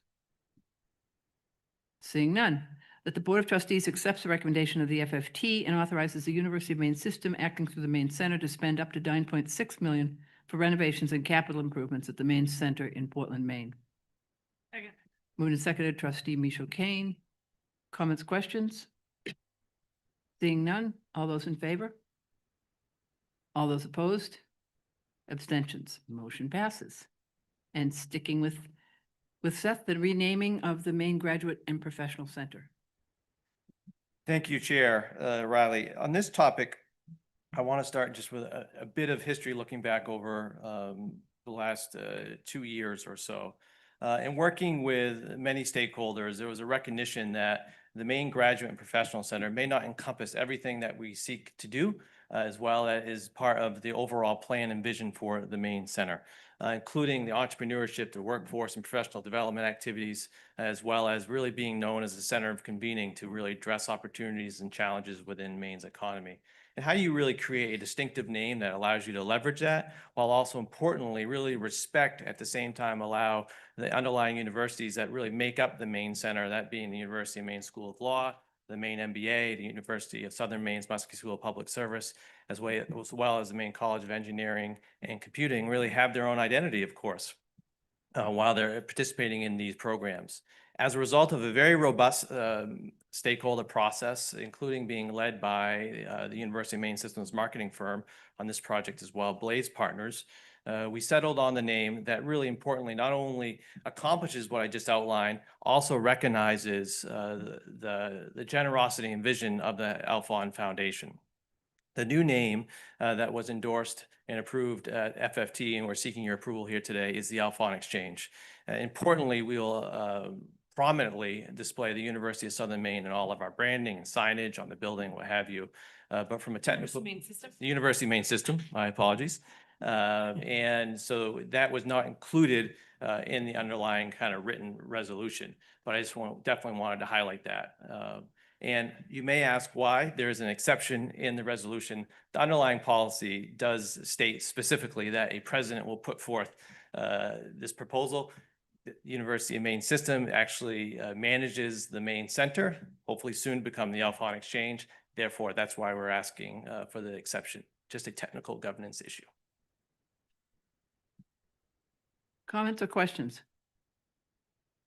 Trustee Kane. Thank you. I raised this question in committee, and so I just want to confirm it here because I think Alphon Exchange is a cool name, but without the University of Maine System, it could mean any kind of exchange. And so I just want to I appreciate the clarification that it is not a separate and distinct name disconnected from the University of Maine System, because I think it could really mean anything.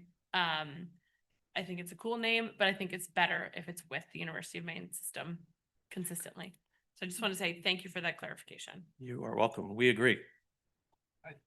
If I might, we did a Blaze did a survey for us of how many things had the Alphon Center name.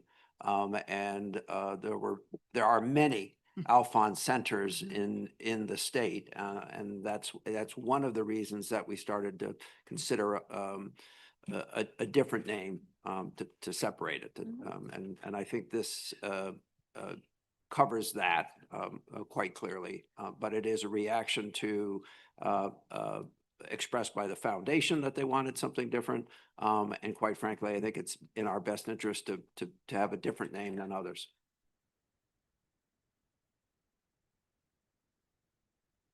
I think of exchanges as a place where you get insurance, but comments or questions? Look at that too. Comments or questions? None. Okay. That the Board of Trustees accepts the recommendation of the Finance, Facilities and Technologies Committee, including an exception to UMS Board of Trustees Policy 803 to allow the Maine Center Executive Director to make a formal renaming request and authorizes the renaming of the Maine Center as the Alphon Exchange. All those in favor? All those opposed? I'm so moved by Trustee Michaud and seconded by Trustee Kane. See, I'm just so route. All those in favor? All those opposed? All those abstaining? Okay, passed. Thank you. Welcome. Thanks, Seth. Vice Chancellor for Research and Innovation.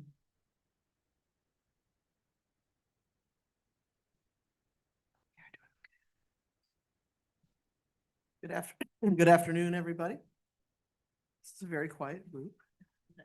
I'll just give you a brief update on the variety of activity underway within the Vice Chancellor for Research and Innovation scope, specifically focused on R&D and innovation in this update today. So we have slides. Okay.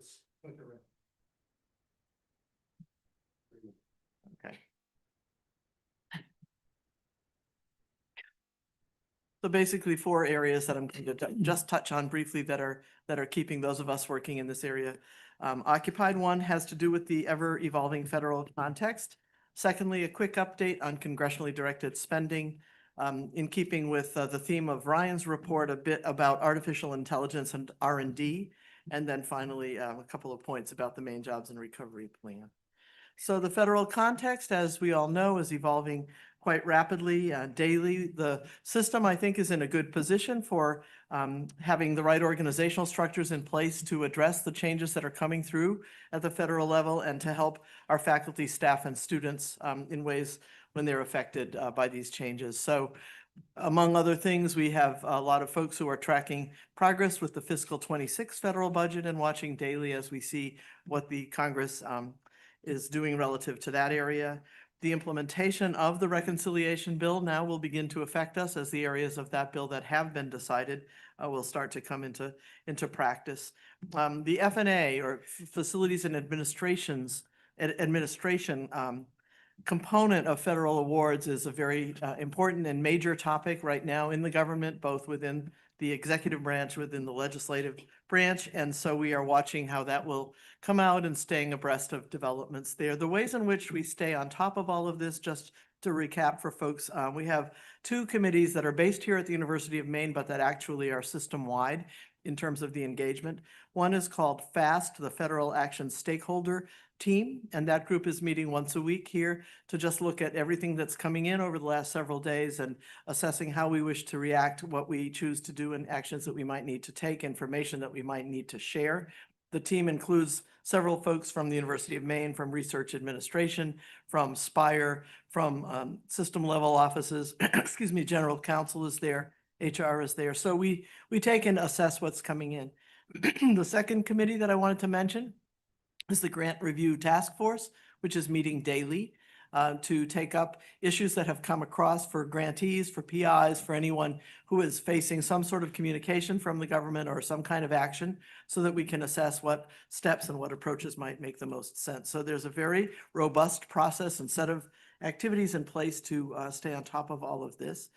Much activity around immigration and visas, again, affecting our international students and our international faculty and staff as well. And that as that changes, we continue to provide support and guidance as appropriate. There's a lot of activity around student financial aid, Pell programs, TRIO programs, federal work study, other financial aid areas.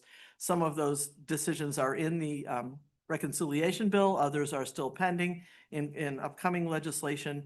And so what we're looking at there are ways of being well connected to any federal guidance that's coming through and making sure that we're able to, again, support our folks here on our campuses.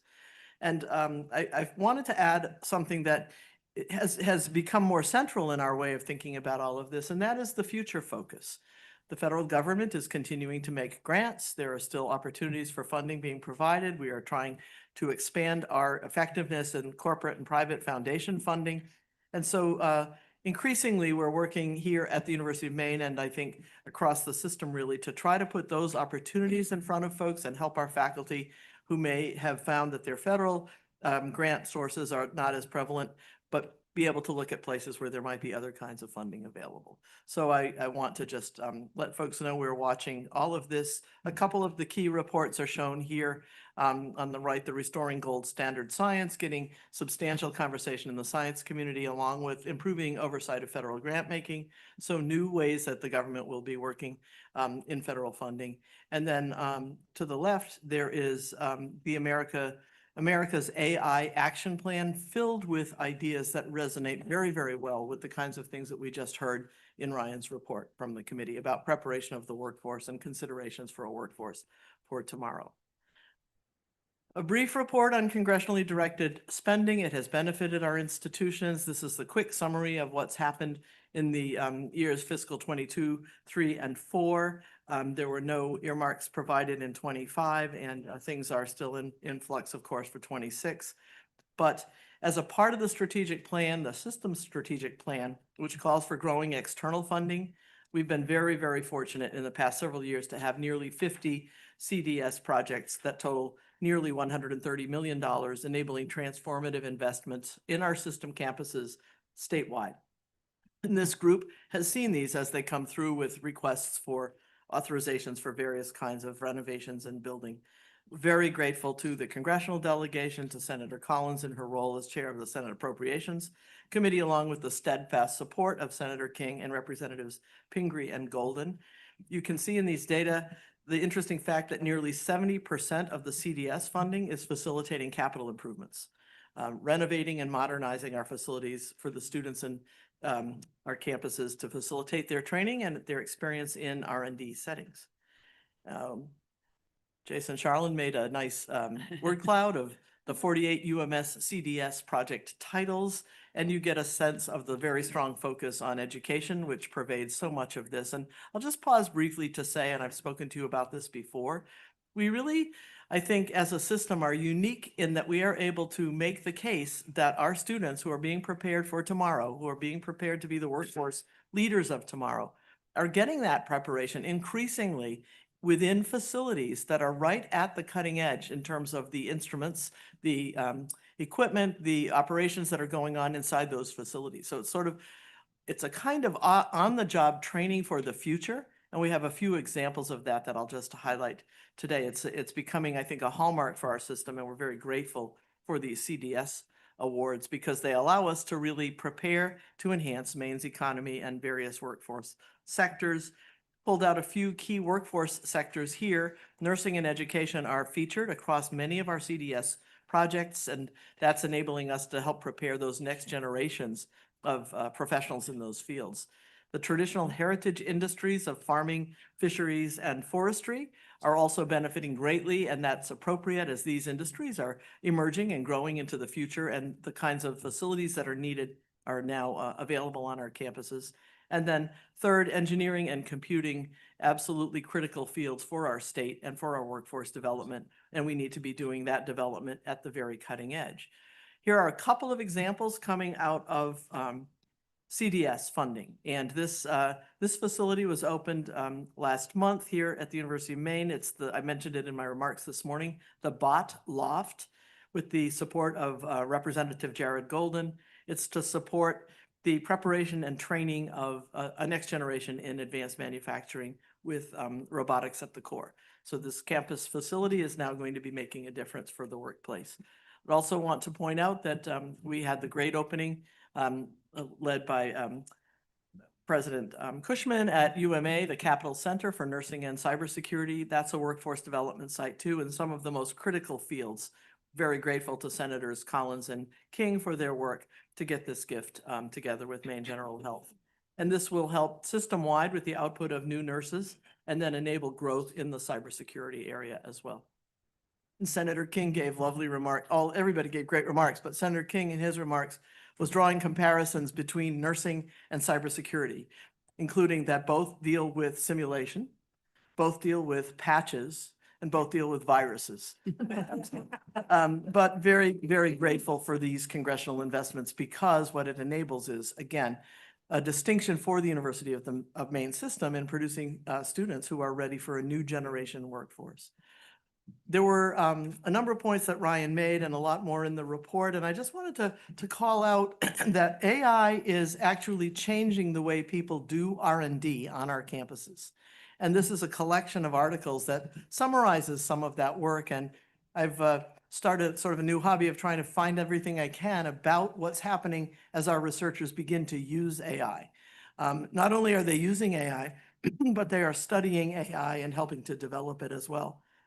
In fields ranging from advanced manufacturing to special education, to security and data privacy, to curriculum design, medical diagnosis, forest and marine monitoring and beyond. So you have faculty working right at this cutting edge as well in their own academic work, in their own research, and that can make its way into our teaching at the same time.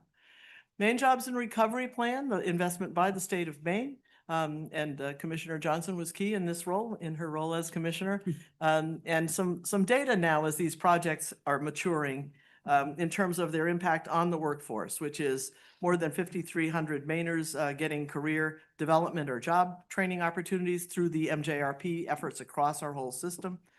More than 2,000 or nearly 2,000 student internships and so forth. So you see that we are starting now to build up these numbers as these facilities are coming into place and as we're able to provide this kind of training. And the one example of the Aristic farm modernization with the potato breeding equipment that's been introduced there, making a difference for the state. The board's, our UMS strategic plan includes 5 research actions to advance R&D in Maine, and there's a group of people, the research leaders group that I convene quarterly, that's continuing to work on looking through these actions, thinking about what our deliverables are, making updates and reports, and so more of that to come in future meetings. But it's a very busy environment right now for research, development, and innovation, and pleased to be able to be a part of it. Thank you. Great, thank you. Lot covered in quick order. Questions, comments? Trustee Eames. Thank you. Thank you for that presentation. Can you say a little bit more about how we get certain amounts from congressionally directed spending and perhaps why we didn't get any in 25? So the 25 situation has to do with the fact that well, actually, is Jake here? I might call him. No, he left. Okay. These proposals go in with requests, and because fiscal year 25 was essentially a year-long CR, year-long Continuing resolution. continuing resolution, right? Because of that, in a budget situation like that, those earmarks are not allowed. They're not provided. For 26, because the budget is uncertain, we are just watching to see what will happen. And at the same time, we're getting ready to put in our proposals for 27. So for 25, because there were a number of proposals that were well-developed and provided to the delegation, and of course, as you know, we provide these to the delegation, and then there's a lot that has to happen after that, as they look at what accounts are available to them, whatever rules they have or limits that they have, and so forth. And so the list that we provide and the list that they come up with at the end are not necessarily always the same. But everything that they were looking at advancing in 25, we're moving forward into 26. And with some changes that they may choose to make. Comments or questions? I had the pleasure of being at the, whatever that thing was, that robot bot lab. Oh, yes. And I was most struck, I forget who the gentleman was. He's a CEO of a multinational company and quiet fellow who stood up and just had a few words to say, and he went on and on and on about how he does work with R1 companies all over the country, all over the world. And Heather was there, she can help me if I get this wrong, but that he loved coming to the University of Maine for 2 reasons. One, the students were intimately and directly involved with all the research from beginning to end. And 2 was that the researchers were directly connected to Maine businesses, and it was really a powerful statement. That's going to be a great facility. It really is Yeah. phenomenal to have that here. And it's not only going to be available to undergraduate students and so forth, but to the workforce in the state of Maine, and they can come in and upskill as needed. So yeah, it's very cool. Great. Trustee Johnson. Another, not really a question, but a comment. Just really glad to see this growth in internships and these real connections forming with businesses over the last, I don't know, 6 years, however long. Just significant progress there, which creates that stickiness. Somebody asked earlier how many people that moved to Machias stayed in Machias, right? This is those internships and these connections to real jobs going forward. And that professional network, I think, is a big part of what we'll keep in there. It's a really hard thing to measure and track. And I know we've talked about that for years and trying to figure that out, but I think it's huge progress. So thank you. Well, and I just want to say that a big piece of that was made possible by the Maine Jobs and Recovery Plan allocation to the University of Maine system, because we're able to focus on sharing information and building out our internship programs. But the other component that needs to be mentioned too is the sizable investment by the Harold Alfond Foundation. As part of UMS Transforms, we do have the Pathways to Careers component, which is about helping make internships more visible and available to all students, as well as helping to be sure that these are internships that are truly leading people into career opportunities. So we've been very fortunate to have resources to start to really work on this. And we don't want, you're so in charge of what's going on with your team of the federal issues that you make, we know that this is really it changes every minute, and that you have people watching it every minute and meeting every day, and the enormity of the work to try to be ahead of that or respond to it. We just want to thank you and your Well, team. thank you. It's a Thank you. I terrific mean, job. I think as we find faculty and daily, this is happening, faculty who had their direction set and their grants in place and so forth, and things are changing with that. It's really vital to us as a system, I think, to be sure that those folks are supported and that we help them make their next moves and their next steps. So it all really comes down to that. And then, of course, the students who benefit from being a part of that. So Right. thank you. Right. It's really necessary, I think. Trustee McMahon. Just a quick question, Dr. Freeman. These facilities that we have that people can use, are we operating them round the clock basis, or we're operating them 40 hours a week? You know, it's an expensive investment. How do we plan to get value out of the investment by extending the hours that they're working? You know, it Weekends depends. and things like that. We've had some discussion about doing a space use and facilities use study to get a look at that. And actually, I've had members of our delegation say we should do an exact study of that type. Some of these facilities do run around the clock. The Advanced Structures and Composites Center, when it's doing printing, that will sometimes be 24/7. I imagine that this bot loft, as it gets itself sorted, will have some opportunities, certainly outside of the standard business day. But it's a great question, and then it becomes a capacity question of how are we able to staff and provide everything that's needed. But you're right, there's a lot of opportunity there as well in expanding who can use those facilities. I guess I'm looking forward thinking if investment dollars are going to be down, then we've got to make maximum use of the what we have. capacity we have. That's right. And it may be easier to hire staff than to get CDS in the future. Well, that's a very interesting strategy. Yes, so let's talk about that further. That's good. Good. Anything else? Thank you very much. Let me turn to Trustee Eames for the consent agenda. Thank you. I move for the Board of Trustees to approve the consent agenda items, namely acceptance of the minutes and the item as forwarded from the August 25th, 2025 Human Resources Labor Relations Committee. The consent agenda items are in tabs 20 to 21 in the meeting materials. May I have a second? Thank you. All those in favor? Any opposed? Any abstentions? Motion's carried. Great. Okay, we are complete. We have completed a busy agenda, on time, mostly. Yeah, on time, ahead of time. Amazing. I don't think we need an executive session. But I would remind everybody that the November, I would ask. I would Pardon? make, if there's a motion or way to make it, whether people would like to vote on it or not, I would motion for an executive session, just based on the number of different topics that came up today and how early we've ended. I think there's some value to hearing from the presidents that are staying on later to discuss, as we don't very often do, the public comment from this morning. And then to discuss some of the other topics that came up today. That's a motion I can make. I'm making it. you can make it. Does- Moved and seconded for an executive committee session following this meeting. All those in favor? All those opposed? All those ambivalent? It looks like we will have an executive session.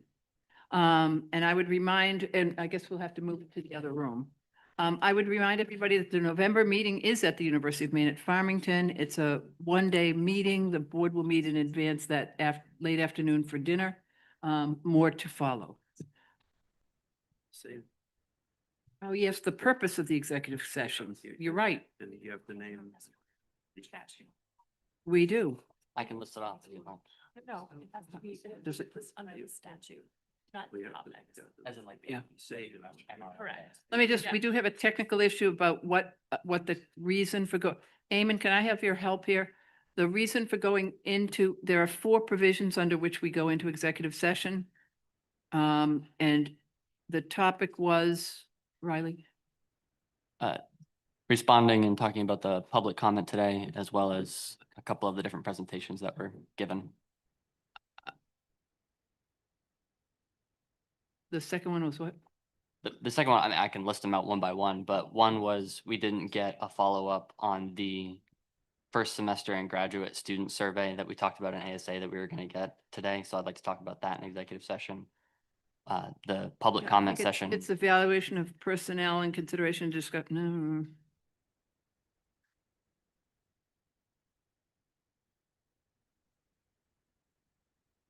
if it's discussion about personnel matters, privileged discussions with attorney, or sensitive matters involving, real estate, real property, or,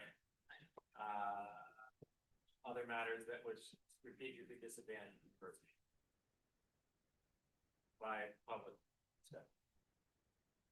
Let me take a 5-minute break and ask Eamon and Will and myself and Lisa to just have a confab here to see which of the 4 of these topics might fit.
Could everybody reconvene?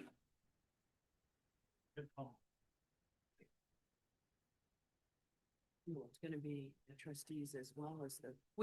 We've consulted with our attorney and the motion would be to go into executive session under the provisions of 1 MRSA Section 405-6E to consult with its attorney concerning legal rights and duties of the university.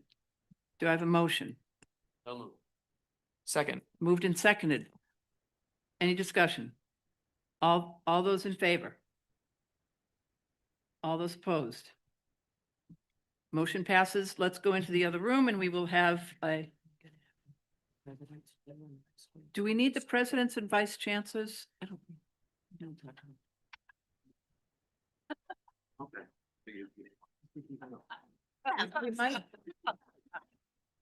We might be. This is a good thing. It is declared. Is it best time? You're free. Okay. He's never declared. Oh, right. He's never declared. Your plane needs I'm gonna leave him. Yeah, exactly. Nobody's looking. I'm running as fast as I can. Oh, I know. No, Trying to get I mean, away. I think that's. that's- keep it going. Getting. Oh, no.